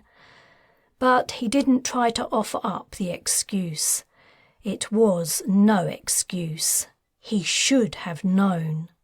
"You used to have children, didn't you?" Hale asked. "Stop! How would you feel if that's enough? What I don't understand is, you really are relentless, aren't you?" he growled. She was speaking over him, saying, "Why you even bother mining cobalt on Earth when there are asteroids rich in it and almost everything else you need? Why, Lorcan, why?" He was already on his way to the door. He couldn't bear to hear another word. Chapter 22. They arrived at the Resistance hideout a couple of hours before dawn. The Preseli Hills were silent in the darkness. The sky was cloaked in thick clouds, from which a soft blanketing rain was falling. Arthur had brought them unerringly and confidently to the correct place. He'd begun recognising signs from several kilometres away, signs entirely invisible to Wright. To him, the rolling green hills and wooded valleys were attractively scenic, but looked much the same. He knew from the time he'd spent at the hideout that the fighters had adopted a nocturnal lifestyle, carrying out most of their activities at night, so he wasn't worried about surprising them while they were sleeping. What he was worried about was being mistaken for a crusader by the lookout and killed before anyone took the trouble to check. If only Taylan were here, she could call out a few words of Welsh to the person stationed near the entrance, and then they would be safe to approach, even though they didn't know that night's password. Taylan could be here, only inside the hideout. "I know what you're thinking," whispered Merlin. He was standing behind Wright in the lee of the hill opposite, where they'd halted. Wright's skin crawled at the alien's proximity. He took a step forward. "I'll go first, with Arthur," Merlin continued. "No." He didn't trust him in the slightest, and he had no idea what he might do if given free rein. Ellis was clearly important to him. According to Arthur, Merlin saw her as the king's second-in-command, or something like that. Or he could have other plans for her. Whatever his interest was, it wasn't to Taylan's benefit. That Wright was sure of. The only interests important to the alien were his own. So he wasn't going to let Merlin get to her first, assuming she was there. "Then what's your plan, Major?"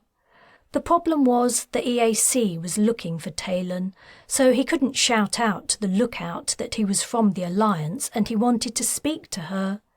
That would be exactly what a crusader would say. He could try telling the lookout who he was. He'd stayed at the hideout for a couple of days, but the person he'd had the most dealings with, Angharad, was dead. There was a chance he wouldn't be believed, and by talking he would alert the lookout to their presence. He didn't want to fall victim to some terrified, trigger-happy youngster on duty for the first time. "My plan is that you and Arthur wait here." He would have to sneak up and disarm the man or woman. Then he could provide convincing reassurances without the risk of having his head blown off. Dropping his pack to the ground, he stepped onto the track and began to return the way they'd come. He would have to leave the track and approach the hideout hill from the opposite direction to come at the lookout from behind. 15 minutes later, after toiling over the rough stones of the hills, he was finally in position.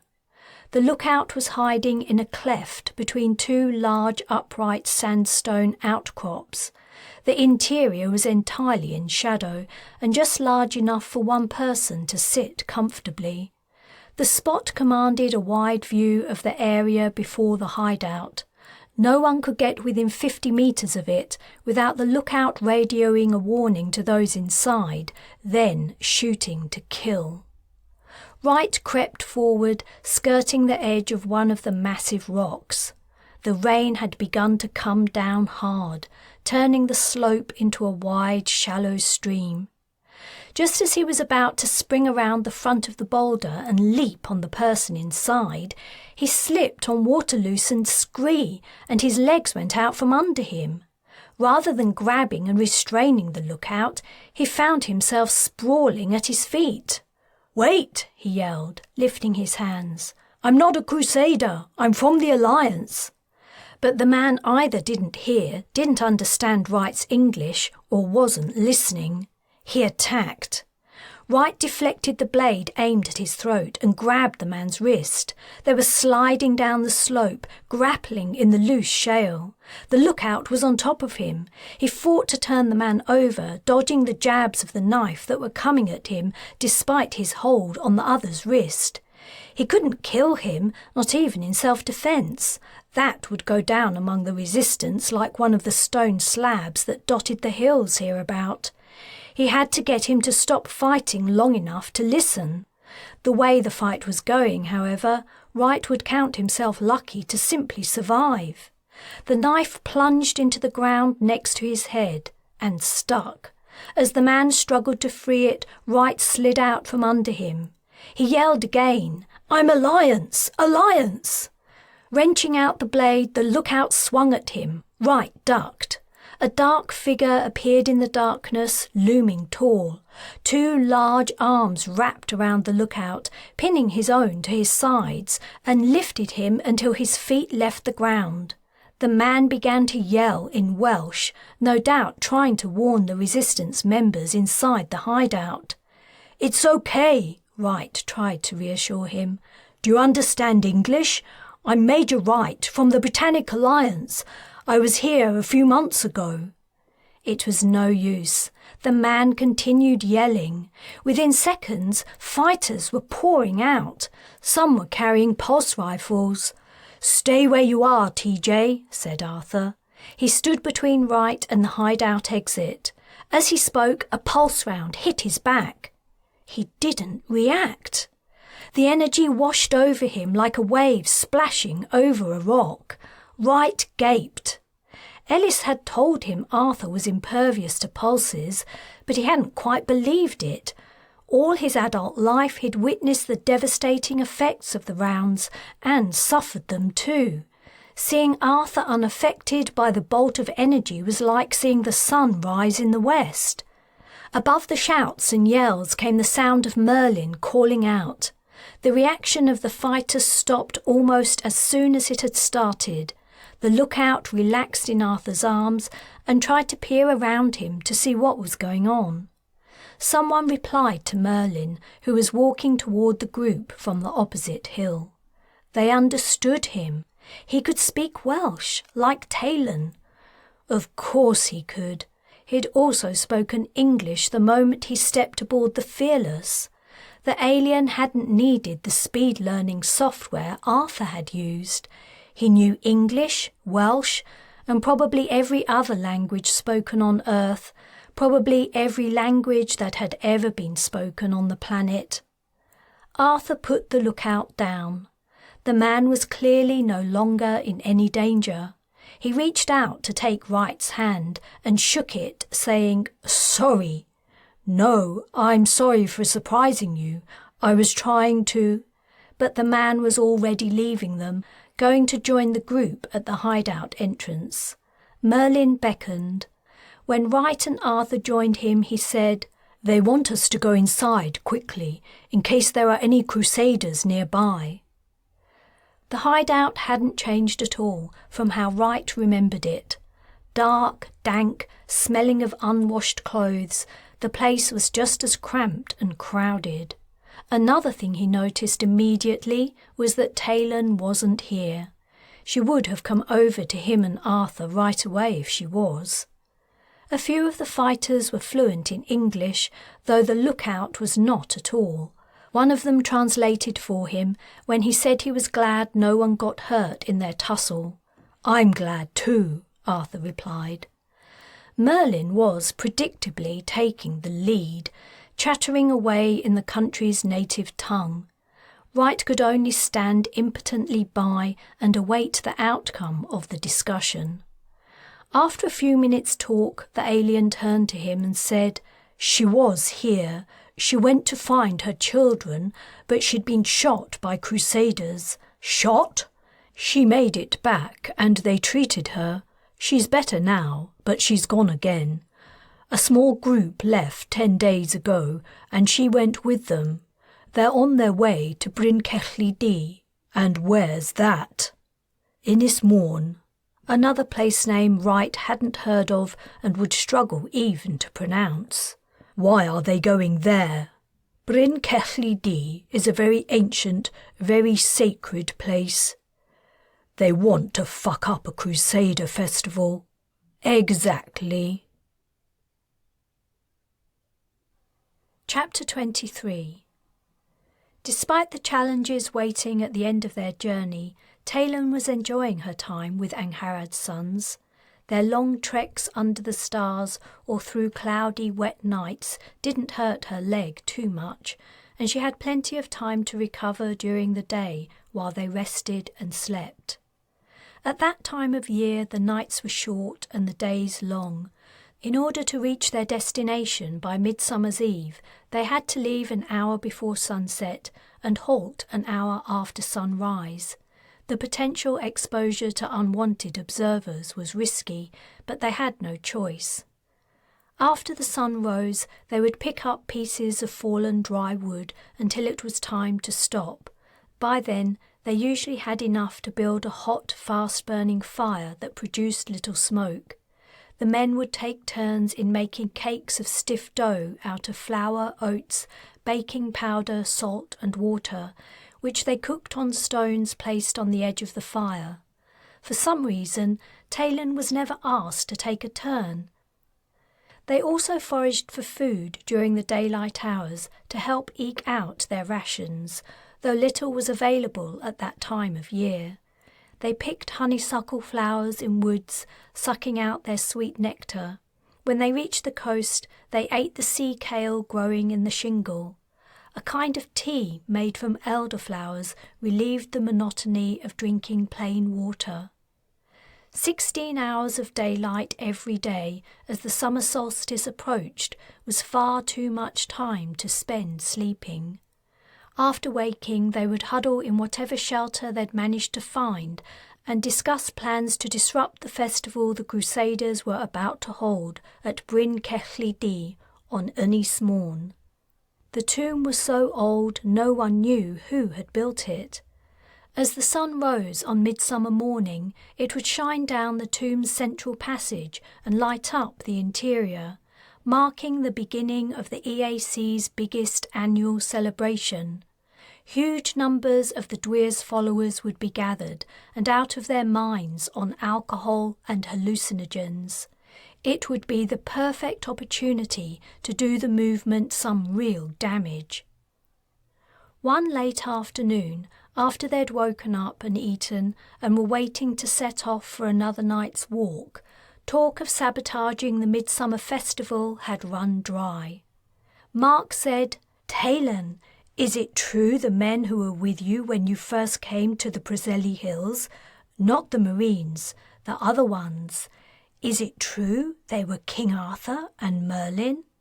Before she could answer, Medwyn broke in, "I never heard such nonsense in all my life. Of course it's not true. 2 wanderers who stole a sword and chainmail from a museum. That's all they were." "Shut up," Mark told his brother. "I asked Taylan, not you." The young man's eyes were shining with excitement. Taylan knew how he felt. She had been just as excited when she realised King Arthur had returned to save the BI, exactly as the legend promised, and it had happened in her lifetime. But Mark hadn't seen the savage trail of destruction Arthur had left in the crowd of Dwyr Orr's followers at the harbour not so long ago. Her opinion of the ancient king had changed that day. She would never see him in the same way again. "It is true," she replied, though flatly. "Bah!" Medwyn said in disgust. "I didn't see Arthur when Major Wright found him, but I did see pictures of him taken soon after he was rescued. And I saw him when he'd transformed to how he is now. It's the same person, and his recovery was miraculous." "What about Merlin?" asked Mark. "Was he found at the same time?" "No, Merlin arrived later." How much should she tell him? Would it be useful or helpful for Mark and the others to know Merlin was an alien who had arrived from outer space? Medwyn wouldn't believe her anyway. "It's a very complicated, long story," she said. "But there's no doubt in my mind they are who they say they are." "If that's so," said Medwyn, "why are we going to all this effort? Why not leave everything to the old heroes? Because we aren't babies lying in cradles, Mylir replied, sucking our thumbs while others do the hard work of freeing our country from its invaders. What are they doing now? Asked Mark. Are they working to defeat the EAC? Will they be coming back?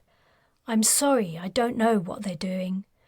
All I know is they were planning on returning to the space fleet. With the Dwyr in space too, said Madog. Maybe they're trying to attack her up there. Maybe. The conversation had reminded Taylan of Major Wright. She hoped he was okay and that Brigadier Colburn was being less of a bitch than usual. Did you speak to Arthur or Merlin much? Mark asked. Did they tell you about the olden times? Arthur did tell me some stories, she replied, and he talked about what life was like then. Merlin didn't really talk to anyone except Arthur, and when they spoke, they used the language of that time. Old Welsh? Madog sounded interested.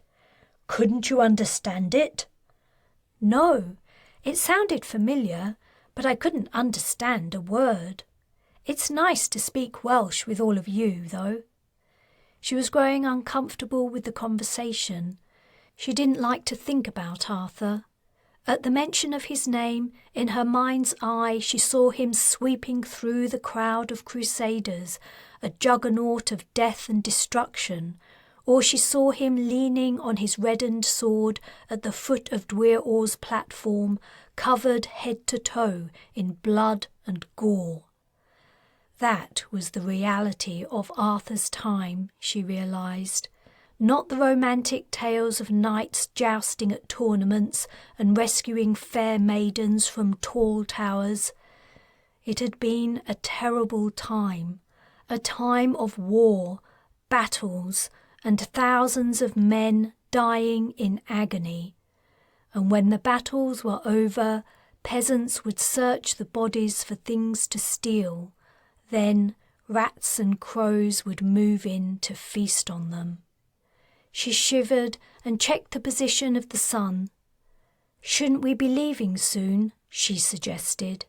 Yes, you're right, said Mylir. Pack up, everyone. Maybe you could tell us some of Arthur's stories while we walk, Mark suggested to Taylan. Mylir answered for her. No, we walk in silence, as quietly as we can. We're nearing the bridge, and that means plenty of crusaders will be in the area, heading for Ynys Morn. If they hear the local language being spoken, they'll come straight for us. Mark pulled a face, but he didn't protest. Taylan knew how he felt. Some stories would have alleviated some of the boredom of the long night's walk, but Mylir was right. The closer they got to Bryn Celli D, the more careful they would need to be. Chapter 24. Kala opened the door to Perrin's cabin. As she had expected, she found her son asleep. After stepping softly to his bed, she gently shook him by the shoulder. When his eyes opened, she held a finger to her lips. What's going on? He asked sleepily. We're going on a secret trip. His large dark eyes widened. Where to? And why is it a secret? It's more fun this way, she replied. We're going home. I want you to pack only your most essential things, then we'll go to the shuttle bay. Hurry up. She had already packed what she needed for the journey to Earth. She guessed Morgan wouldn't discover that she and Perrin had left the ship for several hours. She'd seen her take another member of the crew into her cabin only a few minutes ago, so now was her best chance for a long head start. As she waited for Perrin to gather the clothes and trinkets that were important to him, she wrinkled her nose at the memory of Morgan inviting the man in. How disgusting! There had been plenty of times she had been tempted to do the same. Leading the crusade was a lonely occupation. But she had a position to uphold, standards to maintain. If she indulged herself, word would soon get out that Dwyr didn't view what happened at the ceremonies to be a sacred act, that she was as base and ordinary as the next person. A single instance of indiscretion could mean the loss of her demigod-like status forever. She had never explained Morgan's presence to her followers, but they had to perceive her as a close ally. As such, she should echo the Dwyr's behaviour. Morgan was jeopardising everything Kala had worked so hard for, just to satisfy her carnal needs. "I'm ready," said Perrin, carrying a bag as he walked toward her. "Good boy." "Are we going back to the last castle we were at?" "Yes, the one where you made a friend. You'll be able to see her again. If she isn't awake when we arrive, I'll have her woken up and brought out to play with you." Kala wasn't sure what time of day or night it would be when they reached West Bi. "Is Morgan coming too?" Perrin asked as they left his cabin. No. She's staying here. This trip's only for us." "So she doesn't know the secret?" "No, she doesn't." Perrin had been growing closer to Morgan over the weeks they'd spent aboard the Belladonna. Kala was certain their deepening relationship was entirely Morgan's doing. It was possible she only saw Perrin as a substitute for her own son, who Arthur had murdered, but Kala suspected the woman had a bigger ambition in mind. Her days as Dwyr were numbered if she didn't act. If she could just get to her books, she might learn how to defeat the interloper. Perrin looked troubled as they quickly walked the quiet passageways. "Don't worry," said Kala. "Morgan won't mind that we're leaving. When she finds out we're gone, she'll think it's so funny, she'll laugh and laugh." Perrin didn't seem convinced. "Will we see her again?" "Of course, darling. You don't need to worry about that." Kala imagined Morgan back in a cave, thousands of meters below ground, trapped forever. Unable to die, she would probably go mad eventually. The shuttle bay was open and empty. She'd only informed one of the pilots she wanted to return to Earth. She didn't know how far Morgan's tentacles extended through the crew. Recruiting people to spy on her and report her doings would be exactly the kind of thing the woman would do. She had to take a chance the pilot wasn't one of the spies. She told Perrin to climb the steps. Once they were both inside, her racing heart began to slow. The pilot only had to complete the pre-flight checks, then they would be on their way. Another big chance she was taking was that Morgan wouldn't arrive at the castle before her. It wouldn't take a genius to guess where she was going, and Morgan had the capability to travel through space without the need for a vessel to convey her. That had been one of the abilities Kala had thirsted deeply to learn, to know how to dissolve into a mist, to alter one's molecular structure while retaining the ability to move at will and to survive the rigours of space. That would be something worth knowing. She would have loved to see Talman's expression when she appeared at the Brez alone with no shuttle. It would have wiped that condescending, self-satisfied smirk off his face. But it was not to be. She sighed. "Ready to depart, ma'am?" came the pilot's voice over the intercom. "Yes," she called out. "I'm ready. Stop wasting time." Irritably, she fastened her seatbelt and told Perrin to do the same. The hatch closed, sealing them in. Just another few seconds and they would be underway. Kala waited impatiently for the engines to fire. Silence.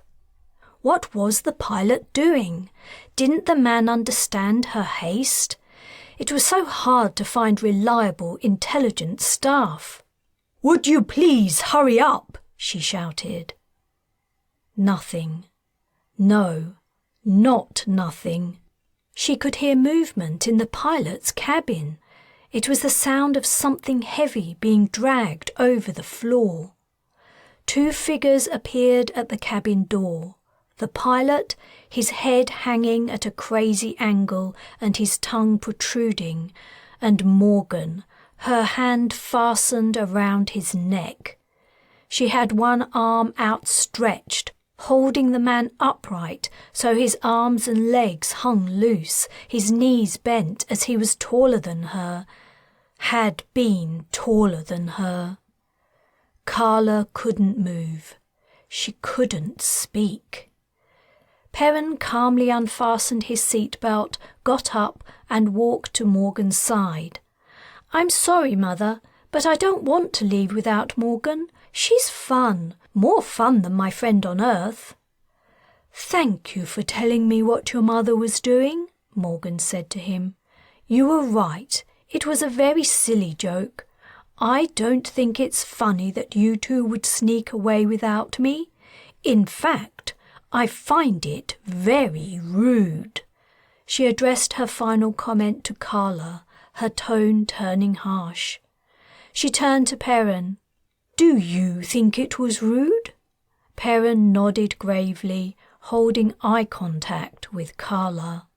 "What happens when people are rude?" Morgan asked. "They have to be punished." "That's what I was thinking. What a clever boy you are." Chapter 25. Crossing to Ynys Môn was going to be impossible without being seen.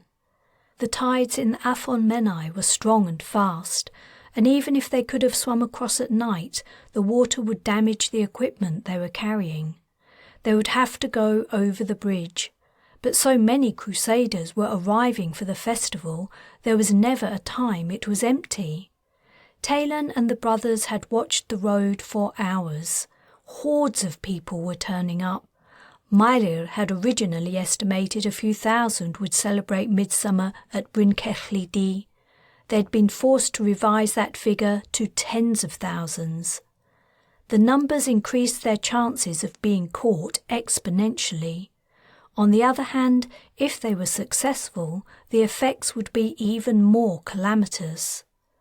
They waited until dark. That way their clothes would not be easily seen.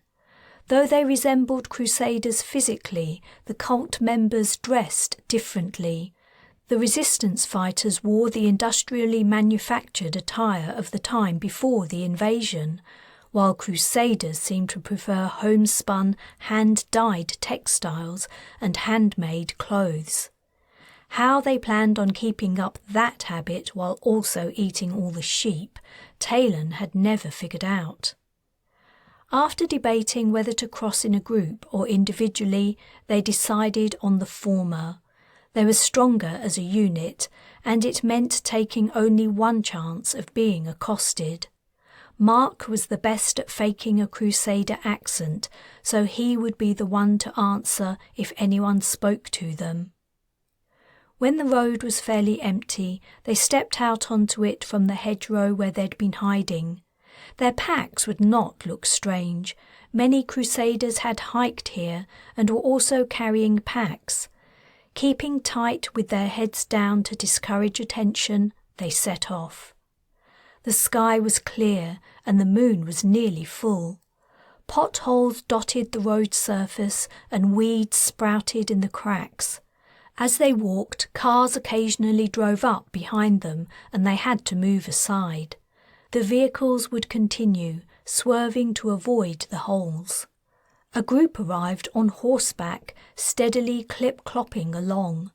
The resistance fighters moved out of the way and watched the animals and their riders pass by. They reached the bridge. It was only a couple of 100 meters long. They would soon be across it. Taylan walked between the 4 men. Meilir led the way, Medwyn and Madog walked on each side, and Mark brought up the rear. They couldn't risk her being recognised, even by the light of the moon. The bridge stretched out in front of them. 10 or so people were already on it. The horseback riders were leaving the farther end. From behind came the sound of more travellers, chattering and laughing excitedly. "Let's get this over with," murmured Meilir. To calm her nerves, Taylan focused on the crusaders ahead. They straggled out in couples and one larger bunch, but they seemed to be together. Some were children, walking more slowly than their parents. She guessed they had to be tired after their long day's trek. A sense of misgiving hit her. When they reached Bryn Celli D, they would plant incendiaries in the stands, displays and storage facilities for the festival. When the people gathered to witness the sunrise, they would detonate the devices. The result would be chaos, panic, and plenty of injuries and deaths as the masses fought to escape the fires. She knew how that felt. The scene of pandemonium as Arthur had harvested lives as he passed through the crowd at the launch ceremony was indelibly etched on her mind. She had nearly been killed in the crush herself, bodies piling on top of her.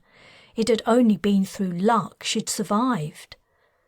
Her gaze was fixed on the Crusader kids walking ahead of her. They would be at the celebration too. Tired and not really understanding what was going on, probably not being able to see a thing, they would be there with their families when the fires broke out. They wouldn't stand a chance. Before she knew it, they were over the bridge. "Phew," came Mark's soft exclamation from behind her. Ditches edged the road on the Ynys Môn side, but at their farther banks were tall hedges. Meilir checked behind and in front of him several times before slipping into a ditch and then climbing behind the cover of a hedge. "We did it," said Mark, as they'd all followed him. "Not yet," said Madog. "We still have a long night ahead of us." "Let's rest a while and check everything over," said Meilir. As they sat down and began to pull the incendiaries out of their packs, Medwyn said, "We mustn't forget to steal some supplies for the return journey before we set these things off." "Good point," Madog agreed. "I don't fancy eating burnt biscuits all the way back." Taylan paused. "I'm having second thoughts. I'm not sure this is such a good idea." The men stopped what they were doing. "Well, in that case," said Medwyn, "let's pack up and go home. The great Taylan Ellis has spoken, fellas." "What's wrong?" Meilir asked. "Yeah, what's your problem?" Medwyn demanded. Meilir told him to shut up. "There are kids here," Taylan replied. "Crusader kids," said Medwyn. "What did you expect?" asked Madog. "It's a festival. People bring their children to festivals." Meilir was regarding her gravely. "I don't know," Taylan said. "I don't know what I expected. I suppose I didn't really think it through." Medwyn said, "That sounds like your "I said shut up," Meilir spat. "Taylan, do you think Dwyr Orr cared about what happened to our kids when she invaded? I'm surprised you, of all people, would balk at endangering Crusader children. For all you know, your own could be—" "Don't say it," Taylan interrupted. "I know what you mean.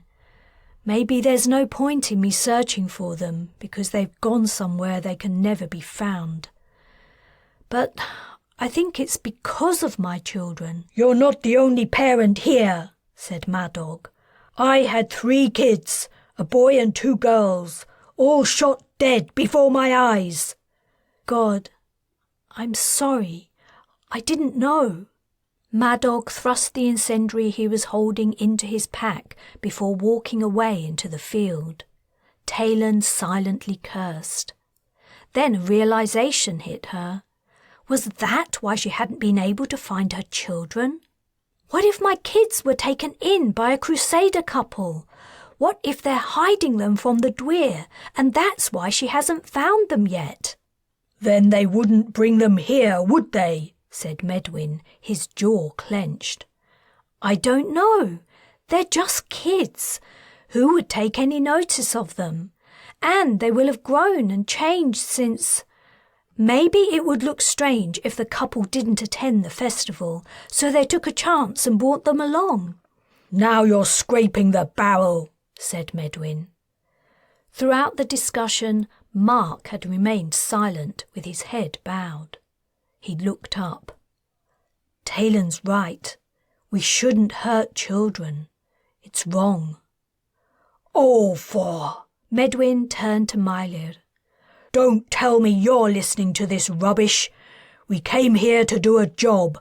Are we doing it or not? Meilir didn't answer. Forget I asked. I came here to do a job, and I'm doing it. And so's Madog. The rest of you can go to hell. Chapter 26. You told us it wouldn't be like this, Charles thundered. You told us they would listen. Hans was resting his forehead on his palms. It was a disaster, but none of it was his fault. He'd done his best in the circumstances. What could he have done differently? He retraced each step since Maria had taken him to the cave in the mountains and the Jamaicans had locked him in a cage. Each choice he'd made had been either out of necessity or for the long-term good of everyone. No other option had been open to him except to remain with the resistance. He could never have survived alone. The EAC would have picked him up and tortured him in no time. He had been forced to pay lip service to the fighters' dreams of independence for Jamaica. They would never have accepted him otherwise. And if he'd crossed to the Alliance's side when they arrived, he would have been lynched. It was a mess. Hans, said Devon gravely, what should we do? We can't go on much longer like this.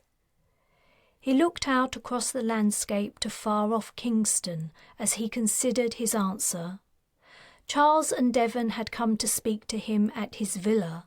He'd returned there after the fighting had finished and made the place his home again. It had been entirely ransacked. All his luxurious furniture and fittings had been stolen or vandalised, the anger and resentment of Jamaica's underclass taken out on them with a vengeance. After burning the worst damaged items, he'd been left with some things to sit, sleep and eat on, and that was all he really needed. He'd looked forward to slowly refurbishing the house over time as the situation on the island improved. He'd even dreamed of spending evenings on the veranda, a gin and tonic in hand, gazing out on the country he'd helped to rebuild. It would have been a happy, prosperous nation, part of the great republic of the Britannic Alliance.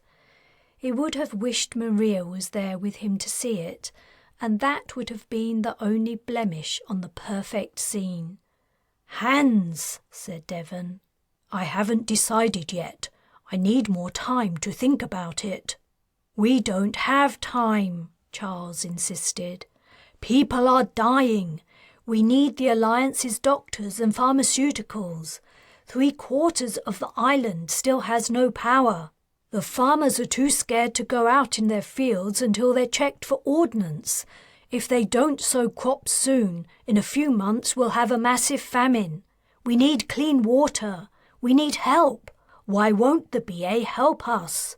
Devon's jaw muscle worked as he sat next to Hans, cracking his knuckles.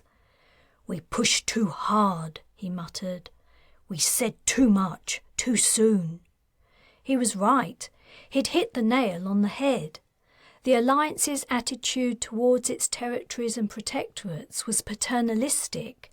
It would not stand for its dependents getting uppity, and its feelings would take a long time to change. Hans could have brought about that change over years, perhaps decades, but the opportunity had been denied him. If only the Royal Marines Major had delivered his message.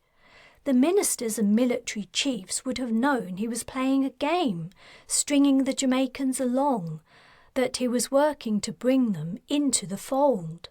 Those men and women of the BA government were used to subterfuge and artifice. They would have understood, nodded and smiled, knowing what it all meant. They would have agreed to support Jamaica. Everything had hung on that message. "Barbados caved yesterday," Charles announced. "They did?" asked Devon. "I didn't know." "Yes, they accepted the BA's terms.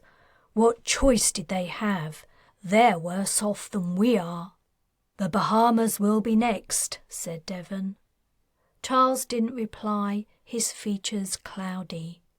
Then he blurted, "We'll be last in line, begging for scraps. And it's down to him." He jabbed a finger at Hans. "Charles," Devon demurred. "Hans has always tried to help us."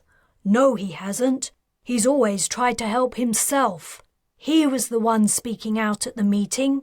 He was standing up for Jamaicans. Maria believed in him.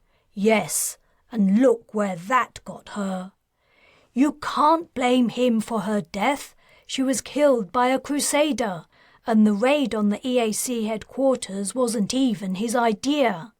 Hans was touched by Devon's loyalty, touched and ashamed. Though it was hard to admit to himself, he knew he didn't deserve it.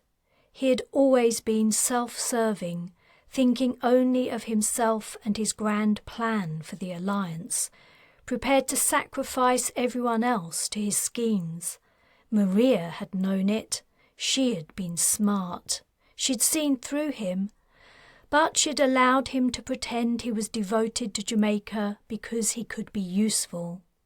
He put a hand on Devon's shoulder. "Thank you for sticking up for me. I appreciate it, my friend." Charles scowled. Hans rose to his feet. "I agree we're at somewhat of an impasse with the Alliance. Extricating ourselves without conceding too much will take some delicate negotiating, which requires careful planning. I don't want to be rude, but I need some time alone, time to gather my thoughts and figure out the best way to proceed." Said Charles. "His lordship is dismissing us. Let's go, Devon." As Devon drained his drink, Charles went on, "We'll be back in the morning to hear your ideas about what to do next. They'd better be good ones, and they'd better get us a fast solution to the crisis." Or what, Hans wondered. The two Jamaicans descended the wooden steps. "See you tomorrow, Hans," said Devon. "See you then, Devon. Charles." The latter didn't reply. A few moments later, Maria's car pulled out of the driveway onto the mountain road. Hans went inside the villa.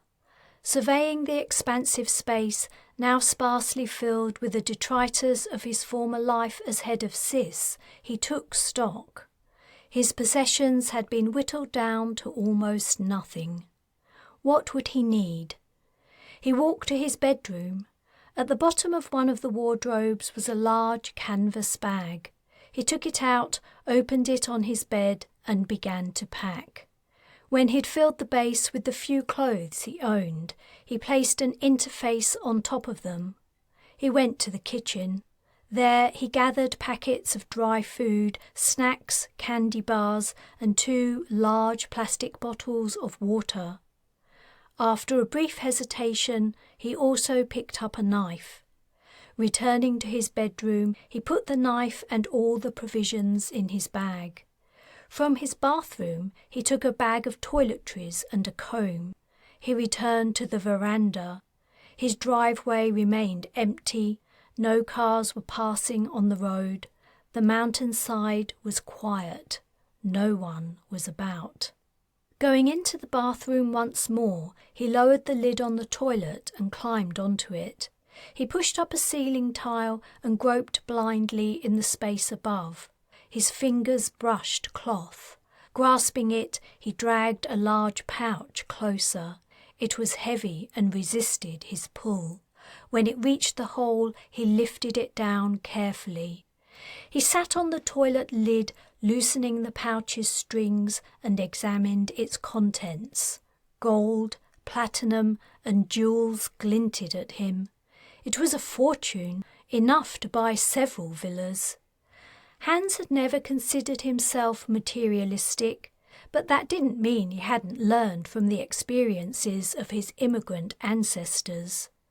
The wisdom to always keep a portion of your wealth portable in case of emergencies had been passed down through the generations. His family had never belonged to the privileged elite.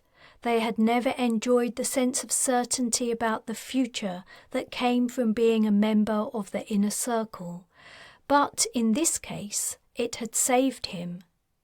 He tied the strings of the pouch and tucked it into a corner of his bag. What else? He only needed 3 more things. He crossed his bedroom to a set of drawers. From the top drawer he took a photograph, a silver necklace, and a small ceramic pot. "You're coming with me, my dear," he murmured. He was ready to leave. Chapter 27. Lorcan seethed as he sat in his shuttle, taking the long trip to Earth. Iolani had insisted on coming with him to the Camboto mine. She'd threatened to abandon the project, taking Camilla and Anders with her, and tell the media all about her kidnapping if he refused to allow her to come along. "You can hardly expect me to trust you after everything you've done," she had said. He would have to go to the mine and sort out the child labour problem with her in tow, scrutinising his every move. Worse, with her accompanying him, he couldn't in good conscience take any security or support people with him. The association with what he'd done to her would be too great, so it would be just the 2 of them. He rued the day he'd set foot inside her house in Suriname, eager to meet the great Iolani Hale.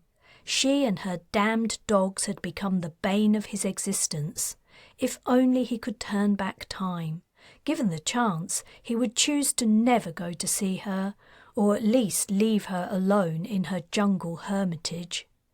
But then he might never have discovered the flaws in the project. He had to concede his experiences with Hale might have prevented a catastrophic disaster and tragedy. It was certainly better to be safe than sorry. And then there was Camilla Lebedev. Without Hale's interference, he would never have come to know her. The only positive side to making the journey to the surface with Hale was that Camilla had decided to accompany them. She would spend a few days visiting family and friends, and then she would return with them to the Brez when they'd finished their business at the mine. "I remember the last time I was aboard this shuttle," Hale remarked to her friend, seated next to her across the aisle from Lorcan. "I think it was this one, wasn't it?" she asked him. He gritted his teeth and didn't answer. "It was an uncomfortable ride," Hale remarked. "Was it?" asked Camilla. "These seats are pretty comfy. It certainly makes a nice change from flying economy. That's all funding institutions will ever pay for when I attend conferences. Cattle-class travel and budget hotels." "Oh, yeah," said Hale. "Last time I was here, I felt quite constricted." "I'd hate to subject you to another uncomfortable voyage," said Lorcan. "If you like, I can ask the pilot to take us back to the ship and you can disembark." "No, it's fine. I don't know why, but this time around I feel much more free." "Great," Lorcan said between his teeth. "Why not get up and walk around a bit? Right outside the airlock would be perfect." Perhaps noticing his tenseness, Camilla said, "I'm sure you'll both sort out the mix-up at the mine quickly. It's probably just a misunderstanding." "Huh," said Iolani, sounding utterly unconvinced. "I'm confident it's exactly that," Lorcan said. "The AP's hiring policies are very clear. I'm surprised they're using human labour at all. Technology exists that can perform almost all tasks that used to be undertaken by miners." "They're using children because it's cheaper," said Iolani, as if it were the most obvious explanation in the world. "Cheaper than machines?" asked Lorcan. "I don't think so." Hale rolled her eyes. "You don't have a clue, do you?" Camilla coughed. "I'll be glad to set foot on terra firma again." Lorcan pulled out earbuds from the receptacle in his armrest and pushed them into his ears. Usually, when he visited any of the many and various project subsidiary companies, he would inform the relevant manager of his plans. This wasn't out of consideration for the person, but simply because his time was precious. He didn't want to waste it waiting around for the relevant person to be called in to speak to him or to provide access to secure areas. He had inspectors to check everything was running smoothly and conforming to the locality's laws and regulations. This time he would give no notice. Regardless of what he discovered, he would fire the team responsible for inspecting the Camboto mine. There was no question about that. But he'd held off on making any staffing changes because he didn't want the manager to suspect something was up. He wanted to see the mine operating exactly as it did every day, when Ua Talman was not present to witness its transgressions. He'd hired a 4-wheel drive at the airport nearest the mine, a tiny place with a landing strip only long enough for light aircraft and no pad for a space shuttle. It was nevertheless more than 100 kilometres from their destination. With nothing more than small, poor villages en route, they would be forced to sleep in the car. The prospect did nothing to improve Lorcan's feelings about Hale's presence on the trip. She sat next to him in stoic silence as tens of kilometres of road passed beneath the car's wheels. At first he maintained the same attitude. He had no desire to even make small talk with her. He hated small talk at the best of times, let alone discuss anything important, like her work on the Brez, or, heaven forbid, the unpleasant interactions they'd had. But, eventually, he couldn't stand the monotony of nothing but the endless crunch of tyres on dirt road any longer. Also, there was something about simply sitting next to her, neither of them speaking, that drove a spike into his conscience. "Iolani, I know this will probably sound hollow, but I honestly had no idea that children were being employed at the Camboto mine. All the project subsidiaries have strict protocols to follow and standards to meet.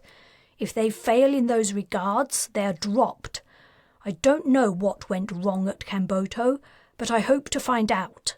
As a minimum, the mine will cease operation from the time of our arrival and will not start up again until these problems are rectified." Some of the stiffness in her figure seemed to ease.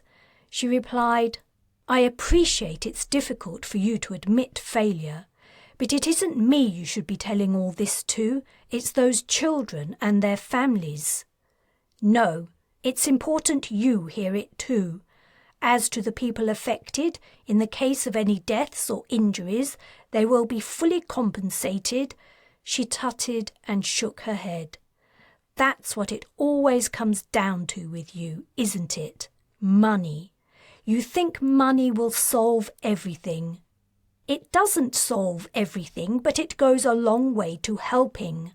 What would you have me do? I can't change what's happened." "You can change what will happen, though. Look around, Lorcan.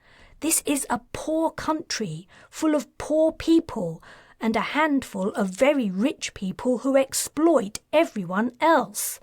That's why you ended up employing children.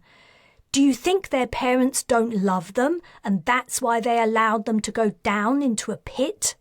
I'm not responsible for the decisions of their parents. I can say with absolute certainty I would never have allowed—" He choked as long-buried emotions rushed to the surface. Hale glanced at him. She waited as he got himself under control. "These problems are complicated," she conceded. "But unless people like you take them on, they'll never be solved. Ripping precious resources out of the earth and permanently removing them from the planet by using what amounts to slave labour isn't the answer." "That's quite a burden you'd like to place on my shoulders," said Lorcan. "The welfare of all humanity." "You're fond of saying the project is humanity's destiny. You're happy enough to be responsible for that. The well-being of others is a burden we should all shoulder, morally. If we aren't prepared to help our fellow human beings, what's the point? That's what we're about, isn't it? That's what civilization is. People helping each other. Civilization is about progress, improving the lot of your own people, your tribe, often to the detriment of others. That's the natural order of things in human behaviour. The project is the inevitable result of billions of years of evolution." Again she shook her head. "If you think that, you don't understand evolution. Human intelligence is not some pinnacle of achievement evolution trends toward. It's only a chance outcome of natural selection. The time humans have existed is a mere blip in the history of life on Earth. Other species have been, and continue to be, far more successful than us in evolutionary terms. The jury is still out on whether intelligence alone is a marker for survival over the long term. Several times in the last few thousand years, we've come close to throwing ourselves back into the Stone Ages. For instance, look at what you're doing." His hands tightened into fists. "Here we go again. As well as depleting the planet of finite resources, your project is destroying the environment wherever it operates. And for what? So you can build your ships, which, without intervention, would probably have become humankind's largest cemeteries. If you want to argue that human evolution is moving in a particular direction, all the signs indicate it's headed for self-annihilation, an evolutionary dead end." Silence fell again. Lorcan just didn't know what to say in reply. After a couple of minutes, Iolani added, "You're in a unique position. You're one of the very few people who can make a real difference. You have the power and authority to reverse the tide. Whether you decide to try, well, that's up to you." Chapter 28. With little hope of catching up to Taylan before she was on her way back to the Prizelli Hills, Wright had decided to try to meet her as she returned. It would have made more sense to wait at the Resistance hideout, as the chances of finding someone who was trying to keep out of sight in the wilderness was small. But Merlin was confident they could do it. The plan was, if she agreed to come with them to the Gallant and take part in the third attempt to assassinate the Dwyr, they would cut across country to the coast and then work their way down to the rendezvous point for their passage back to Ireland. If she agreed to come with them. Wright wasn't certain he wanted to try to persuade her. His sense of conviction about the mission was half-hearted at best. On their second day of travel, heading north across the rocky, rolling landscape, Arthur acted as he had when they'd drawn close to the Resistance hideout. He halted, his broad back straightening and his eyes narrowing as he surveyed their surroundings. He spoke to Merlin using his first language. Wright hated it when they did that. He felt excluded, though he didn't think it was deliberate, only that Arthur was more comfortable using his mother tongue. After a few sentences back and forth, Arthur said to Wright, "I would like to make a small detour. I don't think it will take us much out of our way." "It may be beneficial in helping us find Taylan," said Merlin. "Arthur is better than I at reading the land." "Fine by me," Wright replied, feeling he was increasingly losing control of the situation. But he didn't know how to regain a hold on things. Arthur and Merlin were not Marines. They were like unstoppable forces, and he had no idea where they were leading him, the Alliance, or the planet. The detour was not as short as Arthur had predicted. They'd halted as the sun rose high, stayed hidden during most of the day, and travelled an hour into dusk before they found the place. The huge trees loomed dark in the fading light. They'd spotted them from higher ground a kilometre away. There were 10 or 12 standing in a circle. As they drew closer, their age became evident. The original trunks had died and hollowed, and side trunks had taken over the tree's growth. Could they really have existed during Arthur's time? Wright didn't know if trees could live so long, but he guessed they could, or perhaps new trees had grown or been planted in the same place.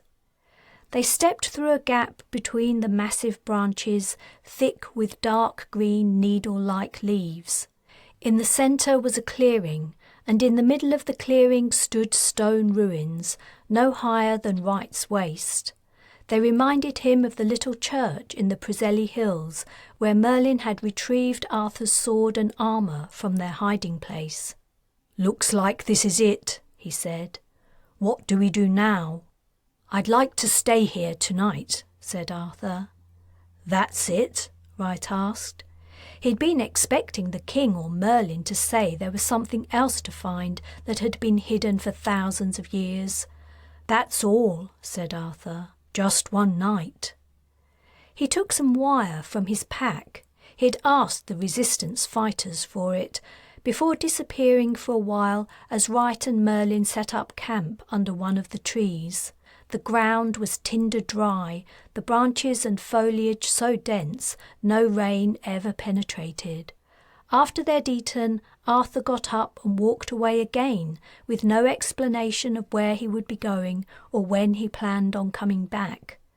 The night was cloudy, and the area beyond their camp looked pitch black. It was impossible to see where Arthur had gone. "What's this about?" Wright asked Merlin quietly. "Why are we here?" "That's for Arthur to tell you, if he wishes." "So you know?" "He hasn't told me, but I can guess."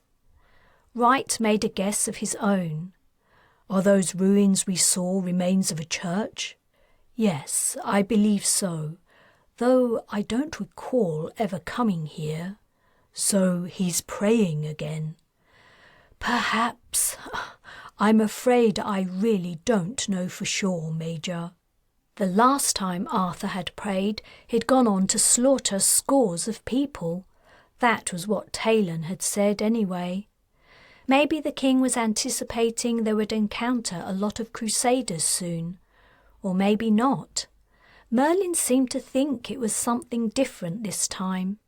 Wright had been thinking about what the alien had revealed to him a few days ago, about powers he represented that wanted the Alliance to succeed. He'd been reminded of something else that Taylan had told him. "You aren't the only extraterrestrial life form here on Earth, are you?" he asked Merlin. "Did I say I was?" The alien lay down on his side, propping himself up on one elbow. "Do humans really think you're alone in the galaxy?" Wright ignored his baiting. "At Dwyr Orr's invasion launch ceremony, Ellis said she saw a woman with the Dwyr who, when everything went to shit, dissolved into a mist and floated away. That sounds like what you can do. Ellis said the EAC have an alien on their side too. Is that right? Ah, yes. Unfortunately, that is so. Surprised by the unusual candour, Wright pressed on. Does this being represent a power that opposes your own? Are the two of you in some kind of fight for control of Earth? That's a simplistic interpretation. I prefer to see the situation more philosophically. But your species grasps things better when they're stated in black and white terms, so let's allow that to stand. I'm no genius, but even I understand there are shades of grey in most things. I don't think we're as dumb as you seem to think we are. And yet here you are, murdering each other in cold blood every second of every day. Perhaps your appreciation of the level of humanity's development is, shall we say, more hopeful than realistic? Wright wanted nothing more than to wipe the smirk off Merlin's face, but he couldn't deny the truth of what he was saying. However, he wasn't about to allow the alien to get away with his insults scot-free. You don't seem to have much of a problem with helping Arthur to kill when it suits you. What is it you do to him that protects him from pulse fire? The alien turned onto his back. Impossible to explain. Sorry. Yet he didn't deny he was doing something. Merlin closed his eyes. He wasn't about to go to sleep. He didn't sleep. He didn't appear to have any need for it. And neither did he ever eat or drink anything that Wright saw. Guessing he wasn't about to get any more information from the creature, Wright got into his sleeping bag. As a mere human, he needed sleep. Something moving in the night woke him up. He opened his eyes and tried to figure out what it was. He could hear a soft rustling nearby, probably a fox searching for a snack. Peering into the darkness didn't reveal anything suspicious. He turned onto his side, preparing to get a few more hours of rest while Arthur did his thing, when, unprompted, Hans Jonter popped into his mind. The message! He'd forgotten to pass on Jonter's message to Colburn. Shit! After everything that had happened in Jamaica, he'd been in a bad state by the time he'd made it back to the Gallant. The message had entirely slipped his mind. Was it a bad screw-up? It was hard to tell. Jonter had made sure to remind him before he left the field hospital, so he guessed it was important to the ex-head of CIS that word got through to the Alliance he continued to work on their behalf. But surely the man had encountered other BA military personnel? He'd probably told them the same thing, and the message had been passed on. Whatever the gravity of the mistake, there was nothing Wright could do about it now. He couldn't risk comming Colburn from West BI. A single signal to the Gallant would be easy to identify and track for the origin location. He closed his eyes and tried to get more sleep. When he woke a few hours later, Merlin was gone, but Arthur had returned. Pre-dawn light filtered through the canopy. Arthur was awake, his hands behind his head, deep in thought. "Did you do what you came here to do?" Wright asked. "Yes, in a sense, though what I need to do cannot be done. Rather, what I did cannot be undone, but I feel better for coming here." At Wright's puzzled silence he said, "I'm speaking in riddles, aren't I? I'm sorry, my friend. Have you ever done anything you deeply regretted?" Wright thought of the campaign to retake Jamaica. He thought of Patel falling backward into his arms, her face gone. He thought of his last sight of Elphick, climbing down through the open manhole. At one point, he would have been able to justify to himself what he'd done. Now he was finding it hard. He replied, "Too many things." "It's part of being human," said Arthur. That's what Merlin would say. It's part of trying to do right. But what I did here was not because I wanted to do right. I committed a great sin. My unnatural son was born, and the result was the loss of everything I had worked for. My kingdom fell. Wright could take a stab at what the sin was, but he didn't understand what the rest of it meant. He guessed Taylan probably knew. If they ever found her, he might ask her, but he didn't want to probe too deeply into what seemed to be a sensitive subject. "If you're ready to move on," he said, "we should do that. We can get 2 or 3 hours of walking in before broad daylight. I wonder where Merlin's got to." "I'll look for him," said Arthur. While he was gone, Wright broke camp. He had been waiting for his companions to return for a while when Arthur came back alone, or not entirely alone. He was carrying 3 dead rabbits. He smiled with boyish glee. "The wire you have these days works better than the twine we used to use in my time." He removed the wire from the animals' necks and gutted them before tying them by their back feet to his belt. "We can eat them later." "No sign of Merlin?" "No, I couldn't." The alien poked his head under an overhanging branch. "All ready?" Chapter 29. "I told you once, I am mistress here," said Morgan softly. "I hope from now on you will remember that." Kala glared at her, but she swallowed the response that came naturally to her lips, instead forcing out, "I will remember." Her time in the Belladonna's brig had taught her a lot. It had taught her that what she had feared the most, that Morgan would get Perrin under her control, had already happened. At some time in their weeks aboard the ship, in the course of teaching her son telepathy, his affection had transferred to her usurper. She had also learned that Morgan found it easy to make those around her to do her bidding.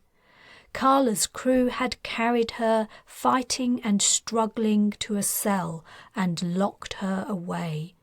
The people she'd thought slavishly adored her had been turned against her in an instant. The final thing she'd come to understand during her time of incarceration was that she was nowhere near ready to give up. She would rather die than allow Morgan to steal her child and her domain from her. "Do you agree to never attempt to leave this ship without my permission?" asked Morgan. "I do." "That you will never spend time with your son unless I am present?" Kala's chest constricted. "I agree." "That you will do exactly as I say regarding the running of the crusade?" "I will." "Then you may be released," said Morgan. The guard unlocked the door. For a week, Kala had sat behind the transparent wall, on view to all who passed by, humiliated as a display to men and women who had once worshipped her. She stepped through the gap. "What's that on your arms?" Morgan asked. Kala pulled her sleeves down, but Morgan pushed her right sleeve up again. Off and on, for days, Kala had scratched her arms and legs, taking out her anger and frustration on her body. She had dug her fingernails into her skin, clawing at her flesh, only achieving satisfaction when her blood ran freely. "Why have you done this?" asked Morgan, pushing up Kala's left sleeve. She held Kala's gaze questioningly. "Weren't you the one who said the crusade needed a blood sacrifice?" "This is not sacrifice. This is something else." Morgan passed a hand over the damaged skin. Kala felt a tingling sensation as it healed and became whole again. She was angry. The wounds meant something to her, something she couldn't put into words. She didn't want Morgan to control her body as well as her behaviour. She didn't tell her she'd also hurt her legs. "Do not do that again," said Morgan. "Where's Perrin?" "He's in my cabin, practising something I taught him earlier today." Kala stiffened. "You may return to your suite," Morgan said as they left the brig. "I want you to take the rest of the day to reflect on what's happened. It's a shame things had to come to this. I thought I'd made it clear when you released me how things were going to be, but obviously I didn't make it clear enough. We can get along, providing you adopt the right attitude. I'm not interested in leading the crusade. I have no desire to be worshipped. Your people's love means nothing to me, and your ceremonies are boring. But I will not be deceived, and I will not be pushed aside. In truth, your behaviour saddens me. You are my kin, though far distant. We should be allies, not enemies." I would like to be your ally," Kala said. Morgan gave her a look that implied she didn't quite believe her. Could Morgan read her mind? Kala hoped not. She had the impression from her sessions on telepathy that it couldn't happen without both subjects being willing. "It would definitely be preferable if we could get along," Morgan said. "We have much work to do if the crusade is to achieve its goals." Kala was hanging to a shred of hope. She judged that Morgan considered Perrin too young to assume the role she had in mind for him, that she still needed Kala for the time being. When her usefulness ran out, that would be the end of her. She had until then to get rid of Morgan, but from now on she would have to tread exceptionally carefully. They'd reached her suite. "Relax," Morgan said. "Think. I know you'll see the wisdom of our new way forward." As soon as she'd gone, Kala sat on the edge of her bed, gripping the silken coverlet tightly. She waited several minutes, thinking things over. When she thought Morgan had to be out of hearing distance, she requested refreshments. The man who brought them to her looked a little familiar, but she hadn't paid much attention to the lower ranks aboard her flagship. They had been of no importance to her until now. "What's your name?" she asked, as the man put down the tray on her bedside table. Without meeting her gaze, he replied, "Cookson, ma'am." "Cookson. Do you know where I've been for the past week?" "I do, ma'am." "And what do you think about that?" "I think it's a terrible shame. We all do. But no one was able to stop it." "No one was able to stop it? Explain." "We can't seem to do what we want to do whenever that woman, Morgan, has anything to do with it." "I see. So you wanted to release me from the brig, but you found you couldn't." "Something like that. It was more like we would go there, and then we would forget why we were there until we left again. Then we would remember and return, only for the same thing to happen. It's strange." The man's words brought her joy. So Morgan hadn't managed to turn her followers against her. She was only exerting some sort of mind control over them. If that was the case, there had to be a limit to what she could do, either by distance or by number of people she could influence, or to what extent. At some point they would return to Earth, and then, possibly, Kala could harness the support of the Crusaders against her latest enemy. And if she could find out who had imprisoned Morgan all those years ago, all the better. There was hope yet. "Thank you, you're dismissed," she told Cookson. The biggest problem was Perrin. Kala doubted Morgan was controlling her son's mind. The bond she'd created with him meant she didn't need to. The boy was young and easily impressed. He thirsted for the knowledge Morgan could teach, in the same way she had herself.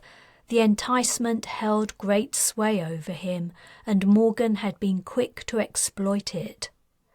Kala could destroy Morgan and regain control of her life, but it would mean nothing if she lost Perrin. Chapter 30. Bryn Celli D didn't look like much, in Taylan's opinion. From the outside it was just a long grassy mound. She guessed the inside had to be more impressive. She'd heard the standing stone the sun would light up when it rose tomorrow was carved in incredibly ancient symbols, predating even Arthur's time. But her chances of getting a look at it was zero. Thousands of crusaders thronged the site, barely held back by the ropes and guards that ringed the mound. Brightly coloured pavilions dotted the fields all around, housing stalls selling food, drink, trinkets, souvenirs, textiles and camping supplies. Some of the pavilions were for entertainment purposes. Strains of music and laughter of audience watching performances could be heard coming from them. Others seemed to have nefarious purposes, judging from the closed entrances, the hawkers standing outside, and the glances to the left and right of any customers who ventured in. The low rise Taylan was standing on was around 1/2 kilometre from the festival site, but scents from it still reached her: barbecuing meat, wood smoke, incense. What struck her most forcibly was how old it all looked. There was very little technology on show, perhaps only the security guards' pulse rifles. No screens or hollows, no electronic toys for the kids, nothing that required electricity to run. The cars some of the attendees had arrived in had been parked far away, out of sight. It was like watching a history docu-vid based on pre-industrial times. Beyond the pavilions, a sea of tents stretched to the horizon, with figures moving between them. She had a brief vision of flames leaping from tent to tent, and people running, screaming, on fire. "I'm sorry. I just can't do it." Mailir stood next to her. "I understand." He'd asked her to think over her decision, and, out of respect for him, she had. She felt churlish. She had asked to come along and take part in this attack on the Crusaders. Her inclusion could have placed an additional burden on the brothers, though, as it turned out, she didn't think that had been the case in the end. "I'll help steal supplies for the trek back to the hideout," she said. "You don't have a problem with that too?" asked Mailir, seeming to want to make light of the situation. "I don't have a problem with stealing, and I don't have a problem with attacking the other side's military. But this? Look. There are little kids here, babies, and these people, most of them have probably never held a weapon. They've moved in from Europe after the invasion. I don't know why they follow the Dwyr. They're probably just deluded. People can be incredibly dumb, but that doesn't mean they deserve to die." "Let me ask you something," said Mailir. "If you or I were to walk among those crusaders now and tell them who we are, what do you think they would do?" Taylan swallowed. He had a point. She recalled standing on the quayside at Dwyr Orr's invasion launch, waiting for the right moment to shoot the woman, knowing the crowd would rip her limb from limb if they knew her intention. "What would they do, Taylan?" he pressed. "They would kill us. I can't deny it. But that's because..." "Because they're deluded? Or because, deep down, they're depraved and vicious?" "Maybe their beliefs have made them like that. But people can change. If they could be taught a different understanding of the world, they would change." "I think you give them too much credit," said Meilir. "The older ones didn't grow up like that. They saw and heard what Dwyr Orr's way had to offer, and they chose it of their own free will. They weren't indoctrinated. Her methods appealed to them. All the invasions, murdering and enslaving the local populaces, turning back the wheel of progress, they want all that. And you know that if our positions were reversed and crusaders were standing here watching a crowd of our people preparing for a celebration, they would not be having this discussion. They would not hesitate to hurt us." The memory of the search patrol who had hunted her down flashed into her mind, their joy at wounding her and cold debate over whether to kill her. They'd seen her as less than human, an other. "I know," she conceded. "I know you're right. But that doesn't mean we have to be the same as them. We can be better. If we stoop to their level, we've become like them. Then they've won, haven't they?" "As I see it, if we don't stoop to their level, they will win." "You sound like Medwyn," she said bitterly. She'd thought Meilir was better than this. "I see his point of view, but I don't believe we're the same. Medwyn won't feel a thing for any crusaders who die tomorrow, but I will feel sad for the innocent lives lost. I'm not completely callous. However, death is inevitable in war, and we didn't start this war, though I hope we'll finish it." He stepped down from the rise and left. Taylan's heart sank. She hated going against the brothers. Most of them had been nothing but kind to her. If it hadn't been for Mark finding her after she'd been shot and Meilir nursing her back to health, she'd be dead. She'd been hoping Meilir might change his mind when he heard her thoughts, but he'd come down on Medwyn's side. Madog couldn't be blamed for feeling the same. The sun disappeared behind a cloud and a chill wind started up. Thoughts of the people who would die in the morning already grieved her, and she hadn't forgotten her earlier fear that, by some remote chance, her own children might be among the throng. It wasn't only a matter of refusing to take part in the scheme. She couldn't allow it to happen. She had to stop Meilir and the others from planting the devices tonight. But how could she do that? She'd tried reasoning with them, and it hadn't worked, except perhaps for Mark. He seemed to agree with her. She couldn't physically stop the men. It would be 3 against 1. Could she hide or destroy the devices? It was unlikely. Medwyn would keep a close eye on them now he knew her feelings. She traced Meilir's steps, leaving the high ground. In a few hours most of the crusaders would be sleeping. They would go to bed early in readiness for the midsummer sunrise. The brothers would sneak into the areas closest to the mound and hide the incendiaries. When the celebration was at its height, they would set them off by remote control, and terror and bedlam would ensue. She couldn't allow it to happen. Returning to the hidden place near the hedgerow where the brothers were waiting for the right time to make their move, Taylan's stomach churned with discomfort. What the hell was she doing? She was trying to figure out a way to protect crusaders, the very people who had killed her friends and neighbours and separated her from her children. They supported Dwyr Orr, who had tortured Wilson horribly and committed who knew how many more atrocities. Her feelings were all screwed up. She wished she could talk to Abacha, but he was far away aboard the Valiant while the ship underwent repairs. Even to cuddle Boots might help, but she didn't know where the cat was anymore. She was alone, and she had to decide the right thing to do, and then how to do it. Chapter 31.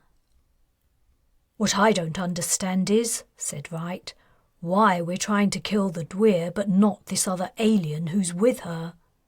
Merlin and Arthur were walking ahead of him along a trail between two high hills. Arthur's long stride and Merlin's apparently inexhaustible stamina meant he was often lagging behind them. It was hard to keep in top shape when you spent most of your time living on a starship, and they'd already walked over 100 kilometres. Still, tomorrow was Midsummer's Day, and Taylan would begin her return journey soon. They probably only had another few days' walk ahead of them until their paths crossed hers, somehow. "I said," Wright remarked, preparing to repeat himself. "I heard you," Merlin replied, without looking back. "But I don't quite understand. Why would we try to kill the Dwyr's companion?" "Because she has to be mixed up in all this too. She was at the launch ceremony, Ellis said, right beside the Dwyr. Who knows? She might even be responsible for the Dwyr's messed up thinking. In my experience, humans are quite capable of messed up thinking all by themselves." Choosing to ignore the insult, Wright went on, "How do we know this alien isn't the power behind the throne, so to speak?" That certainly seemed to be how things were with Merlin and Arthur. It was their relationship that had prompted his line of thought. Arthur did whatever Merlin told him to do, basically. "Maybe we've been targeting the wrong person all along," he said. He hadn't forgotten Merlin's refusal to enter the Dwyr's castle grounds, saying there was a barrier he couldn't cross. What had that been about? Had it been something to do with the alien on the enemy's side?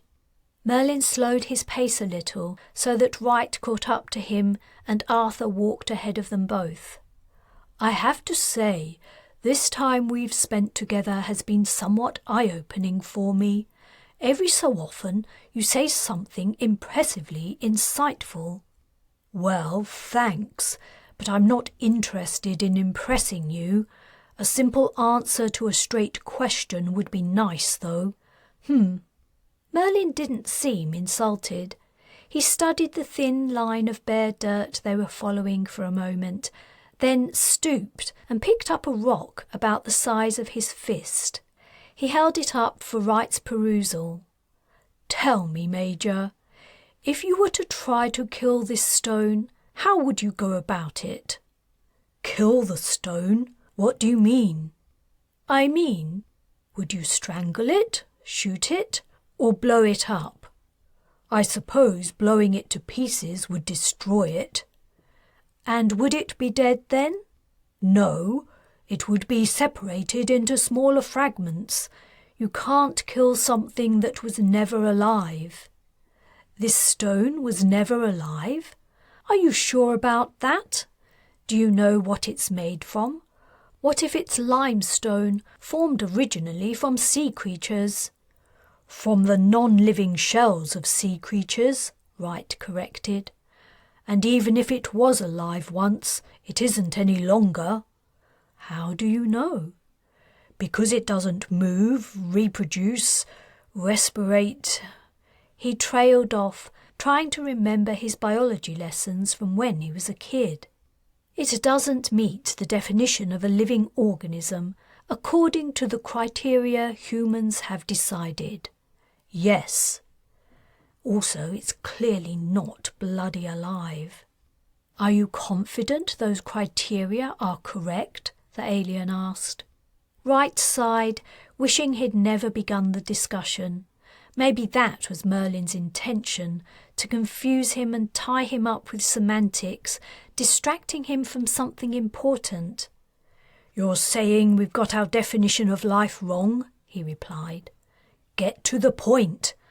Are you trying to tell me the rock's alive, but I, as a poor dumb human, can't tell?" "No." Merlin tossed the rock to the side of the trail. "What I'm trying to tell you is that you might as well try to kill that piece of mineral as kill Dwyr Orr's companion." He strode faster, rejoining Arthur's side. Wright had a brief vision of grabbing the rock, leaping on the alien's back and smashing his head in with it. He put the vision to one side. Chapter 32. Taylan opened her eyes.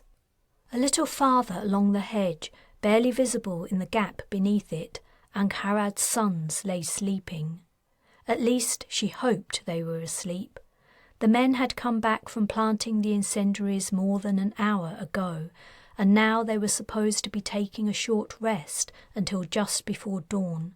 Then they would wake, slip closer to Bryn Celli D and set off the devices. She'd deliberately chosen to sleep at a distance away from the men. Outwardly, she'd given the appearance of being sickened and saddened by what they were doing. That hadn't been hard to fake, but it had only been a ruse to explain her decision to physically separate from them. In fact, she wanted to be able to leave without notice when the time was right. She wasn't only saddened because of what the brothers were doing.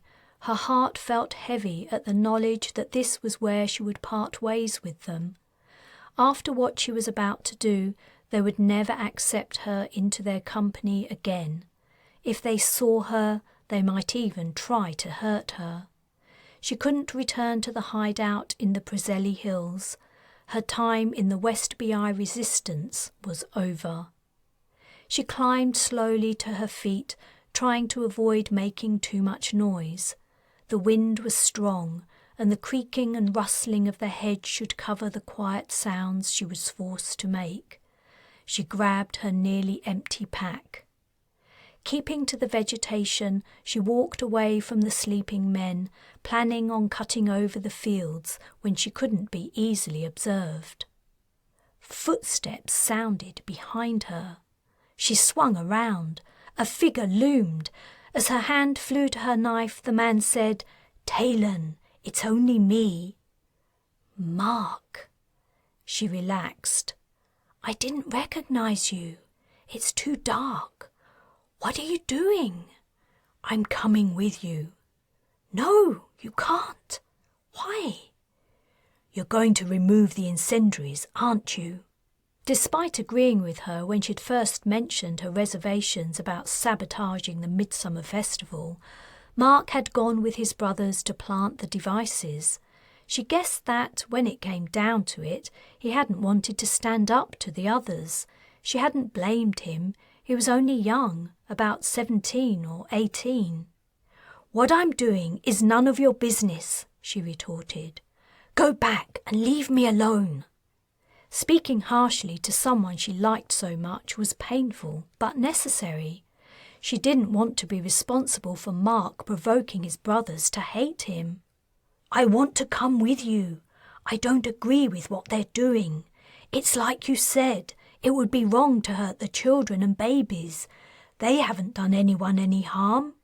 "Go back, Mark." She strode away from him, worried that one of his siblings would wake up and see them. He followed her, trotting at her side. "You don't know where they planted them.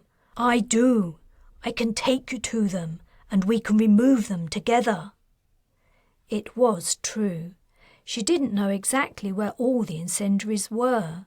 She'd hoped to find them by guessing where she would have put them. "And then what?" she asked. "What will you do then?" "I'll sneak back. There isn't enough time. One of them is bound to wake up and notice you're gone. Then they'll see I've left too, and they'll put two and two together.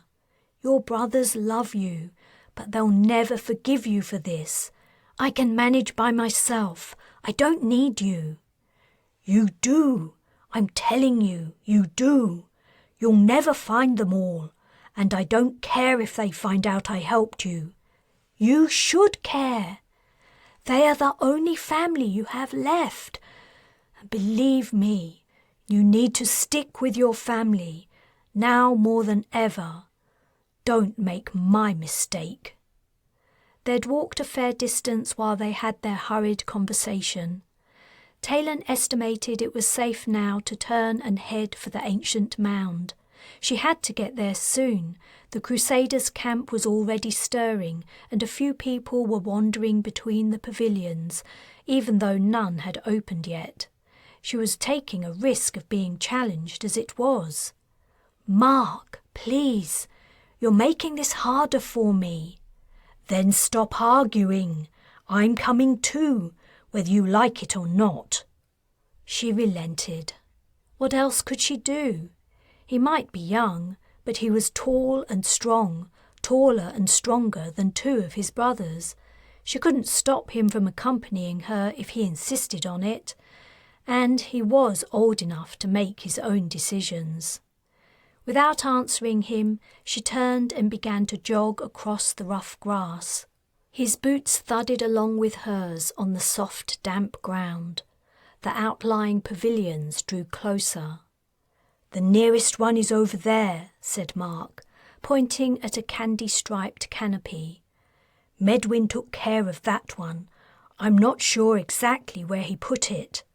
There were probably quite a few places in the pavilions to hide a device. They were little bigger than Taylan's palm, flat and round and magnetized on one side. The enormity of what she was trying to do began to hit her.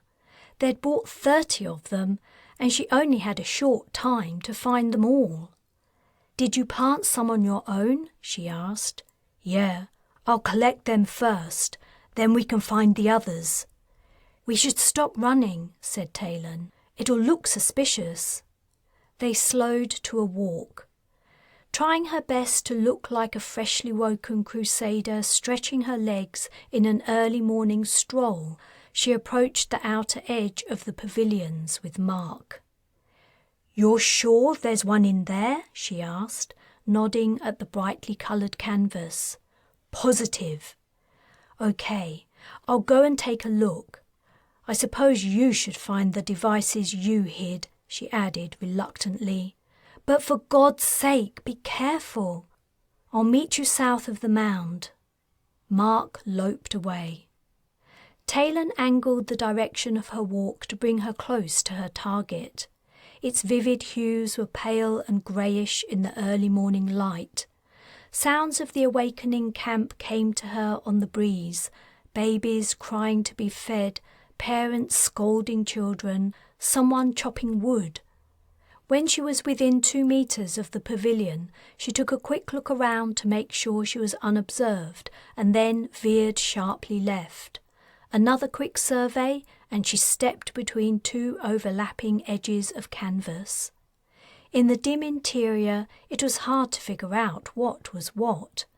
As her eyes adjusted and her nose caught a familiar scent, she realized she was in a beer tent.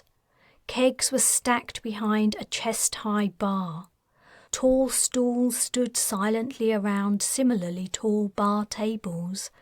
The grass had been trampled flat and turned to sticky mud. Where would Medwin have hidden the incendiary? It had to be somewhere the servers and customers wouldn't usually have cause to look at. She quickly inspected the undersides of tables and stools. They were all bare. There was no point in searching among the kegs or glasses, she reasoned. When the workers arrived to set up, they would be the first places they would go. She checked behind the bar, running a hand on the lower surface and peering into all the nooks and crannies. Nothing. She straightened up and turned a circle. Where could it be? Had Mark been wrong about Medwin hiding a device in here? Or had Mark been lying? She halted. Had the brothers anticipated her plan and persuaded him to trick her, to send her on a wild goose chase, wasting her time until they finally triggered the incendiaries? It was possible, but she didn't believe it. Mark was too honest and decent. Regardless, she had no choice except to carry on looking. Medwin hadn't felt any scruples about endangering the lives of the Crusaders. He would have put his device where it would be the most dangerous, where the fire would catch and spread quickly. Her gaze rose. The canvas!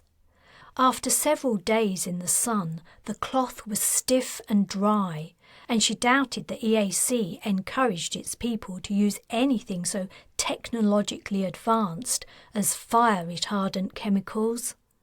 There it was! At the junction between an upright strut and a roof support, a black curved edge poked out. If she hadn't looked directly at it, she would never have noticed it. Grabbing a stool, she ran to the base of the strut. In another second, she'd climbed up and lifted out the device. 1 down. 29 to go. Chapter 33. Since the BA's global presence had dwindled, Lorcan had scaled down the armed personnel at the Camboto mine, as he had at many of his semi-legal and illegal operations around the world as a cost-saving measure. Consequently, when no guards had challenged him as he approached the mine in the rented car with Hale, he hadn't been too concerned. But when they got closer up to the fence around the site, and there was no sign of even a security team, his anger had begun to boil. Travelling with Hale and hearing her constant criticism was bad enough, but his experience at Camboto had topped even that. He was relieved to be finally on his way back to the Brez, though he had plenty of work to do. The cobalt mine had been an example of what happened when he took his eye off the ball for too long. He'd been distracted by Hale's interference in the project. That was his biggest problem, but he couldn't do anything about it. He recalled the mine manager's widening eyes and gaping mouth as he appeared in her dirty little office, Hale trailing him. What an annoying, obsequious woman she'd been. But no amount of creeping and obfuscating could hide the facts. Mining had been Lorcan's business from the early days. It was what he'd built his empire on, and he was not so out of touch that he couldn't tell at a glance what should be happening, where, how, and using what equipment. After a lot of feet-dragging and excuses, the manager had finally agreed to a snap inspection. With a surly look and her shoulders hunched, she'd escorted them to the elevator shaft and taken them down below ground. Lorcan had insisted on seeing everything.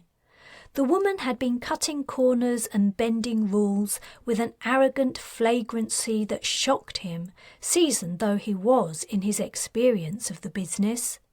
He'd seen a boy of perhaps 12 or 13 standing at a ventilation shaft operating a fan. Processes that should have been automated were being carried out by children. "A temporary measure until I can get it fixed," the manager had spluttered.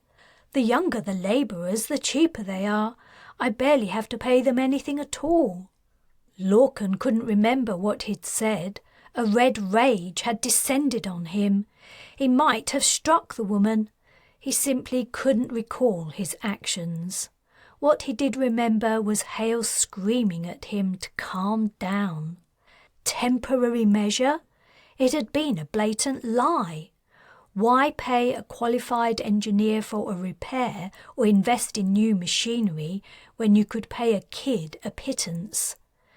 Yet, reflecting on the incident as the shuttle flew to the Brez, he understood what had affected him most hadn't been the barefaced lying of the manager, or her pathetic cost-cutting excuses, or even the danger created by her stupidity and neglect. It had been how the boy reminded him of his own. His lips thinned to a line, and he looked out the window, not seeing anything of the starscape or the distant corkscrew of the Brez.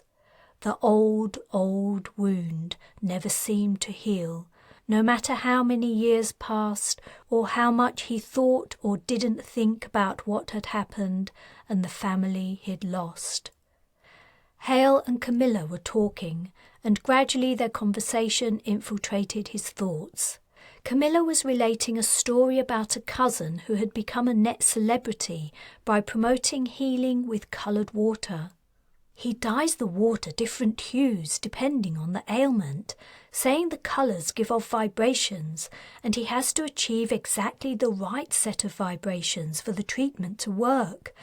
The patients are supposed to immerse themselves naked for hours at a time. Of course, if it doesn't work, it's because the patient lacks faith in the process and their negative vibrations are affecting it. Of course, said Hale. Do you know how much money he's making?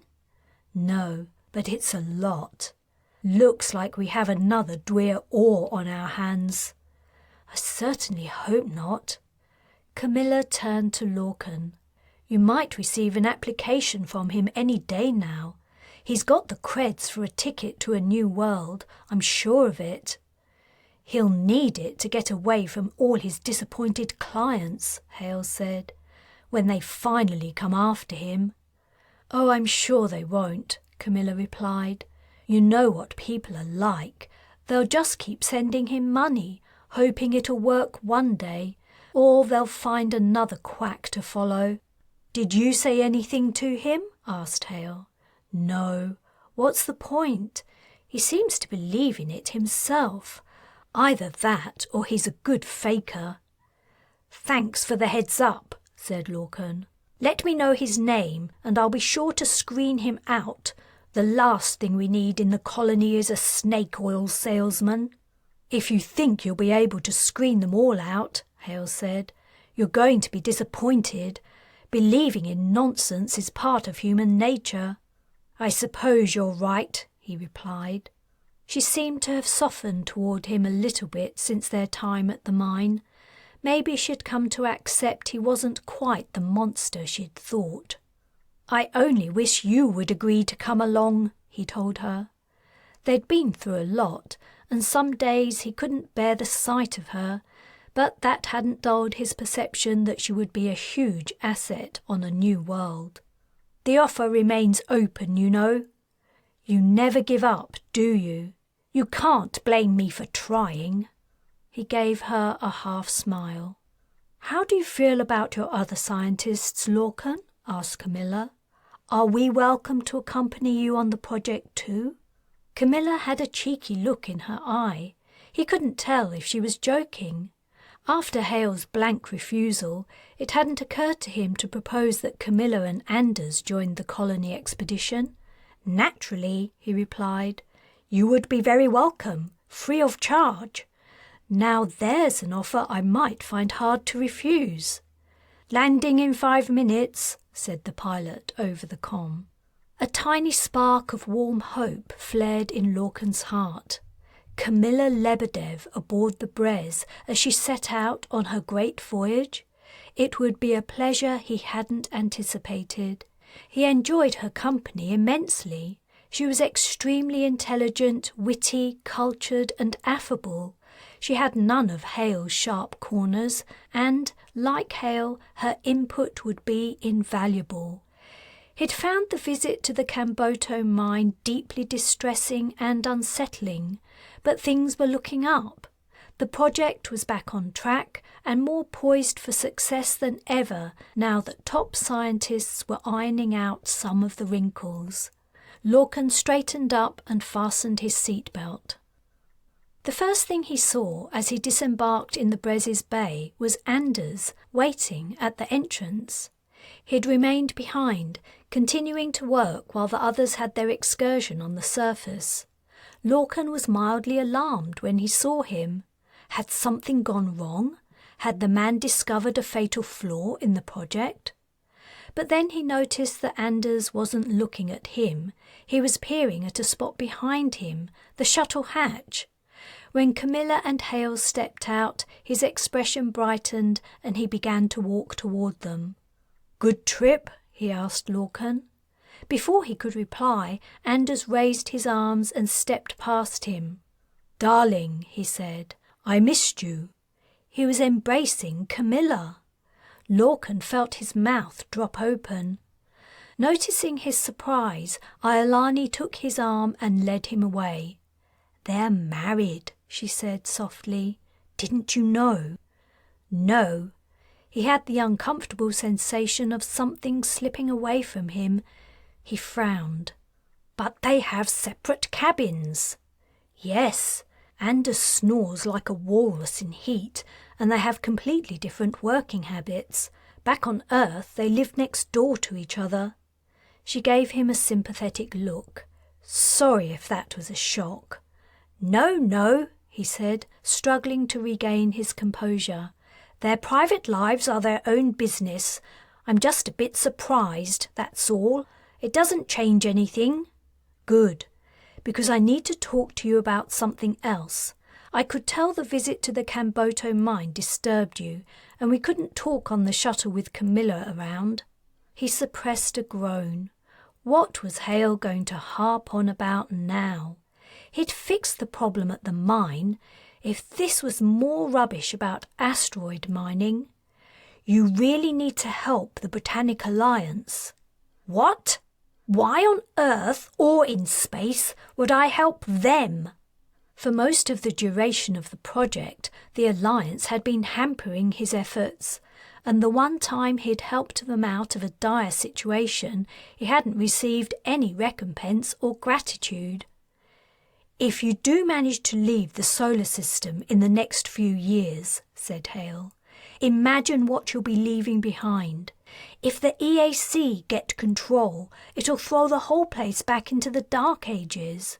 1. What makes you so sure the BA needs my help? The latest on the vid news is they've taken back the Caribbean. And 2. Why should I care about the state of the world I'm leaving behind? People are free to choose to follow a cult, and they're free to live with the consequences of their decisions. Lorcan, you know as well as I do the Alliance is spread too thin. Other powers are either too weak, too mired in petty wars, or too apathetic to mount an adequate defence to the Dwyr if she gets her act together. I admit she does seem distracted lately, but that could change any time. As to your second point, do you really want to see our home planet reduced to a pre-Enlightenment, anti-intellectual wasteland?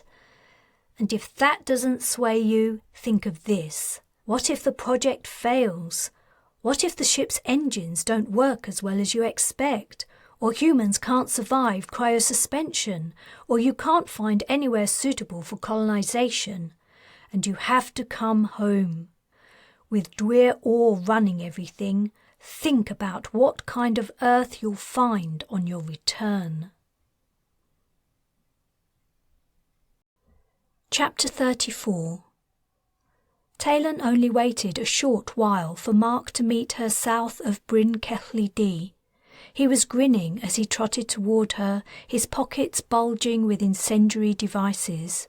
She remained conflicted about involving him in her scheme to prevent his brothers from sabotaging the ceremony, but she didn't feel she had a lot of choice about it.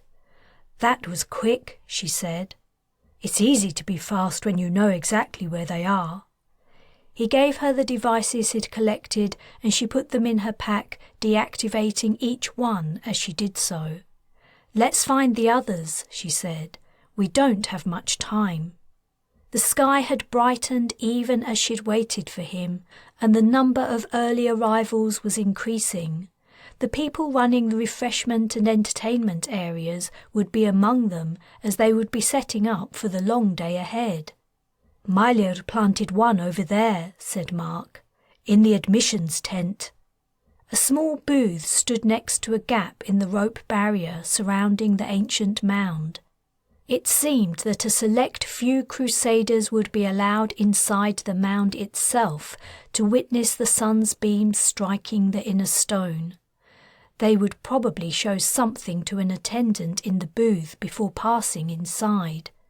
Nylir's choice would create a devastating effect if the device went off and would probably kill whoever stood inside the small tent at the time. The incendiaries spat a highly flammable, clinging oil when they were triggered. Someone was approaching the tent. "You grab it," said Mark. "I'll distract them." "No, it's too dangerous," Taylan protested. But he was already on his way, adopting a trajectory that would cross the Crusaders' path.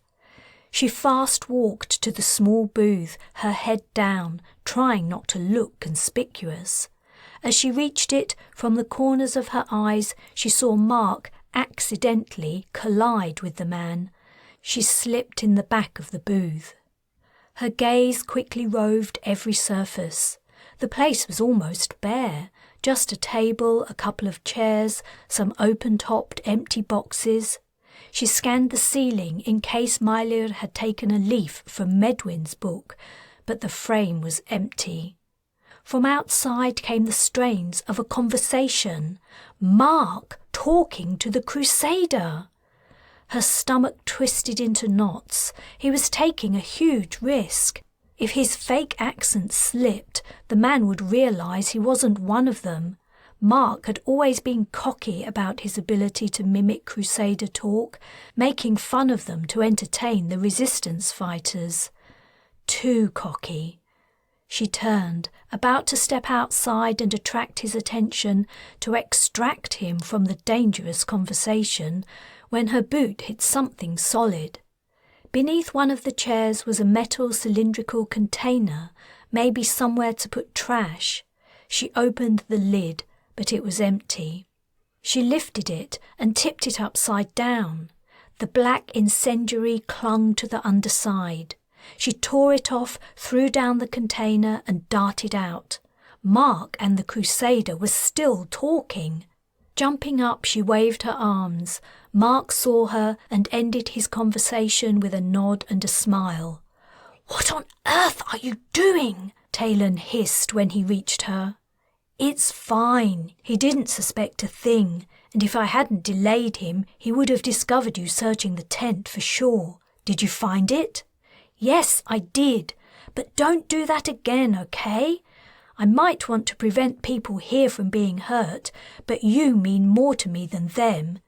If you find you have to take that level of risk again, I want you to bail. I can look after myself." "Nylir put another in that guard's hut," he said. Gritting her teeth at his failure to acknowledge what she'd said, she replied, "He did? That was some feat." Guards could be seen moving about inside the little wooden building. "Was it empty at the time?"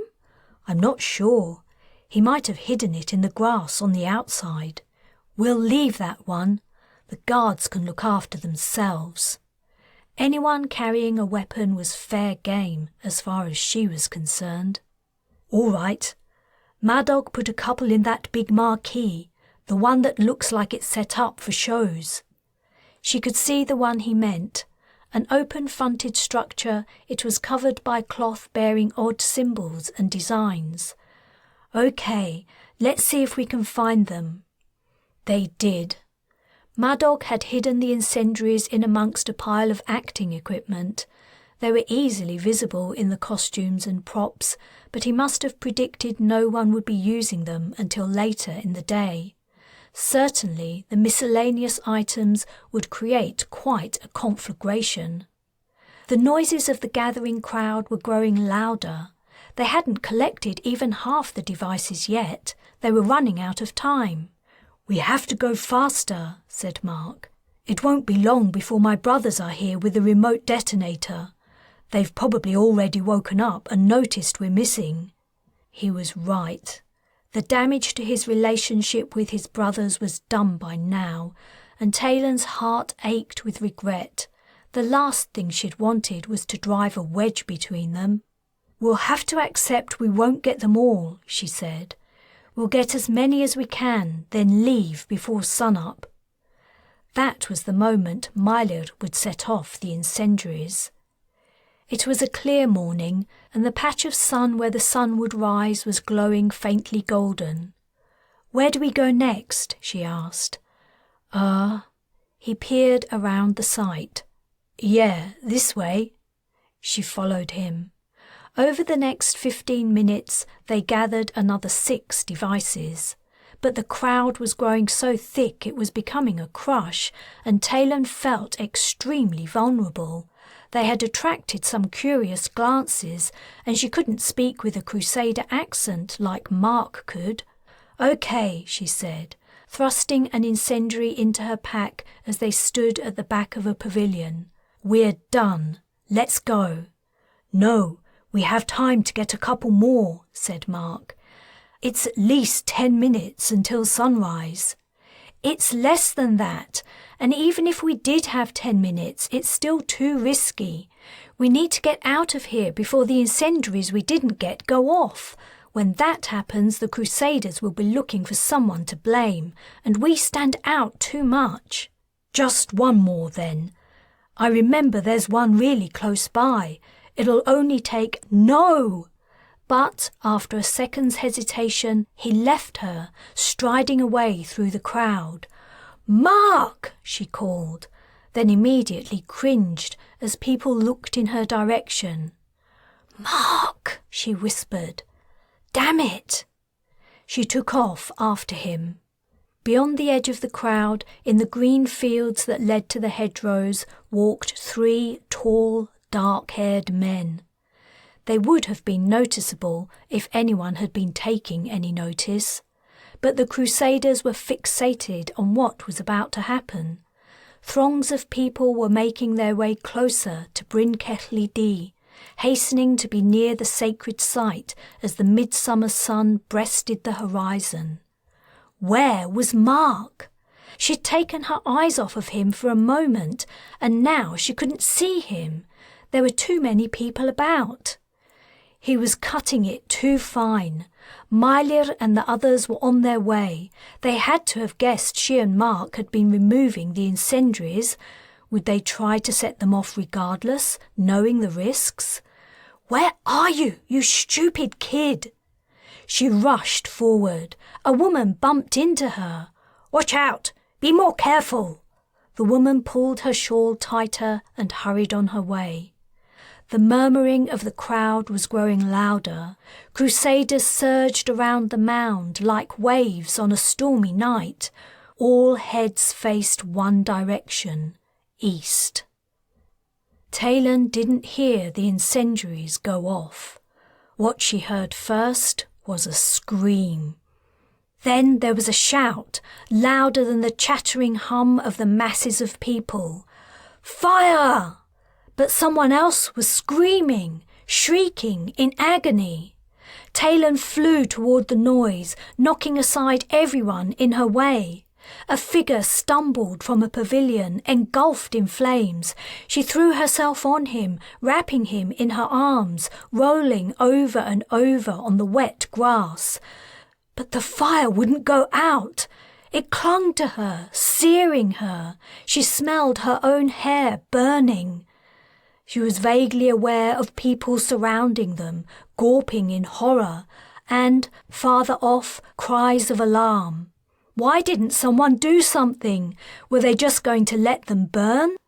Something heavy landed on her, something wide and soft that covered her and Mark entirely, turning the world dark. Hands pressed down. The blanket was smothering her. She couldn't breathe, but the flames had been extinguished. She was still holding Mark. Squirming in her arms, he moaned in pain. Chapter 35. Hans had been watching the harbour for several days, watching and waiting. Leaving Jamaica had proven harder than he'd thought it would be. Much to his surprise, he'd seen posters bearing his face appear around Kingston, stating that anyone knowing his whereabouts was to report to the country's interim government, the resistance leaders. Luckily, the only image they had of him was from his days as head of CIS. His appearance had altered considerably since then. What had surprised him was the vindictiveness of Charles, Devon and the rest of them in seeking him out after he'd disappeared. It was as if they were looking for someone to blame for the state of things. No one was to blame. It was just that circumstances weren't right for what they wanted to achieve. They'd aimed too high, been too unrealistic. They had to walk before they could run, but they wouldn't have listened if he'd tried to tell them. He hugged his cloth bag to his chest as he squatted in the bushes that fringed the quay. He needed to take his next step very carefully. If he got it wrong, he would be given up to the resistance, or his throat would be cut and he would be dumped in the sea. The wealth he was holding was more than the fisherman could expect to earn over several lifetimes. He needed someone willing to take him off the island for a generous fee, but not so corrupt as to kill him for whatever else he might be carrying. The harbour side was busy as the ship's captains and crews arrived and prepared the boats for that night's fishing. Vessels of all kinds bobbed in the water, from massive automated commercial shrimpers to small independent boats that probably fished whatever they could find in the rapidly depleting seas. Of all the people who frequented the place, Hans had focused on an older woman who fished alone. She seemed to mostly catch lobsters and crabs, going out daily to haul the pots and refresh the bait. She was friendly with all the folk she met, but she kept to herself. Her age and gender made her less likely to murder him, he hoped, while she looked poor enough to be tempted to help a wanted man for a reward. It was about the time she was due to return with that day's catch. Hans shifted a little to ease his aching muscles. Was that her? A smallish boat was heading for the harbour, its engine loud despite the distance. It was her. He stood and lifted the strap of his bag over his head so it sat across his chest. After several days living rough, he stank. He hated being dirty almost as much as he hated being hungry and thirsty and having nowhere comfortable to sleep. But perhaps his situation was about to change. When the boat had softly bumped into the harbour wall and the woman had climbed out to secure it with loops of rope, Hans stepped from his hiding place. Checking that no one was looking his way, he crossed the stone quayside and went up to her. She was bending over a cleat. She saw his shoes first. Her gaze travelled up his body to his face. She stared at him blankly. Good. She hadn't recognised him from the posters. "I'm sorry to bother you, but I'm looking for someone to take me. I'll be frank. I need a boat to take me out of the Caribbean. But if that's too far for your liking, passage to another island would be sufficient." The woman straightened up and put a hand on her hip. She glanced behind her and all around before replying, "You talking to me?" "Yes, I can pay, of course, though not in creds. Gold. These days I'd say that was a more reliable currency, wouldn't you?" "You want me to what?" "I'd like you to take me off Jamaica. Now. I know you've only just brought in your catch, but I can compensate you for whatever it's worth." His nerves were starting to get to him. If they continued talking much longer, someone was bound to wonder what was happening and come over to find out. "If the answer's no, that's fine, but I need you to decide." She held eye contact with him, unblinking. "I can see I've taken up enough of your time," said Hans, turning. No, she objected. "Where you going? I'm still thinking." Tense with stress, he faced her again. "You want to get off the island?" "I do," he agreed, adding unnecessarily, "That's exactly what I want." "Hey, Hester!" someone shouted. "You have a good day?" Ignoring the man, she said to Hans, What you waiting for? Come aboard." She began to unhitch the ropes. Paradoxically, a fresh outpouring of sweat coated him as he relaxed, finally assured he would escape. He grabbed the bow of the boat for security and swung a leg over the side. "Wait a minute," said Hester. "I want to see that gold before we set off." "No problem." Hans dug into his pocket and produced the 3 solid gold antique coins he'd put there to avoid revealing his hoard. Hester's eyebrows rose and she held out her hand palm upward. Hans placed one of the coins on it. She bit the shiny metal and inspected the dent, while Hans had the strangest feeling he was in a holodrama. After tucking the coin into a strip of cloth wrapped around her waist, she continued to untie the rope. "Who's that fella?" her acquaintance asked, coming closer. He was a tall fellow in his later years, more bones and skin than meat, and gap-toothed. "He your boyfriend? I'm jealous." Hester replied in patois, telling him to shut up and mind his own business. Hans sat in the stern of the boat and watched, concerned the newcomer would attract more attention and someone might recognize him. The man didn't leave, however. His expression switched from mild curiosity and amusement to a keener interest. Narrowing his eyes, he scrutinized Hans, who wished he could flip over the side of the boat like a scuba diver. But there was nothing he could do except wait for his ride to finish completing her slow preparations to leave. She was done. She climbed into her vessel with surprising nimbleness for her age and started the engine. The old man on the quay beckoned the other fishermen and invited them to come and see Hester's new boyfriend. He sounded like he was joking, but Hans detected a layer of suspicion and excitement beneath his words. Hester piloted her boat in a curve, taking them out to sea. Her gaze on the water, she shouted over the noisy engine, "You're that man in the posters, right?" His chest tightened. There was no point in denying it. Hester had guessed the truth, yet she was helping him anyway. "I am," he said. "I hope that isn't a problem."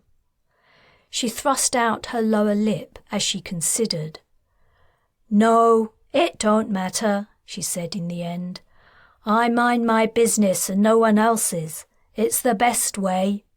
She smiled a lazy smile. Hans did a double take. Reaching into his shirt pocket, he pulled out a photograph and looked at it before regarding Hester again. "Tell me," he said, "do you have any children?" "No, I've been single all my life. Why you asking?" "It's not important." He watched the green island shrinking as the boat drew away. An engine noisier than Hester's attracted his attention in the opposite direction. A gleaming white ship was parting the waves, sea foam streaming from her prow. An Alliance battleship. The Jamaican resistance had caved and accepted BA help. In return, they'd given up their country's independence. Chapter 36. It was dusk, 3 days after midsummer, and Wright was watching Merlin as he settled down cross-legged on a high hilltop. The alien closed his eyes and breathed in deeply. Meanwhile, Arthur wandered to a drop and stood at the edge, hand on sword hilt. Wright would have objected to the alien's decision to go to this exposed location, but they were in the middle of nowhere. Despite their high elevation, no buildings were visible as far as the eye could see, and they hadn't encountered another soul since yesterday morning when they'd spied someone riding a trail bike in the distance. Ellis would be coming back from the festival, and they had to find her before she passed them on her way to the Brizeli Hills hideout. In the vast tracts of wild, mountainous countryside, it seemed an impossible feat, but Merlin appeared confident they would do it. He'd mentioned something about patterns converging and things playing out. Arthur had simply accepted the alien's pronouncements and followed him like a shaggy dog, a dog that could turn vicious in the right circumstances. Wright had felt powerless to do anything else except go along too. He did hope they could find Ellis, though he hated the prospect of persuading her to return with him to the Gallant and carry out Merlin's plan. It would be good to see her again. He found an area of flat outcrop and sat on it, wondering how long the alien would take to home in on Ellis, if that was what he was doing. He could be communicating with his extraterrestrial masters for all anyone knew, sending them the message that Earth civilizations were so busy warring with each other the planet was ripe for taking. Wright rubbed the top of his head. At that lofty position the wind blew strong and cool, finding every entry point in his clothes. To pass the time he opened his pack and checked his supplies. Another couple of days of food was all that remained. Water was easy to find, but they would start feeling hungry soon. Arthur had supplemented their diet with rabbits, but he hadn't had time to trap many, and the animals had no fat and little meat on them. It was a good thing the alien ate nothing. After watching the darkening landscape for 20 minutes, he grew cold and stiff. He stood up and stretched. Merlin hadn't changed position, but Arthur had disappeared. Wright walked to the drop and peered over it. He couldn't see any sign of the king among the rough scrub that clung to the steep slope. "I think I may have found her." Wright nearly leapt off the precipice. "Don't sneak up on me like that," he scolded Merlin, whose soft voice he'd heard next to his ear. "But we'll have to be quick," the alien went on, as if Wright hadn't spoken. "She's already past us, and she'll be hard to see in the dark." "Great. Where's Arthur?" As he spoke, the king's figure appeared striding into sight at the other end of the hilltop. "Do you have her, Merlin? I spied out an obvious route through the hills. We've been making things hard for ourselves, taking a difficult path." "Excellent," the alien replied. "Do you see what I mean now about patterns converging, Major?" Wright grunted a response. "We need to descend this way," Arthur said. They followed a thread-like trail down the high hill, made even harder to discern by the rapid falling of the light. It was a starry night, but the moon hadn't risen yet. Merlin went first, setting a rapid pace. Wright wondered how far they had to go to catch up to Ellis, and what he would say if they did find her somehow. At the foot of the hill, Arthur took the lead and walked no less quickly than Merlin. Wright was last in the line of 3, as had become the norm over the days they had spent together. He struggled a little to keep up, partly because he was already tired from the day's trek, and partly because reluctance was dragging at his feet. They traversed the valley, passing the hills on each side. Wright began to lose his sense of the passage of time. His world narrowed down to the almost invisible track, the 2 men ahead of him, and the slowly wheeling stars above. Every so often Arthur would call out things like, "This way," and "I think we go left here," but otherwise no one spoke. Then Wright heard Merlin mutter, "I hope we haven't missed her." A moment later he said louder, "Arthur, are you sure we haven't lost our way?" "I don't think so," came the king's reply. "Should we stop and shout for her? The hills will carry the echo, and I doubt there are many enemies about." "No," said Wright. "It's too dangerous, even out here. I say we continue walking. She might be nowhere near." "Major Wright?" asked a soft female voice. Someone stepped out from the shadows between rocks on the side of the trail. "Taylan!" Arthur exclaimed. "We found you at last." He stepped closer to her, but she shrank from his approach and took a small detour around him to reach Wright. "I heard people coming down the track. I never guessed it would be you." "Ellis!" His first impulse was to hug her, but that wouldn't be appropriate. Also, she was hunched over. "Are you okay?" "Not really. What are you all doing? And how the hell did you find me? Has Colburn been tracking my implant?" "No, that wouldn't be safe." "You're telling me." "Are you—" He peered at her face, half hidden by her hood. "Have you been hurt?" "Yeah, but you still haven't told me what you're doing here. Have you really come all this way just to find me?" "It'll take a while to explain. Let's make camp somewhere, and I'll lay it out for you." Ellis looked at Arthur and Merlin, appearing uncertain. She clearly hadn't forgotten her changed impression of the king, and she'd never liked the alien. Wright realised she hadn't revealed herself until after he had spoken, though she must have recognised all their voices. She wouldn't have come out of her hiding place if it had only been the other two. "Can you give me the short version?" she asked. "Merlin wants you to help us try to kill the Dwyr again." That was the short version, but if he told her that, she'd probably unleash the same response she'd given Colburn via comm. "I'd prefer it if we could talk for a while. Do you need food? We have some to share, though it's not much." "I have plenty of food." She sighed, and he caught a flash of cool grey eyes meeting his gaze. "All right. I suppose it won't hurt to hear you out." As they walked to find a spot suitable to spend the night, Wright noticed Taylan was moving as though she was in pain. Then, when they sat down together, he got a better look at her face. He gasped. The right-hand side of it was blistered, swollen, and weeping, and her right eye was only partially open. And though he couldn't see well under her hood, it seemed her hair on that side had been burned to her scalp. "What happened to you?"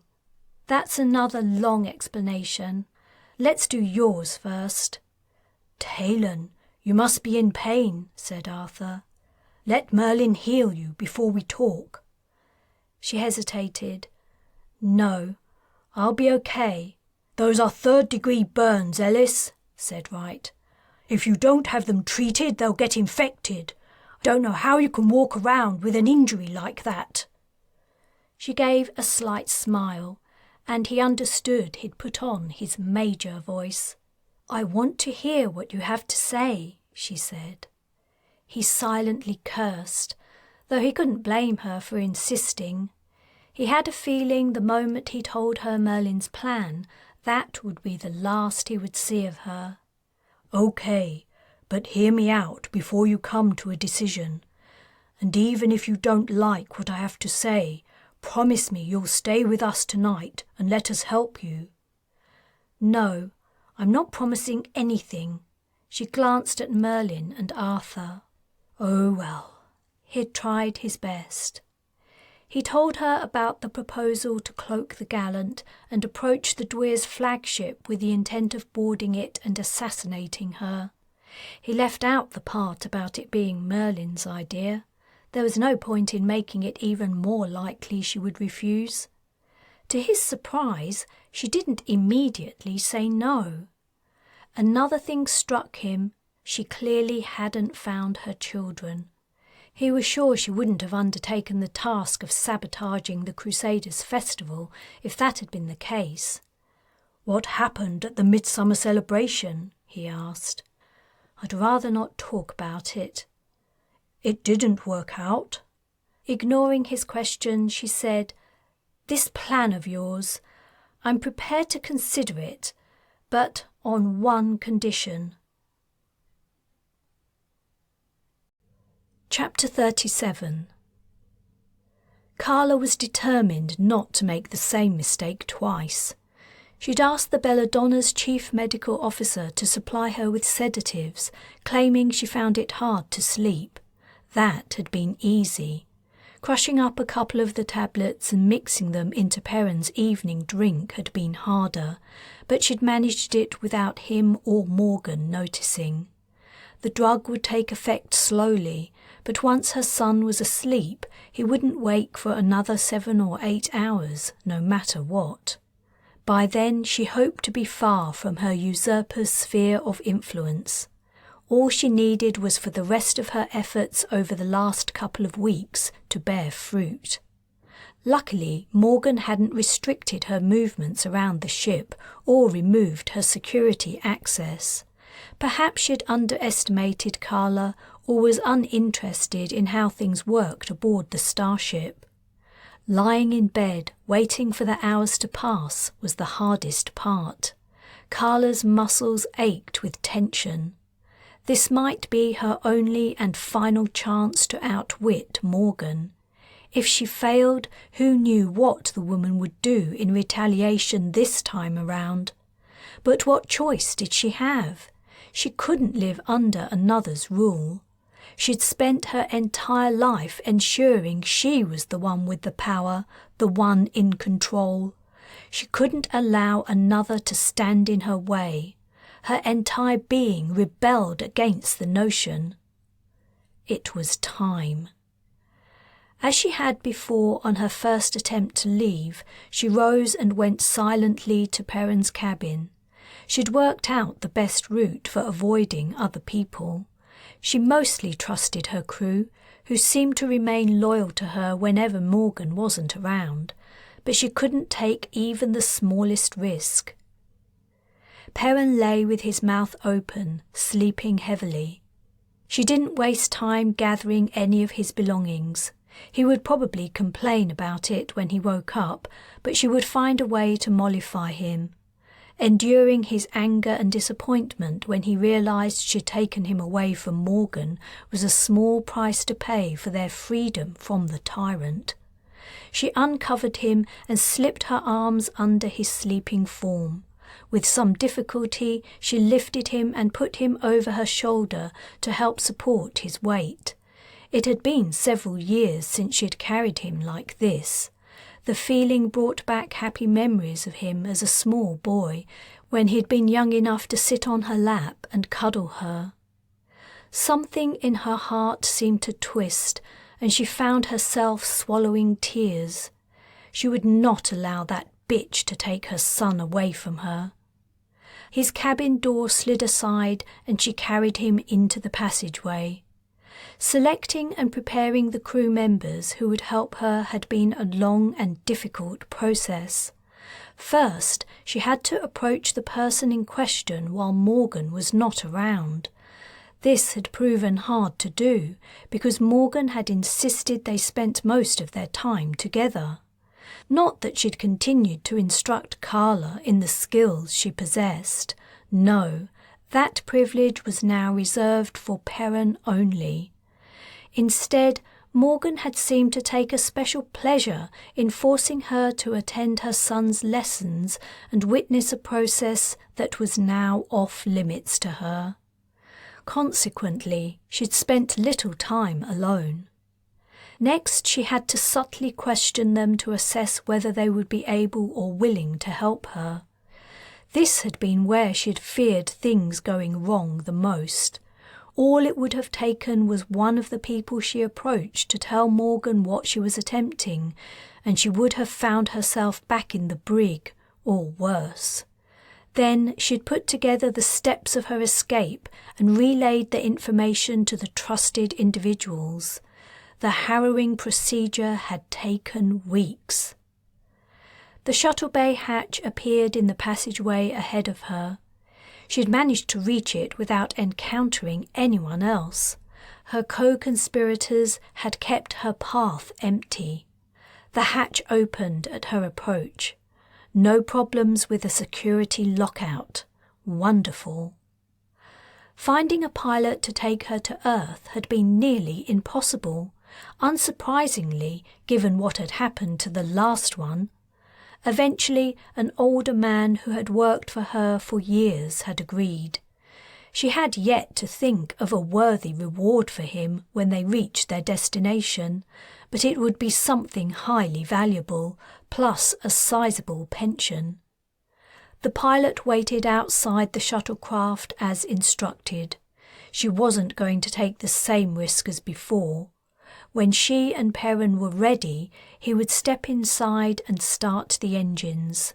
Then she would fly to freedom. She climbed aboard and put Perrin in the nearest seat, quickly fastening his seatbelt. She checked the pilot's cabin. It was empty. "It's safe," she called out to him before taking a seat herself. As she strapped in, she heard the pilot's door close. A soft rumble coursed through the vessel as the engines fired. Just another couple of minutes. She could hardly believe she was nearly free. The shuttle lifted and hung in mid-air for a second, then she felt a gentle pressure as it moved forward. The bay bulkheads passed by on each side. Black space appeared, speckled with the hard silver points of stars. She'd done it. They were away. Unless Morgan realised she'd escaped in the next hour or so, she would find it hard to come after her. And would she want to risk a battle with Perrin aboard the shuttle? Kala didn't think so. Perrin was the last of her descendants. She wouldn't want to risk hurting him. Kala relaxed and looked at her sleeping son. He would get over not seeing Morgan any more. He'd only known her a few months, and she would make sure to spoil him to help him forget. She'd decided to return to the castle she'd lived at before her most recent habitation. Morgan had never been there. She'd never met any of the staff, and so hadn't had the opportunity to influence them. It was conceivable that she would try to raise an army to attack her, but outside of Kala's immediate retinue, hardly anyone in the EAC had seen her. She had no reputation, no influence other than over people in her immediate vicinity, and little experience of the world. She might be hard to kill. Kala hadn't given up on her plan to discover Morgan's enemy, but that didn't mean she was to be feared forever. She might only continue as an impotent irritation, a gnat to be swatted away when she got too close. Kala closed her eyes as her tension eased some more. She'd been on edge for weeks. Telling the doctor she was unable to sleep had been no lie. She breathed deeply and focused on the smooth motion of the shuttle as it carried her away from her deadly foe. A short time later, she opened her eyes again. On darkness. She jerked to full awareness, her eyes stretching wide. Why was it dark? In her panic, she grabbed her armrests, but there was nothing for her to hold. Her seat had disappeared too. She was floating without support in a void. "Pilot! Pilot! Answer me!" Silence. "Perrin! Perrin, where are you?"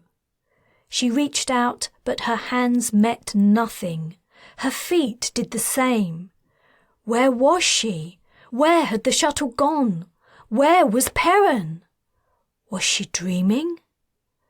An icy claw of fear clutching her heart, she prayed it was only a nightmare, that she would wake up aboard the Belladonna, her escape plan still in place. On the edge of her hearing, she heard a soft, familiar chuckle.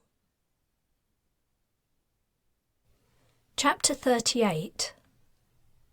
Taylan watched Merlin and Arthur disappear into the night. When she couldn't see them anymore, she said to Wright, "I never thought he would agree to it.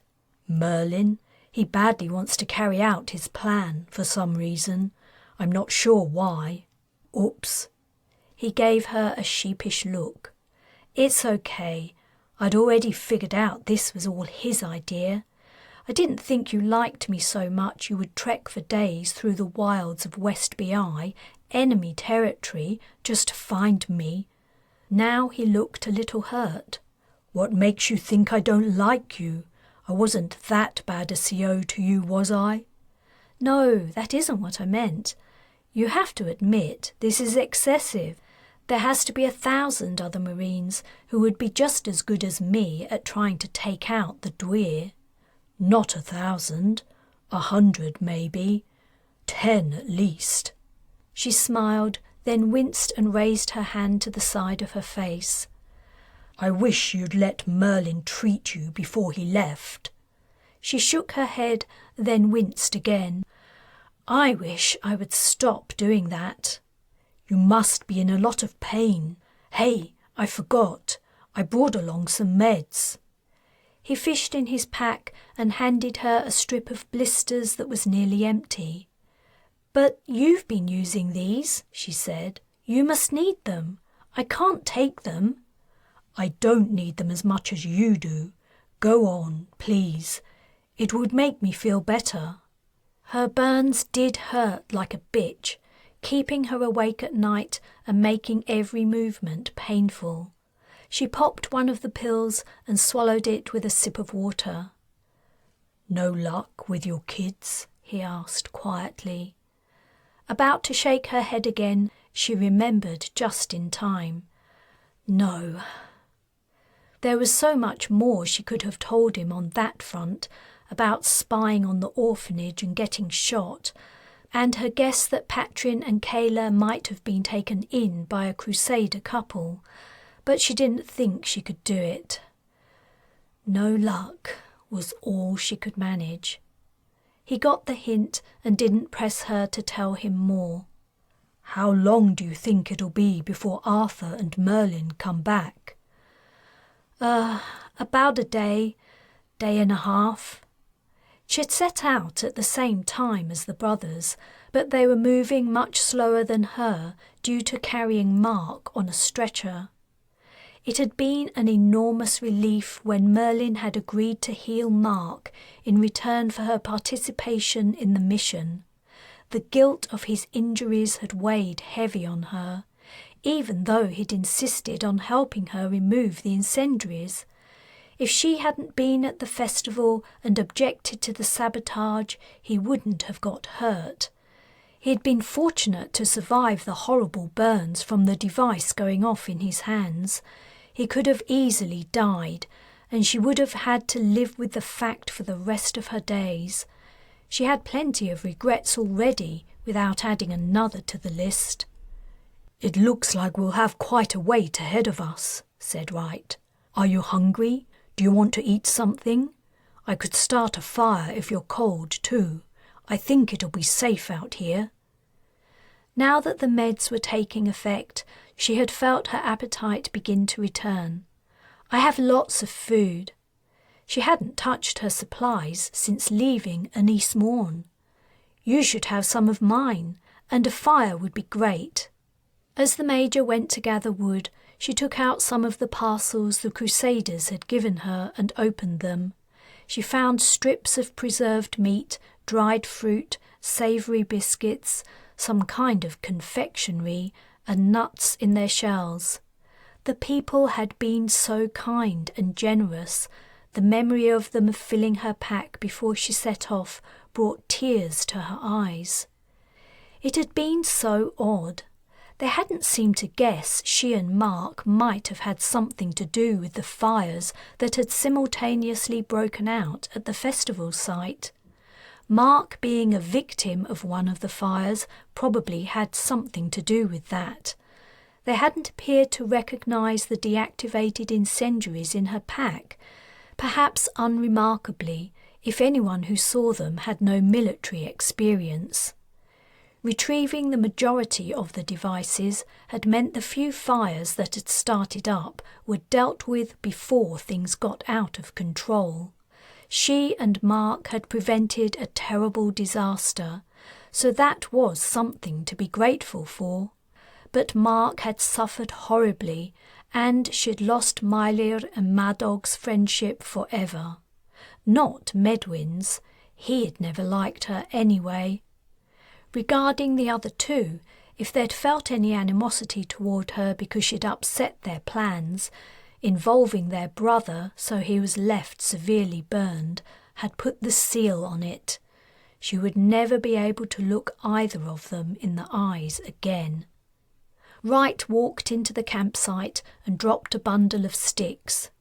"There's plenty of wood about. We should have enough to keep a fire going all night." With that, he set off to find some more. When he returned and added to the bundle, he started a small fire. "Here," she said, "have one of these." She handed him a candy and popped one in her own mouth too. "What do you think it is?" He chewed. "No idea. Is it a West BI speciality?" "No, I got it from a crusader." "You're kidding. How come?" "Sit down. I'll tell you what happened at the festival." When he was sitting next to her, she asked, "What do I call you now?" "Huh? Unless you still want me to call you Major Wright." "Oh, TJ will do." TJ, that's it. That's what Arthur calls you. What do the initials stand for?" "Nothing very interesting." "Don't worry, you can tell me. Is it something embarrassing?" "No." It was something embarrassing. "You were going to explain what happened at the festival," said Wright. "Smooth change of subject there," Taylan replied. "I like it." She took another piece of candy out of the packet. "Okay, where do I start?" She told him about the 4 brothers, Ankharad's sons, and their scheme to ruin the Crusader celebration. She told him about her realization, and Mark, and everything that had happened. Some parts she'd only found out later, like the fact that when the time came to trigger the incendiaries, Meilir and Medwyn had argued and then fought. Meilir had wanted to abandon the plan, guessing she and Mark were in danger, while Medwyn had wanted to go ahead with it anyway. Medwyn had managed to grab the remote detonator and press it. The final part, after Crusaders had extinguished the flames on her and Mark, was hazy. She'd been too shocked and agonized to register much. The people had cared for them. Maybe it had been due to Mark's earlier conversation with the Crusader outside the admissions tent. They'd been identified as part of the crowd. She really didn't know. But people had gently cleaned the sticky oil from their burned skin, dressed their wounds, and given them clothes to replace their ruined ones. Somewhere along the way, the brothers must have noticed what was going on and had claimed Mark as their own. She'd also left the Crusaders soon after, using her damaged airways as an excuse not to speak. All in all, despite everything that had happened, she was glad she'd done what she had. She only wished she'd managed to persuade Mark to stay away. She finished her story, and silence fell. The Major seemed reluctant to comment on her experiences with the Crusaders. "I'd prefer to call you Wright, if that's okay." "You can call me whatever you like. You should bed down for the night.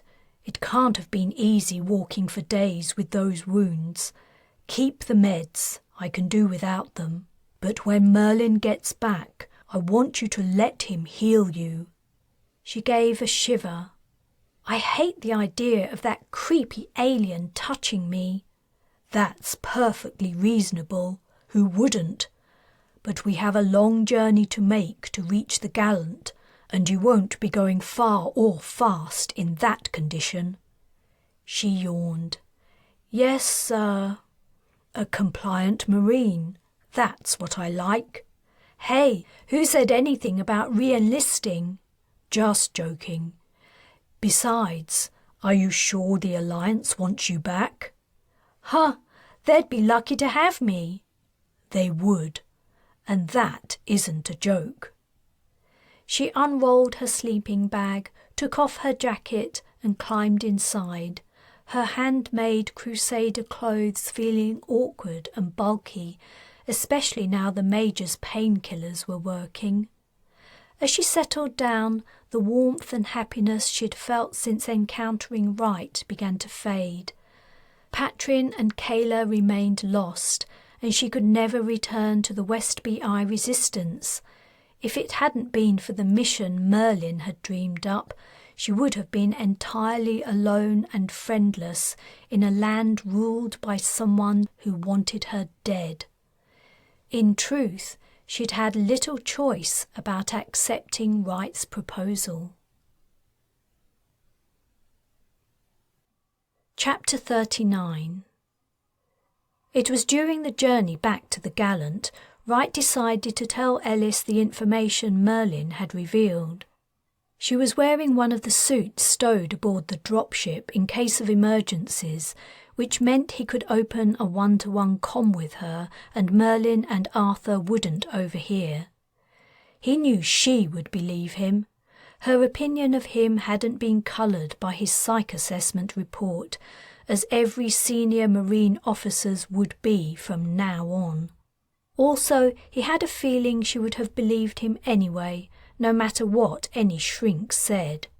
She suspected Merlin just as much as he did, and a new level of trust had developed between them. So, there are extraterrestrial powers interfering in Earth affairs, he concluded. If you believe him. Whoa. She took a moment to process, then said, "Makes sense, or it's some kind of explanation for what's going on. What he's doing here, I mean. Why he's so invested he returned after thousands of years when Arthur woke up.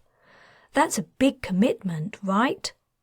Who knows what's a big commitment in his terms? He told me something else that was interesting. I asked him about the alien who accompanies the Dwyr. I said, why aren't we trying to kill her? He replied it would be like trying to kill a rock. A rock? She didn't look anything like a rock when I saw her. She did the cloud thing, like he does. I suppose it's his way of saying she couldn't be killed. I don't know. It was the usual Merlin obfuscation. Do you think the Dwyr's alien is controlling her the way Merlin controls Arthur? Taylan asked. I thought about it, but I've never read any reports about her having a sidekick. She always seemed to be acting alone. Maybe her alien returned to Earth the same time as Merlin. Maybe that's who snatched the Fearless. Yeah, Wright agreed. You could be right. But why wouldn't he tell us? Why allow suspicion to fall on him? Because he's an asshole who enjoys playing with us. You're spot on there. Predictably, Colburn demanded they all reported to her office the moment they set foot on the Gallant. Wright led the way, his knee bothering him again. He hoped the higher-ups would allow them some time to recuperate before attempting the assault on the Belladonna. When they arrived, Lieutenant General Carroll was there too. He and the Brigadier were standing behind her desk, apparently presenting a united front about something. "Excellent work, Major," said Carroll. "Thank you, sir." "No, thank you for bringing Corporal Ellis back into the fold." "Corporal?" said Taylan. "No, I was discharged. I'm just plain Ellis now." Colburn coughed. "As I explained when we contacted you a few weeks ago, Major Wright made an error. You are not discharged. Lieutenant General Carroll and I thought we should make that clear so there's no misunderstanding. You still have—" "No, I'm not a Royal Marine. I only agreed to come back and take part in this mission because Wright asked me. I'm doing you a favour. I'm not working for you guys anymore." She turned to stare at Wright accusingly. "No one told me about this," he said to Colburn and Carol. Of course they hadn't told him. He wouldn't have agreed to find her and persuade her to come back if he'd known what they had planned. They probably wanted to control her in the way they couldn't control Arthur or Merlin. They probably saw her as a valuable asset, but they were skating on thin ice. Neither of them understood how much Ellis hated being a Marine. "The information wasn't relevant at the time," Carol said. "But I thought you understood the discharge you gave was invalid. Your rank does not confer the necessary authority. I'm surprised you are unaware of that." "This is complete rubbish," Ellis exclaimed. "Fine, I won't do your mission. What are you going to do, make me?" "If you refuse a direct order," Colburn warned, "you'll be court-martialed." "Fine, put me in the brig. I could do with a rest, to be honest. I'm fucking exhausted." "Do not use that language in front of a senior officer," barked the brigadier. "Taylan," Wright interjected, "one of the outcomes of court-martial is execution." "They could murder me? How bloody dumb is that? Yeah, kill your own personnel. Fantastic idea. It's not surprising the Alliance is barely holding its own in the war when it has morons like you two running it." Merlin chuckled. Colburn was pale with anger. "You will be silent!"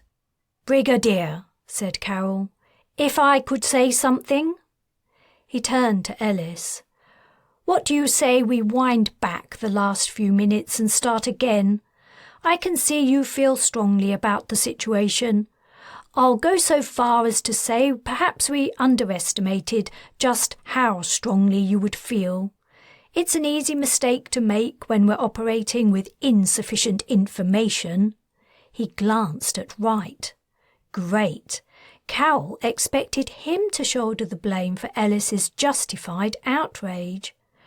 "Our problem is," the Lieutenant General continued, "we need you and the Major here to represent the Alliance in this mission." "Why?" asked Ellis.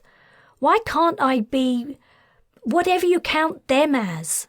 She gestured at Arthur and Merlin. That's somewhat difficult to explain," Carol replied.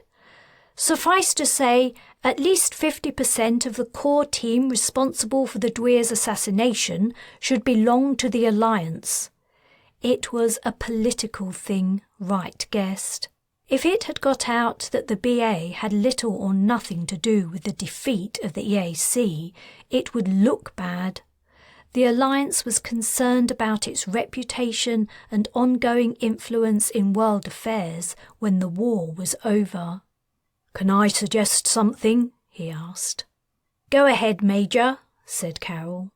"What if you give Ellis a guarantee of her discharge as soon as the mission is over?" "If I'm still alive," she muttered. Colburn gave Carol a look. Her desire to shoot down the possibility was almost palpable. "I'd have to think about how to organise that within current regulations," Carol replied. "But I'm willing to consider the request." "Generous of you," said Ellis.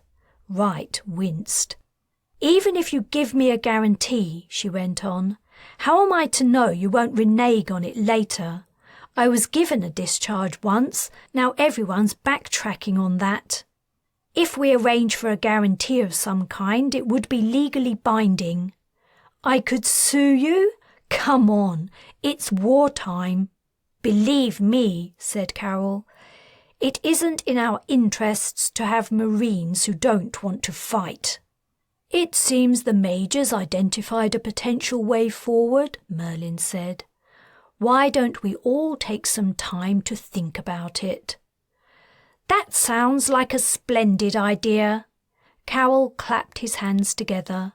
"You must all be tired after your long journey, exhausted even." He smiled at Ellis. "Rest a while, and we'll see what we can come up with." As they walked away from Colburn's office, Ellis wouldn't make eye contact with Wright. "I had no idea they were going to pull that stunt," he said. "As far as I knew, your discharge had gone through." "Yeah, okay," she replied, but she didn't sound convinced. Chapter 40. The offer had arrived at Taylan's cabin interface, 2 lines of text undersigned by Carol and the new Chief of Defence Staff. The Lieutenant General had gone to the top, probably in an effort to persuade her. They really wanted her to be a Marine, for a short time anyway. If she accepted, her discharge would take effect after the completion of her upcoming assignment. Along with the proposal came details of her personal file system and security permissions. Preempting her acceptance of the terms of the agreement, she'd been added to the Gallant's database. Her files were empty. There was no sign of her vids. They were gone forever. Turning from the interface on her bedside table, she rolled onto her back. For the first time in her career as a Royal Marine, she had her own cabin. Cowell and Colburn really wanted her for this mission. And so did Merlin. No one had explained why. They'd sent Wright all the way to West BI, making him go on a long trek through the mountains with Merlin and Arthur to find her. How on earth they'd managed that, she wasn't clear. It had to be something to do with the alien. Then they'd all had to walk to the coast, sail to Ireland and fly up to the Gallant, when all the while some other Marine could have done the job just as well as her, with a lot less wasted time and inconvenience. What did it mean? Why was she so important? Maybe Wright knew. She should have asked him on their journey, but she'd been too preoccupied with worries and doubts about what she was doing. Maybe she would get an opportunity to ask him later, though she wasn't completely sure she trusted him. He was one of them, after all, a Royal Marine like Colburn and Carroll. She wasn't sure he had her best interests at heart. No, that wasn't right. She was sure he didn't. Before he'd found her, he hadn't known what had gone on since he left her at the Prezelli Hills hideout. He would have thought she was still searching for her kids, but he'd come to try and get her anyway. She'd thought he was a good guy, and he was, to an extent, but following orders always came first with him. She would have to be careful to never forget that. She couldn't trust anyone. She would have to look out for herself. On the other hand, she had the chance to put an end to the long war. If she succeeded in killing the Dwyr, the Britannic Isles would be free again. Things would begin to return to normal, and she might finally find Patrin and Kayla. She wouldn't have to figure out how to survive in a country where she could be shot on sight, and even the local resistance wouldn't have anything to do with her. In a funny way, it made her happy to think the Crusaders would be free too. Her experience at the Midsummer Festival had changed her perspective on them. Without a madwoman leading them, filling their heads with superstitions and delusions, they might see how wrong their beliefs were. They might be dragged into modern times. If the mission failed, she would probably die. If it succeeded, the Alliance wouldn't need her anymore. What did she have to lose? She turned onto her side, reached out to the interface, and accepted Carol's offer. Chapter 41. The Gallant had been fitted with massive clamps that would attach to the Belladonna's hull when she came alongside the flagship. The problem was the EAC's vessel was faster than the Gallant. When the Alliance Space Fleet troops tried to board her, she could simply pull away and rip off the umbilici. With the clamps in place, wherever she moved, she would take the Gallant with her. It was one of the many new challenges the Alliance strategists had tried to anticipate and proactively solve. What the BA was attempting was a first in the history of space warfare. Up until then, boarding only took place when the opponent's ship was crippled. It was the final stage of battle that signalled impending victory. This time, the Space Fleet troops would attempt to board a fully working battleship, all its engines and weapons intact. The only thing working in their favour was the fact that the Belladonna would not be able to deploy any of her heavy armaments. As soon as the attack started, the EAC's other ships would come to the flagship's defence, but with only 50 metres between the Gallant and the Belladonna, neither would be in a position to target the other. Not only that, destroying another vessel at such close range would inevitably take out the attacker too. Not that Crusaders were averse to dying in preference to surrender. The thought brought back painful memories for Wright. He saw again the flash of light as the stadium in Kingston, full of EAC soldiers, exploded, heard the detonation, saw the unmoving bodies of the young men and women he'd been sent to collect. His orders were to report to the Psych Division once the attack on the Belladonna was over and undergo therapy.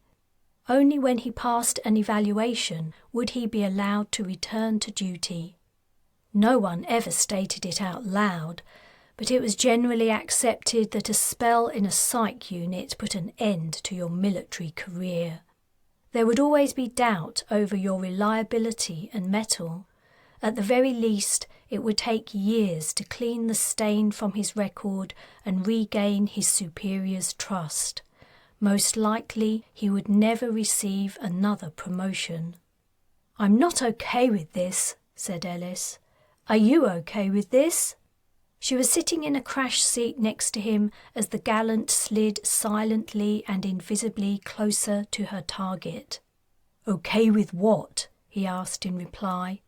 There were many aspects of the attack that brought him discomfort. "It doesn't seem right that others have to do the hardest, most dangerous bit while we sit on the sidelines." Boarding the Belladonna would inevitably result in high casualties. The Space Fleet soldiers would be forcing their way through the enemy's vessels' airlocks under heavy fire. Consequently, Ellis, Arthur, Merlin and he were under orders to wait until the ship's defences were broken through before they began their mission. Their roles were too important to risk their lives in the initial attack. "Everyone has to play their part," he replied, though he wondered how old the men and women were who would lose their lives that day. "If we all did exactly what we wanted, we'd never win a battle and more lives would be lost." "If we all did exactly what we wanted," she said, "probably half of us wouldn't even be here." He couldn't deny the truth of her comment. "What I don't understand is," she went on, "why they're using the Gallant in the attack. I mean, she isn't the biggest ship in the fleet, but she's up there. I know it'll take a lot of troops to fight the Belladonna's crew, but wouldn't it make more sense to use dropships? Why risk bringing one of our best battleships next to the EAC's most powerful vessel? If we lose, they'll have another great ship in their fleet." He explained the problem with the superiority of the Belladonna's engines, then also said, "Besides, no dropship is large enough to accommodate the cloaking device. It's massive. The engineers had to remove half the Gallant's weaponry and living quarters to fit it. That's why she couldn't take part in the Battle of the Brez. The remodelling took a year." 3 minutes to contact," came the general announcement. He closed his visor. Nearer the airlocks, the boarding troops waited. When the clamps had engaged, an umbilicus would extend from each airlock and attach to the Belladonnas. Sappers would use molecular scalpels to breach the hatches. Then the fighting would begin. Ellis leaned over to touch her helmet to his. "Have you ever seen such a weird couple?" She nodded toward Arthur and Merlin, who sat opposite them on the other side of the passageway. Arthur had been persuaded to forsake his chainmail and helmet and put on an armoured suit, but he hadn't given up his sword. He sat with it propped on the floor, point downward, both his hands resting on the hilt. Merlin was wearing his attire from the time he'd first appeared in human form, a red robe that extended to his feet and a black cap that covered most of his skull. He'd declined the offer of an EVA suit or any other protection against depressurization. Wright had to admit she had a point. 2 minutes to contact. You know, he said, I really didn't expect Carroll to insist you operate as a Marine for this. If I'd known what he and Colburn intended, I would have refused to try to find you. It's okay. I know how important your job is to you. She moved her helmet away. She didn't believe him, and he didn't know how to convince her. Patel loomed in his inner vision, and then his last sight of Elphick. Fuck. If Taylan died today, he would never forgive himself. 1 minute to contact. All the small movements of everyone around him ceased. Arthur had his head down. Was he praying? Merlin stared ahead, focusing on nothing. The seconds ticked away in silence. Then, over the comm, 10, 9, 8, 7. The Gallant had been slowing for ages. She came to an abrupt halt, jerking everyone in their seats. The clamps had grabbed the belladonna. The deck reverberated with the pounding of booted feet as the troops raced to the airlocks. Already, umbilici would be shooting out and latching onto the enemy vessel's hull. The scalpels would be through the thick barrier in no time. Then the hard fight would begin. Sitting and waiting was agony. All Wright could do was watch his HUD for the signal to move. A shockwave exploded down the passageway. A grenade had gone off. Was the enemy using them to detach the umbilici, or were the Alliance throwing them into the belladonna to clear entry to the ship? It was impossible to tell. His helmet picked up the distant whisper of pulse rifle fire and physical clash of armoured bodies. A Crusader appeared around a corner. One of them had broken through onto the Gallant. The man ran, confused, glancing over his shoulder, somehow cut off from his fellows. From his seated position, Wright aimed and fired. The round hit the soldier's chest, stopping him in his tracks. He looked down at the hole in his armour. Meanwhile, Wright had unfastened his harness and was walking toward the hostile. He fired again, hitting the same spot as before. The Crusader fell forward on his face. The body twitched a couple of times before it was still. Wright's actions had been automatic. See an enemy soldier, shoot to kill. He'd been doing it most of his adult life. Killing had become second nature to him, he realised. He seemed to see himself as if from a distance, standing over the dead Crusader. Then the signal flashed up. The belladonna's interior was a hazy, scorched mess. Alliance and EAC troops lay dead in passageways, and fighting continued in other areas of the ship. The vessel was not yet in the BA's hands, but this section was, for now. They couldn't afford to wait until the ship was secured to try to find the Dwyr. The Alliance might be repulsed, so they had to take their chance while they had it. As ordered, Wright led the search with Ellis, Arthur and Merlin following in their steps. They moved fast. The belladonna was a huge vessel. If they had to search her top to bottom, it would take hours. He guessed the Dwyr would probably be somewhere in the living quarters. She was either in a cabin or the bridge, but he didn't think she would have time to make it there after the attack began. She would be surrounded by a personal guard by now, no doubt. That was where Arthur would come in. The deck shook. Somewhere another grenade had gone off. Smoke puffed down the passageway and streamed into vents as the environmental control tried to clear it. The atmosphere readings on his HUD were going haywire. The ship was depressurizing, probably in multiple places. The clamps piercing her skull destroyed airlocks and detached umbilici. A knot of crusaders appeared ahead. Ellis fired and Wright joined in. Their pulses splashed over the enemy's suits. One fell. The hostiles moved to fire back, but something made them pause. They were looking past him and Ellis. After a moment's hesitation, abandoning their fallen comrade, they fled. Wright glanced back. Arthur was holding his sword aloft. His formidable presence, along with Merlin's odd garb, must have struck terror into them. The aliens' red robes were similar to the Dwyr's ceremonial costumes. They must have been disturbed and confused. "Major," Merlin said. "What?" "This way." Wright stopped and turned to face the alien. He was pointing at a passageway that branched off the main, heading starboard. "You can tell where she is?" "Not her, but someone I believe is with her." Exasperated, adrenaline making every nerve taut, Wright replied, "Whatever you say." Ellis's dark visor pivoted toward his, as if questioning his decision. He didn't like the idea of Merlin taking over either, but he was anxious to get the job done. The alien took the new route. Chapter 42. Fighting annoyance and reluctance every step of the way, Taylan followed Merlin through the Belladonna.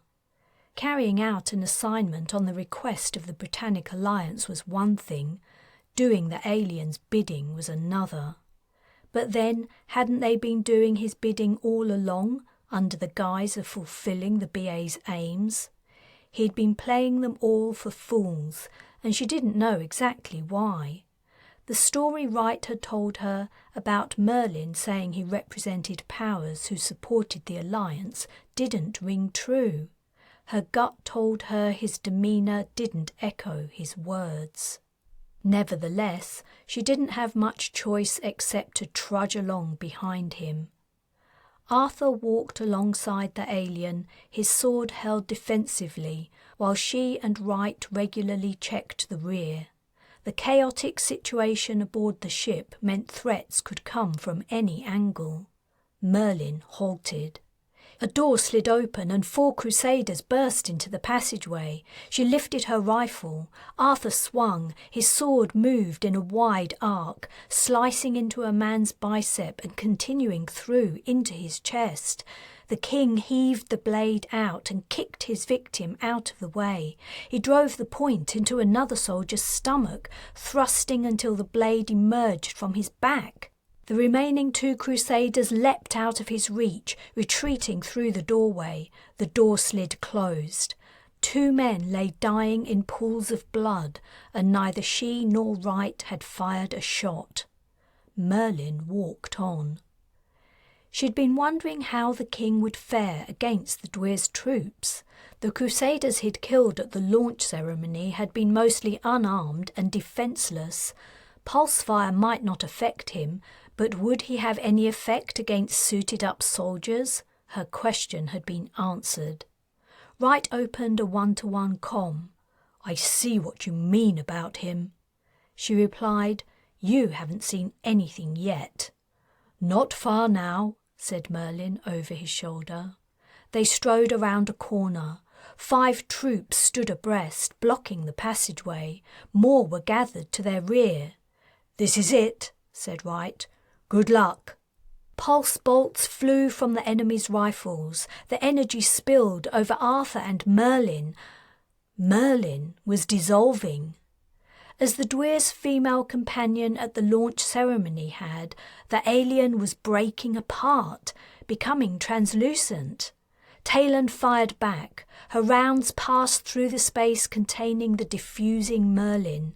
His cloud began to fill the air around her, dark grey and billowing. Trying to ignore the distraction, she marched through it, firing round after round at the enemy. A pulse hit her. Agonizing heat emanated from the spot, and she stumbled. "Behind me, Taylan," Arthur ordered, taking a long step to get ahead of her. His arm was up, his elbow pointing back, and his sword held tip first as he stamped toward his foes. These ones did not flee in terror.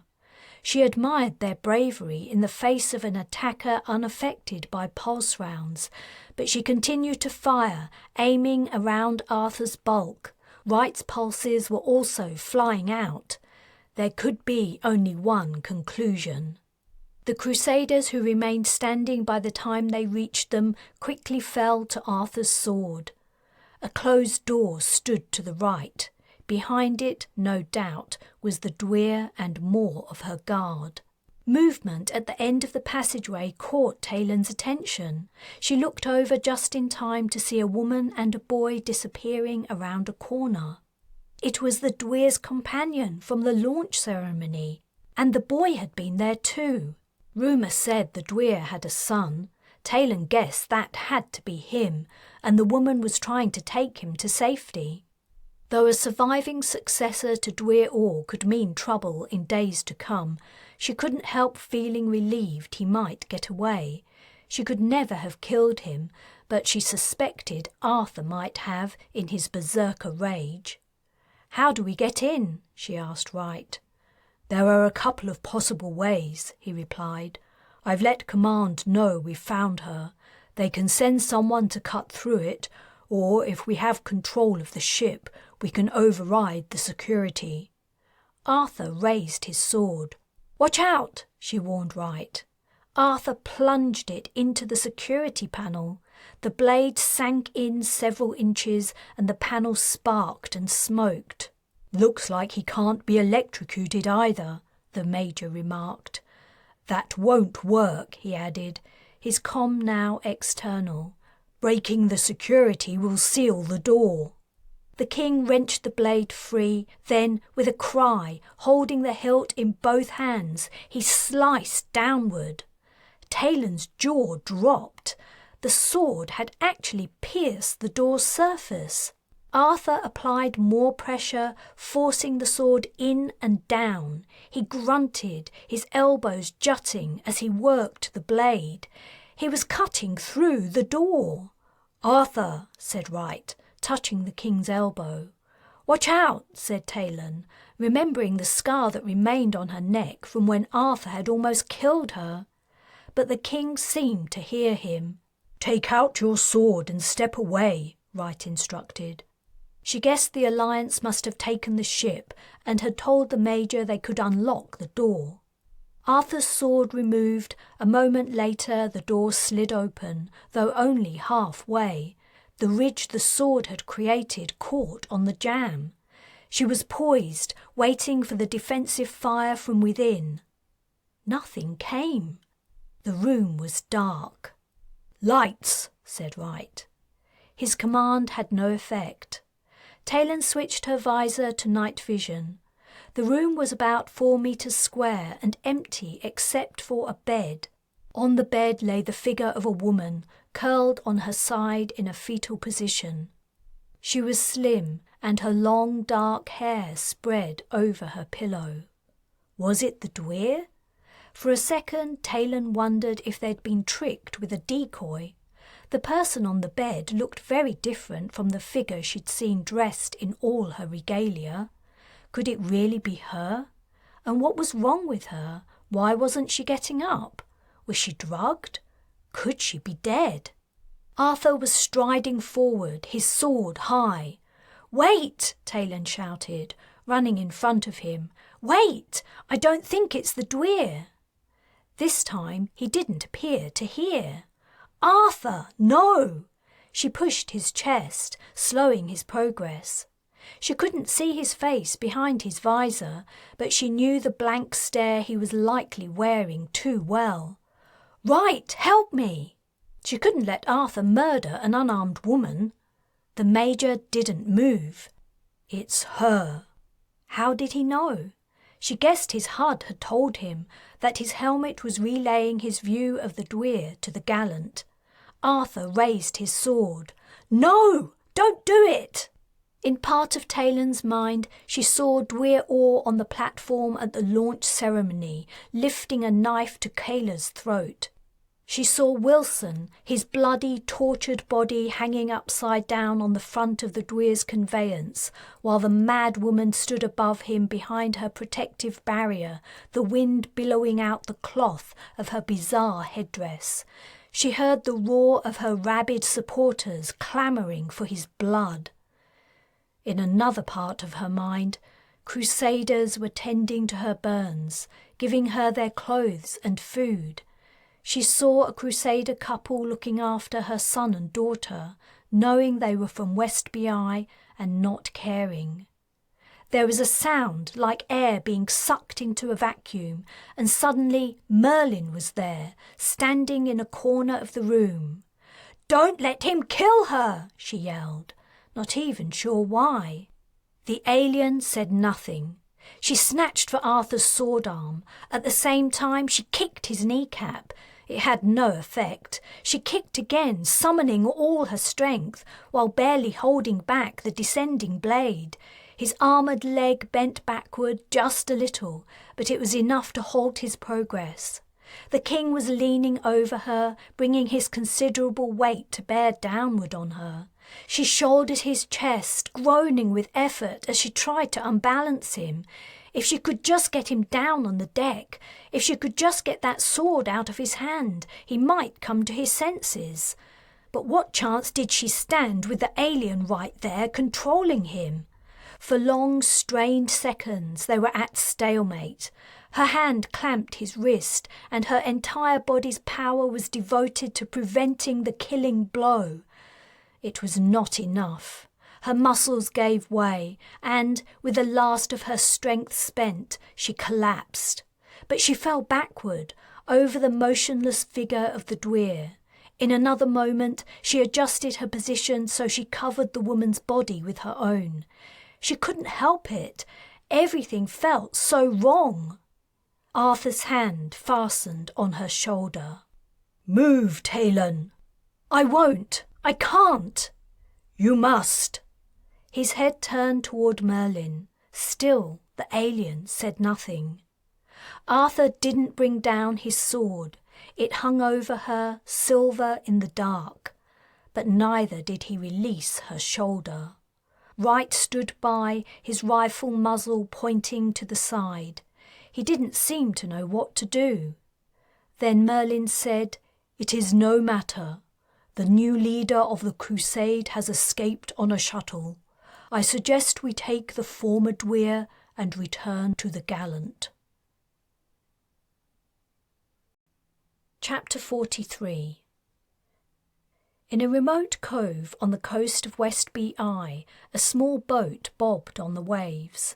If it came any closer to the shore, it risked stranding itself on the sea bed. Aboard the boat, an argument was taking place. "You have to take me closer in," a middle-aged man insisted. "If I try to make it to the shore from here, I'll drown." "I told you," the boat's captain replied. "This is as far as I go. I can't help it that the tide's in, and I'm not going to wait until it goes out. It isn't safe. I've taken a big risk bringing you here." "I paid you a plentiful amount," said the middle-aged man. "Too much for you to dump me in the sea tens of meters from the coast." "I'm not dumping you anywhere. I can take you back to Ireland if you like. I'm going that way anyway." The captain grinned. "No, I don't want to go all the way back to Ireland. I've come this far." He paused, looking at the waves that lay between him and his destination.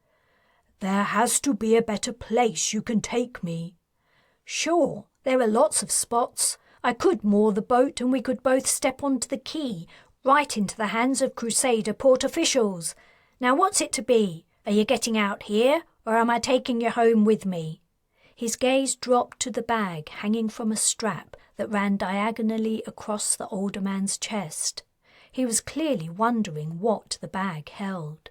Perhaps it was more items similar to the heavy gold necklace he'd accepted in return for passage to Westby Eye.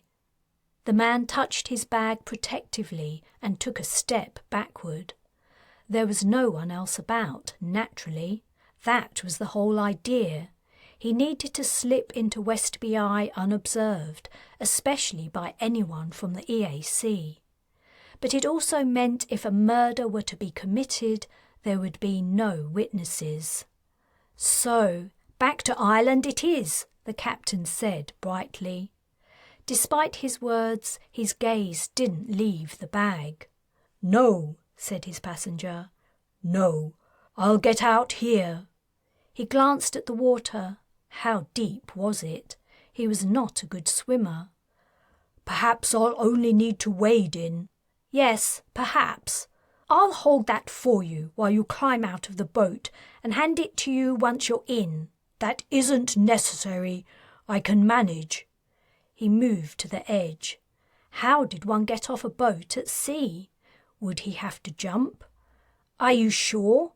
Your bag looks heavy. It might weigh you down. When you get closer to the shore, I'll throw it to you." Rather than replying, the man put one leg over the gunwale. The grey water churned below him. He paused, trying to gather the courage to put his other leg over. Too late, he saw the shadow of the captain rushing at him. A grasping hand fastened on the strap across his chest, and the captain tried to yank the bag over his head. The man fought back and managed to land a punch, but he was wobbling half on and half off the boat. His right leg swung free as the two men tussled.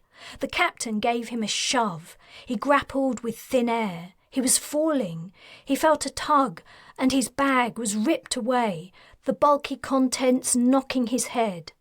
Icy water closed over him. He'd taken a breath in shock as he entered it, and the painful, stinging saltiness filled his mouth and nose.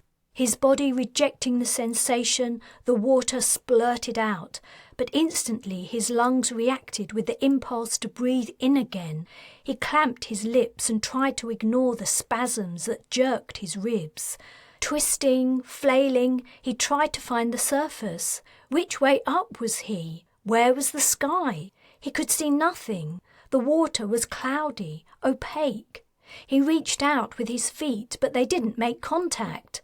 Where was the seabed? More by luck than effort, his head broke the surface. Sweet air. He sucked in a lungful and immediately coughed. He sank below the waves again. But now he knew in which direction lay his survival. Inexpertly kicking, he managed to rise to the surface. His arms windmilled. Was this how to tread water?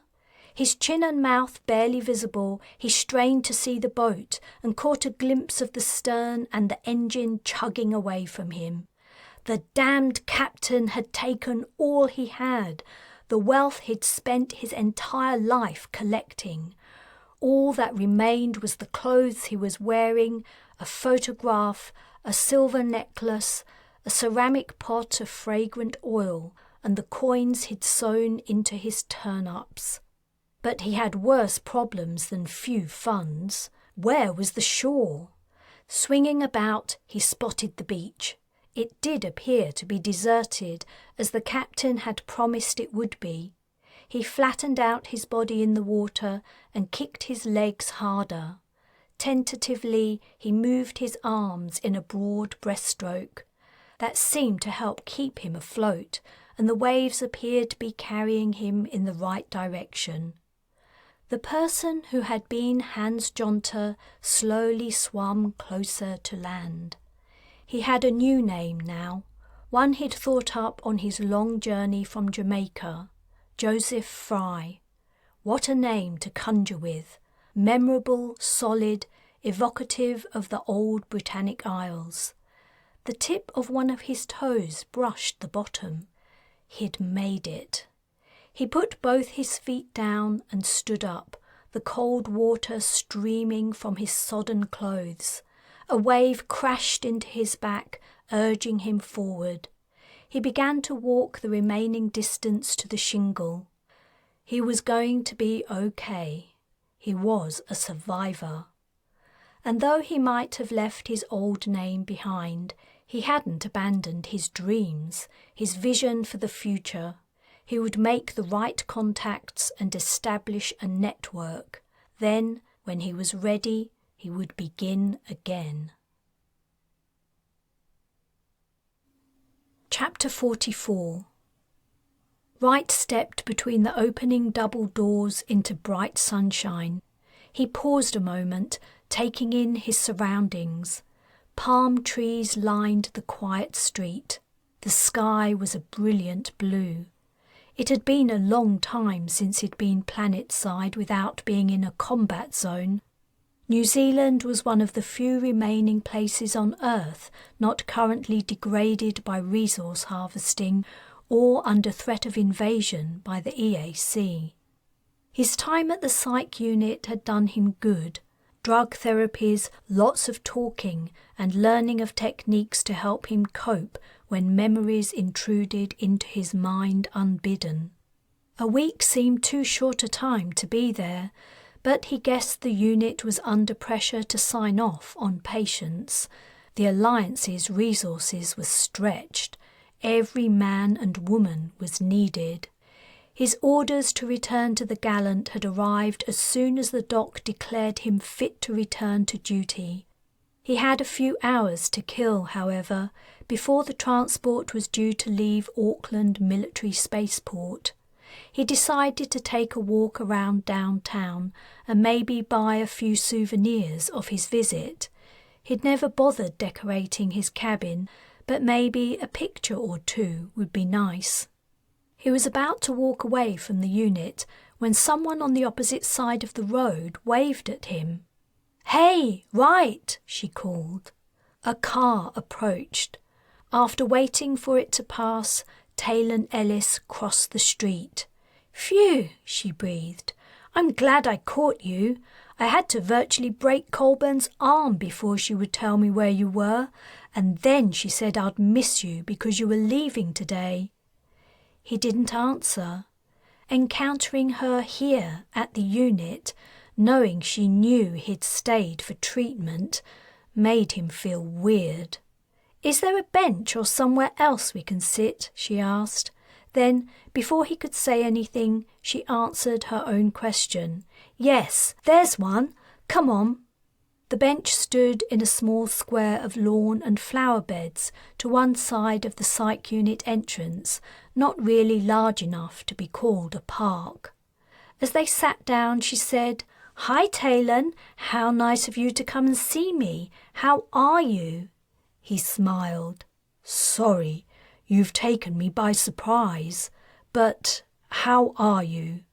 "Better now I can see you're okay. When you disappeared after the battle, I was worried about you."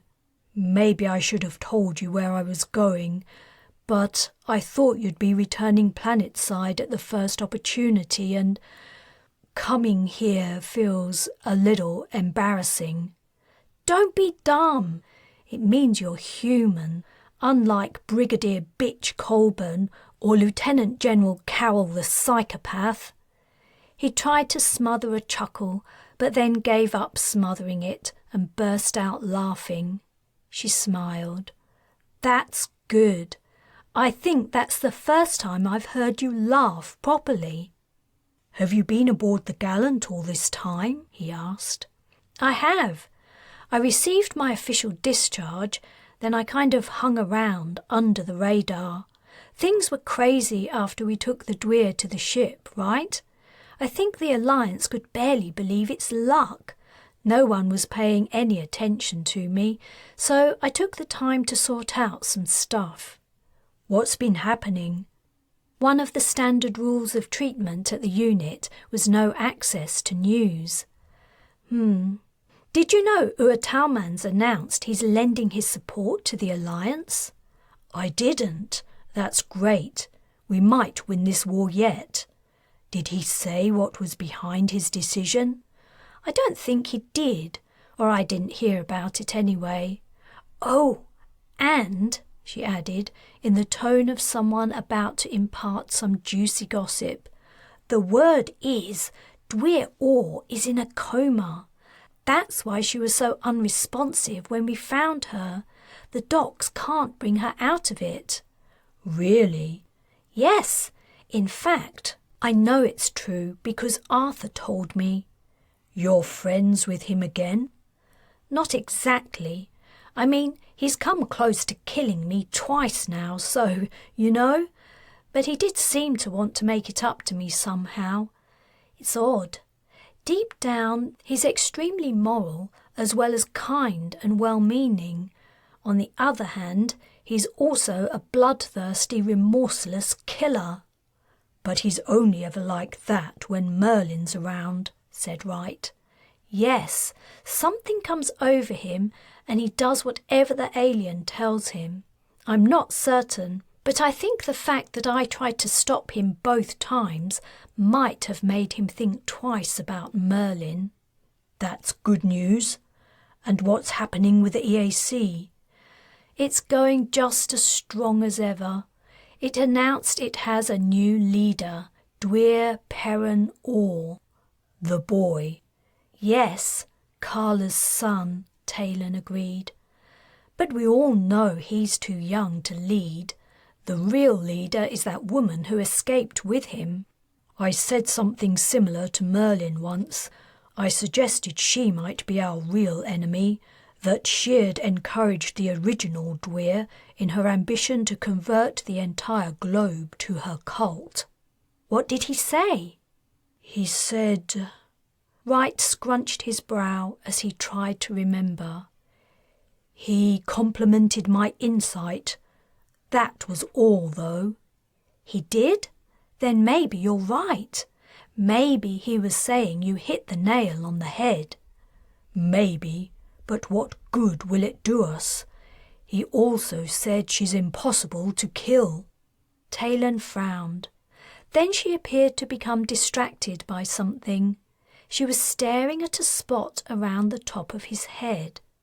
She reached out a tentative hand and gently pressed the crown of his hair. Doesn't it ever stay down? She was referring to the irrepressible tuft.